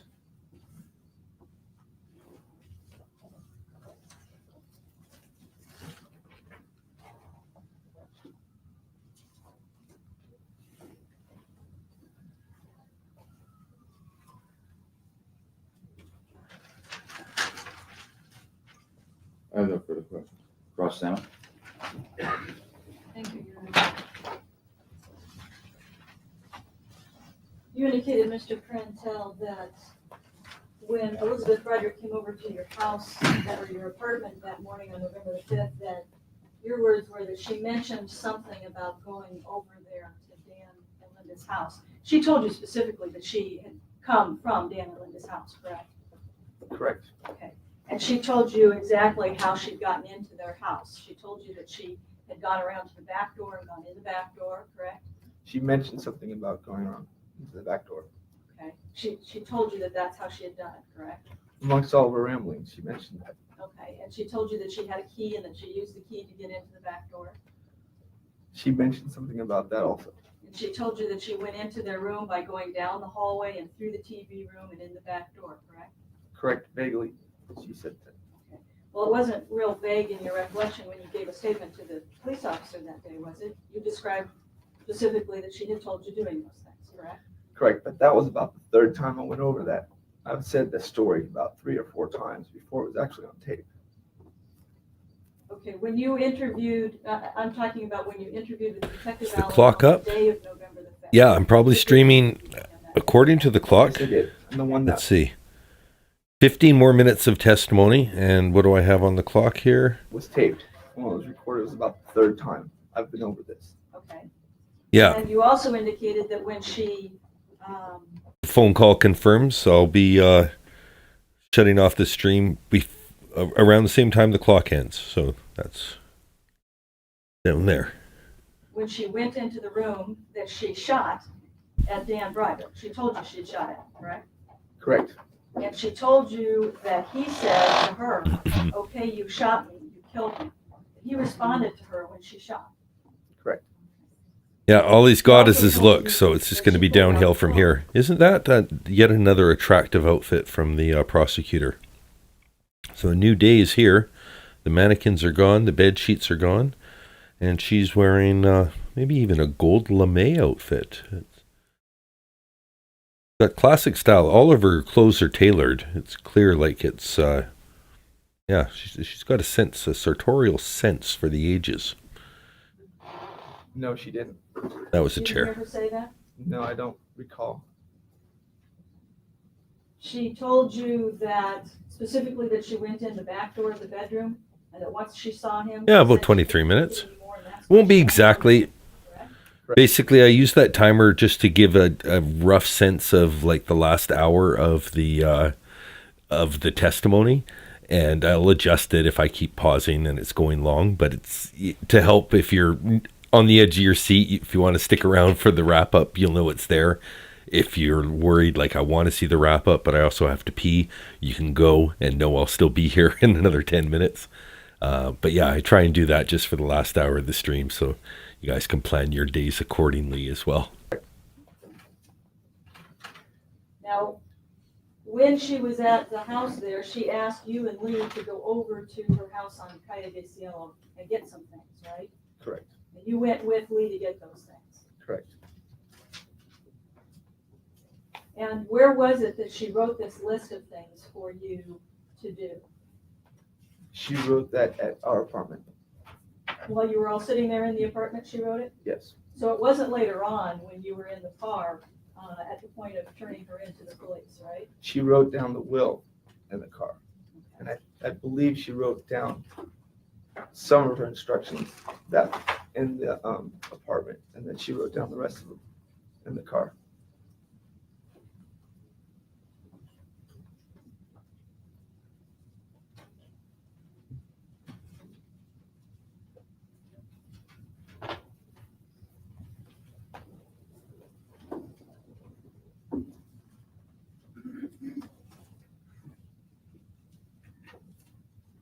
Your Honor, may I have marked his People's Exhibit next morning? People's Exhibit 64, what appears to be a photograph of, Should be 65. appears to be a photograph of, a very nice photograph of Mr. Jason Bashetta. So Mark,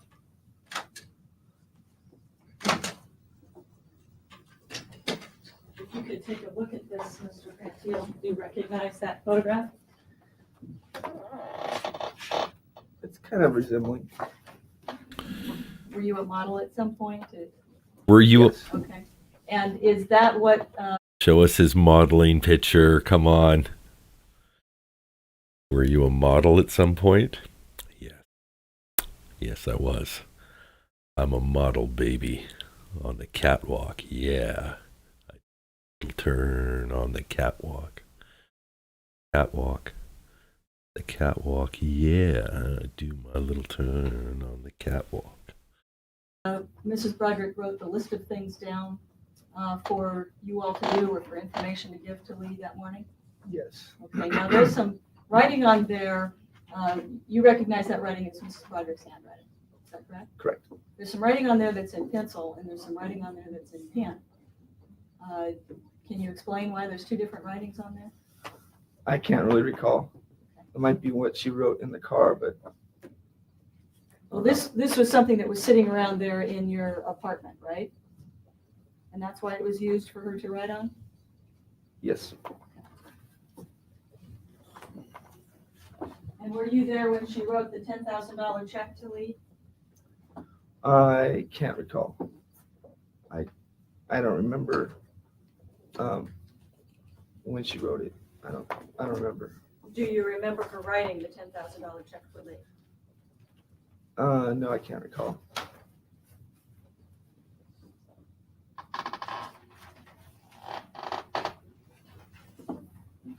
And when she sent the two of you to go over to the condominium, not the house on Calle de Cielo, but to the condo, what was it that she wanted you to get from the condo? She wanted us to get her diary, and We heard about the she's diary. been writing about. It's an autobiography, really. Okay. So she specifically directed you to get those specific things, right? Correct. And she told you exactly where to find them in the condominium. Correct. And did you find those? Yes, I did. You and Lee went into the condo and got them? Yes. How was it that you got into the condo? Well, Lee boosted me up, and we didn't have the key, so I had to break in through the window on the second story. And did you just get the diaries and the book, or did you get other things for her? We just got the diaries and the book and got out of there. Just specifically the diaries themselves, you picked them up, and specifically the book, you got that as well? Correct.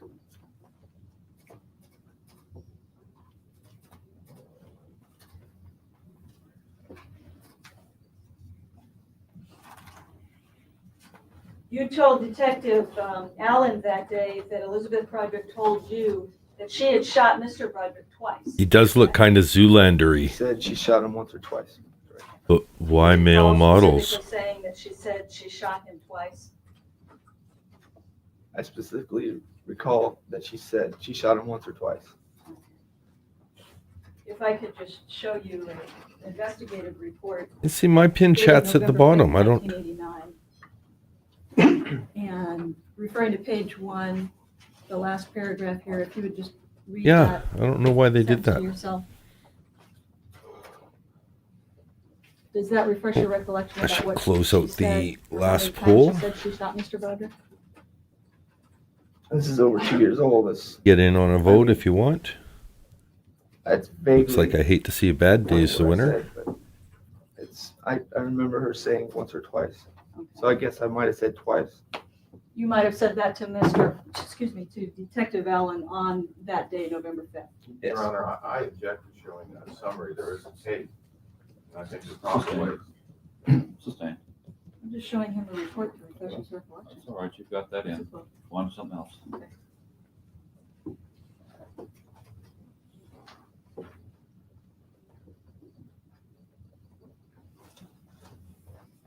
Now, you indicated that you had heard Elizabeth Broderick use what might be referred to as inappropriate language in front of the boys, correct? Rarely. Rarely. And that would be when she would be angry at their father for one reason or another. That was the basis of her using profanities in front of the boys. And did she ever explain to you why she used profanities in front of the boys if she was angry at their father? She was just furious at him. Okay. But she wasn't talking to their father, right? She was talking to the boys when she used that language. Only if he was brought up some way. If he was brought up, that's when she would use the profanities. she also used that type of language to Lee when she got angry at Lee, didn't she? Correct. Okay. So when you say she only used inappropriate language in relation to Mr. Broderick, that's not true, is it? If she got angry at Lee, she'd call Lee a bitch. She'd write, quote, fuck you on Only the in front of mirror. the boys. She would use profanities when she mentioned the word Dan. In front of Lee and myself, she would use profanities. I'm talking about when she would simply get angry at Lee and it didn't You don't have anything understand. to That's do how we talk to with each her other. father. Yeah, she would use profanities at her in my presence, but not when the boys were around. Okay, but she would use profanities when she was angry, even though the anger wasn't directed at Dan or Linda Broderick, correct? Correct. Let's just talk about live chats pinned to the bottom. I agree. I see the one at the bottom and I keep thinking that's a new chat that I can't read because it doesn't show me the whole chat. It shows me 7 characters. Yeah. So right now I have Detective Wolbefit pinned and I can see who her, which is nowhere near as useful as seeing it at the top of the chat in full, like you're highlighting something that you wanted people to be able to read in the chat. Go figure.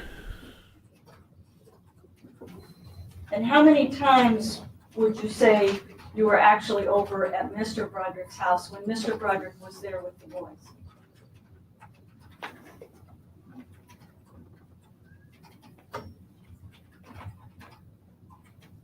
On a few occasions, not too Only many on a occasions. few occasions, okay.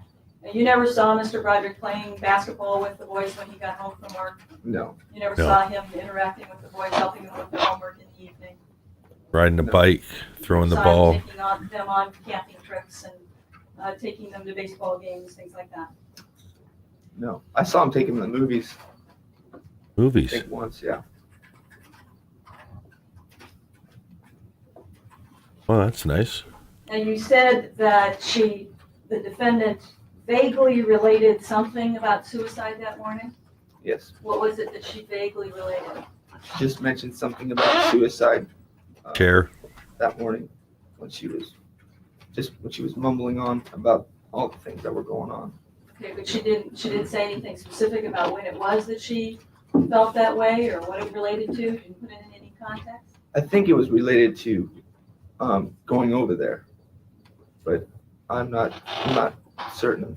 Okay, I can toggle that off You too. didn't say anything about her making. So I see in the chat there's some questions about the gamification of the chat with the number 1 chatter, number 2 chatter, etc.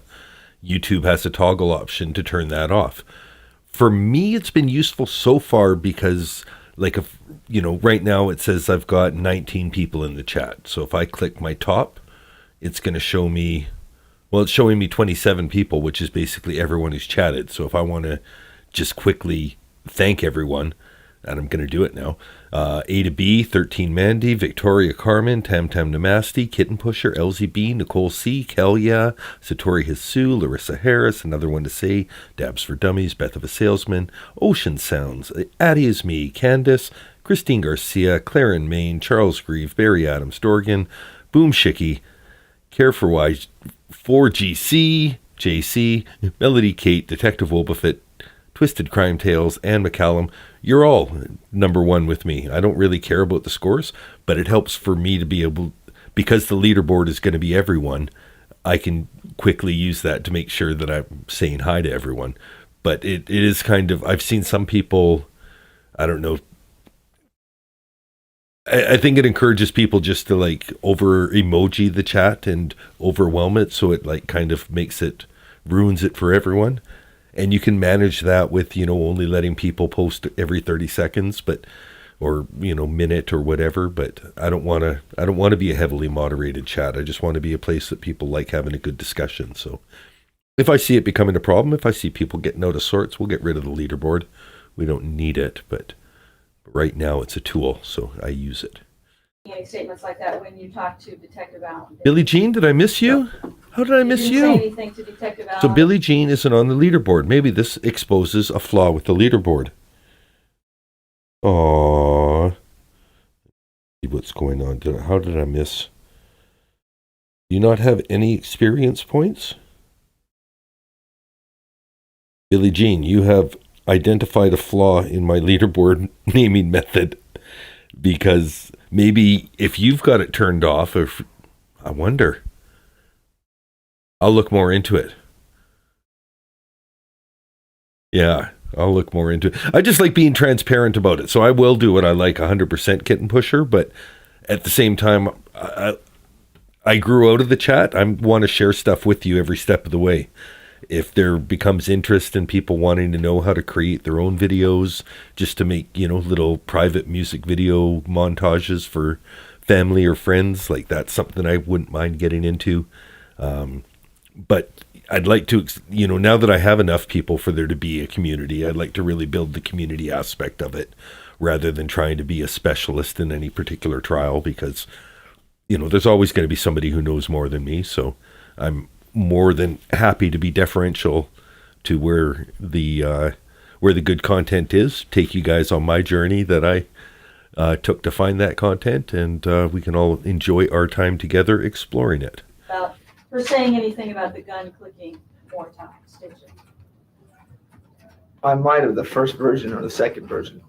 Yeah, You were sat Billie down and Jean is had definitely full- talking. Full interview with Detective Allen, you didn't say anything about that, did you? That could be it. So Billie Jean's I might opted have- out of the leaderboard, and because of that, people who that explains it. So I just won't be as dependent on the leaderboard, and I don't see myself using it as I go forward, like as it gets bigger. But right now that it tracks everyone who wants to engage with leaderboard, it does make it a little easier. I think it's in your advanced settings, like you have to go from desktop. It's probably not something you can do from mobile, but if you go into your advanced settings when you're on your channel on a computer, I think that's where you can find those options. The first or second version when we recorded, what you have there is what I said.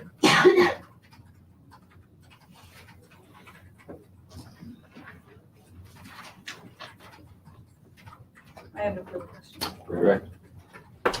I have a question, but why male models? We're talking to Detective Allen. How long were you down there before you were taped? Well, we were put in the back of a car, and then we were in the car for about 45 minutes, and then we were sent to our apartment, and then we were there for another hour or so, and then we went downtown, and I don't even know how long we were there. It might have been 2 hours. Okay. And I take it during that period of time, Detective Allen was going through this with you a number of times? Yes. And the tape where you actually had a conversation was about a 15, 20-minute tape? About that long, yes. And did, during the time that you were there, what was your physical state while you were waiting to talk to Detective Allen? Well, I worked the night before, and I was woken up at around 7 o'clock, and we didn't have anything to eat. And it was by the time we made the tape, it was probably about 2 o'clock in the afternoon. And I really wasn't completely all together. Did you even know what had happened? I mean, when did you learn that Mr. Broderick actually was shot? We learned right when the patrolman picked us up, and we met with the other patrolman and the officer on Cass and Garnett at some bank. And that's when we found out, or that's when I found out. Yeah. I have no further questions. Recross. You're not saying that anything you said to Detective Allen wasn't true at the time, are you? No. Nothing further. Wouldn't speak to you as well. No objection. Thank you very much, Mr. Prentel.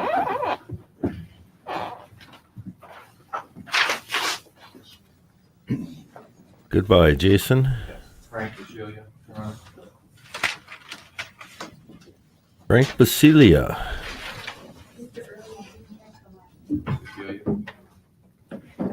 Frankie boy.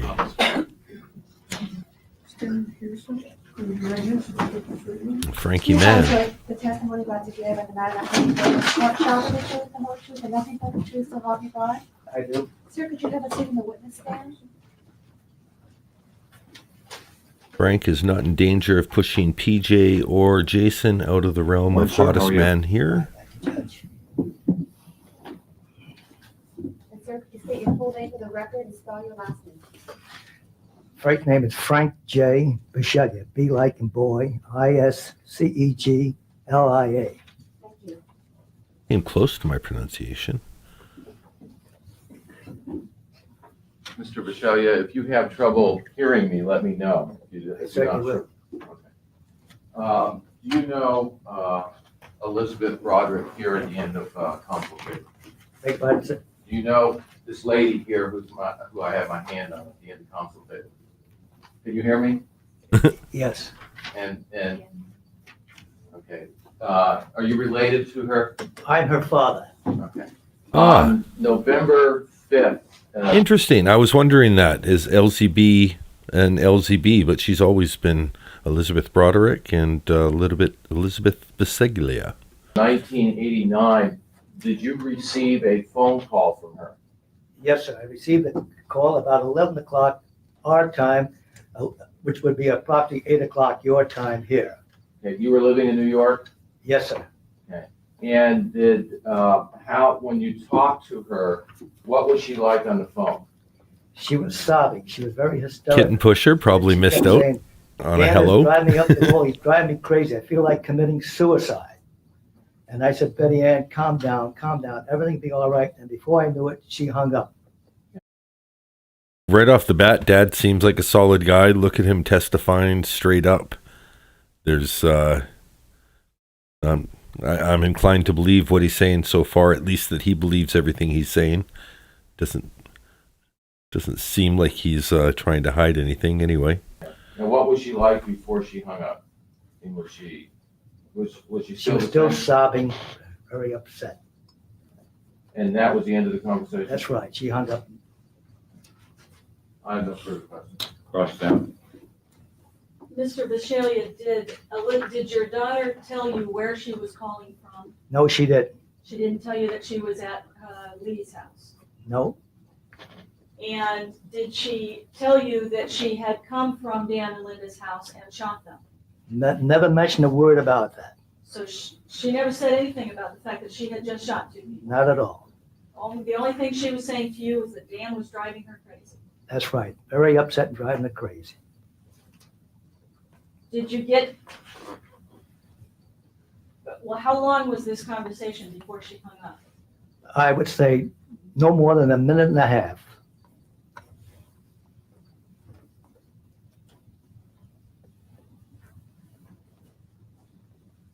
When was it that you found out that Dan and Linda Broderick had been killed? About an hour and a half later, Gail Forbes called me up telling me that Dan and Linda were murdered and Betty Ann is a prime suspect. I have nothing further, Your Honor. Redirect. No. Witness be excused. That was the defense witness? Thank you very much, sir. She just wanted to see her dad. That's my speculation on that. That's, wow. Okay, well, let's just see what comes up for tomorrow's coverage. No way. Betty takes the stand? Betty takes the stand tomorrow. Elizabeth Ann Broderick. Broderick. Maybe pull that microphone down a little towards you. Ho, ho, ho. Oh, boy. Okay, it's a big weekend. Strap in, get your popcorn, get all your medical snacks. I haven't even dipped into this, and I'm glad I have them in these nice sealed containers. I've got some taco chips. This is, oh, I'm so excited. I'm so excited. I'm so excited. I'm so scared. It's a quote from Jesse from Saved by the Bell. Oh my God. Let's see. Can you guys see if I'm scrolling? I think you can. Let me just get the text template off here. Boom. I'm just going to scroll through the testimony so that we can see a little bit. Oh yeah, some nose rubs. So what I was speculating earlier about her, seeming not with it today, I think she's getting psyched up for this testimony. This is obviously a big day. She's got a lot to get sorted. And instead of just scoffing at the state case, she was, I think, getting mentally prepared. We have an hour and a half of Betty testimony. We've got 2 hours of Betty testimony. We have 2.5 hours of Betty testimony. We have 3 hours of Betty testimony. The entire day tomorrow is Betty on the stand. The video is 3 hours and 22 minutes long. I imagine we'll probably go quite a bit longer than we're not going to just be 4 hours long on this video. I wouldn't be surprised if this goes a full 5 hours. And we're going to enjoy it. We'll do some rewinds while we're watching. We'll make sure that we're hearing every word. But it's all about Betty. It's all about Betty indeed. And speaking of all about Betty, let me just give you a link as I transition so you guys can watch this. It's less than a minute long because I'll be transitioning back to a full screen where I just kind of give a recap. But I did a Betty Broderick short. A lot of people, your first introduction to my channel would have been through shorts. I started by doing Sarah Boone shorts, but I tried my hand at a Betty Broderick short. I like the way it turned out. It's another song that I have not heard in a long, long time. There it is. So, you want to go watch that, guaranteed for 1 minute. Well, yeah, I'm not going to really talk for the next minute. You're not going to miss too much. I'm just going to get myself set up technically. So enjoy that. And I'll still, for the people who can't leave, I'm not going to just leave you hanging. Okay, so we're in the studio. I've got all the stuff back here. I've got papers and, it's not fake at all. That's all real buttons. Tip, tip, tip, tip, tip, flick, flick. Okay, that's all going. It's going to be a big day. If you know anybody that's been watching some of the streams, make sure you reach out to them if you see them in another stream tonight or, between the next 24 hours. Let them know that it's Betty Day, and I'll make sure that that's, clear and easy to see in the time. Did I get food on me? What's that there? Oh, no, I think it's just trying to green screen out my shirt. Okay, that's fine. I'm wearing 2 sleeves. This is how we did it in the 90s, so... keeping the fashion going. Also got the Canucks hat on. Doesn't matter, win or lose, you got to support your team. Tough season this year. We're in a good spot for a draft pick, so good for that. Betty, Betty, Betty, full day of Betty. Okay, so if you saw that was Betty Boo, just doing the do until we are through. It's Betty Boo, just doing a do. All right. So yeah, nothing in today's testimony that helps tip the scale in Betty's favor. In fact, Betty did worse in her poll tonight than any other night so far this marathon. People were 50-50 on having more sympathy for her than for Sarah. Not 100% because of information on the stream. Some people have watched the dreading 3-hour video, which... by all means, go watch that, fill in on the case, get some beginning, middle, and end with some perspective from time. But yeah, she did the worst. It didn't help the initial bit of the testimony, but maybe that sets the stage. Maybe a bunch of that stuff had to come in so that Betty can now testify on it freely today or tomorrow in our next show. So we've got that to look forward to. I'm really excited. So we'll do it 6 p.m. Eastern, which is 3 p.m. Pacific. Plan for about 5 hours. If you can't, if you're joining live, just jump in, even though you want to see all the Betty testimony. I think it's more fun. The more people that are in there live will catch you up on what you missed, and you can always rewind it after. Or, worst case, come in and play it at 1.5 times. I'll never speed up the audio on the original watch so that it's possible to listen to the commentary and the audio if you're speeding it up to catch up on the replay crew. If you're on the replay crew, leave your comments, leave your favorite timestamps, let other people know what the fun parts of these long streams are. If you haven't subscribed, there's a subscribe button that's supposed to be there. If you haven't subscribed, subscribe. I'm 66 subscribers away from 1,000, so that's super exciting. If you like the stream, which, you probably did if you stayed this long, so I probably don't even need to ask for that. We'll just take that away. But do share it with people, because some people might not know we're doing this, and tomorrow is probably going to be the best day if you were to say, hey, watch this, and then they watch like a day of, chain of custody evidence. Be like, no, this sucks. I'm never listening to anything you suggest again. But tomorrow should be good. So if you're going to share that it's happening, share it tomorrow. Maybe even wait till the stream started and then just start sharing out the link. Let's just see what people are saying before I close down the stream. Looks like everyone's having a good time. You guys are so fine. I definitely am Dan D. We've got Billie Jean saying goodbye to all the sweet things in chat. We'll see you tomorrow. Lots of thanks for hanging out. Everyone's had a great time. Just before I close out completely, I always will close the stream and then leave the chat open for 2 to 3 minutes so people can say their final goodbyes. Check out the short if you want on the way out. That's the pinned comment. No, it's not. It's not pinned. Kitten Pusher's pinned. That's how you opt out of XP. I'll scroll back. Where's my pin it? If you guys want to watch that on your way out, there's that. And I'll see you tomorrow. Same Dan D channel, same fine and dandy chat.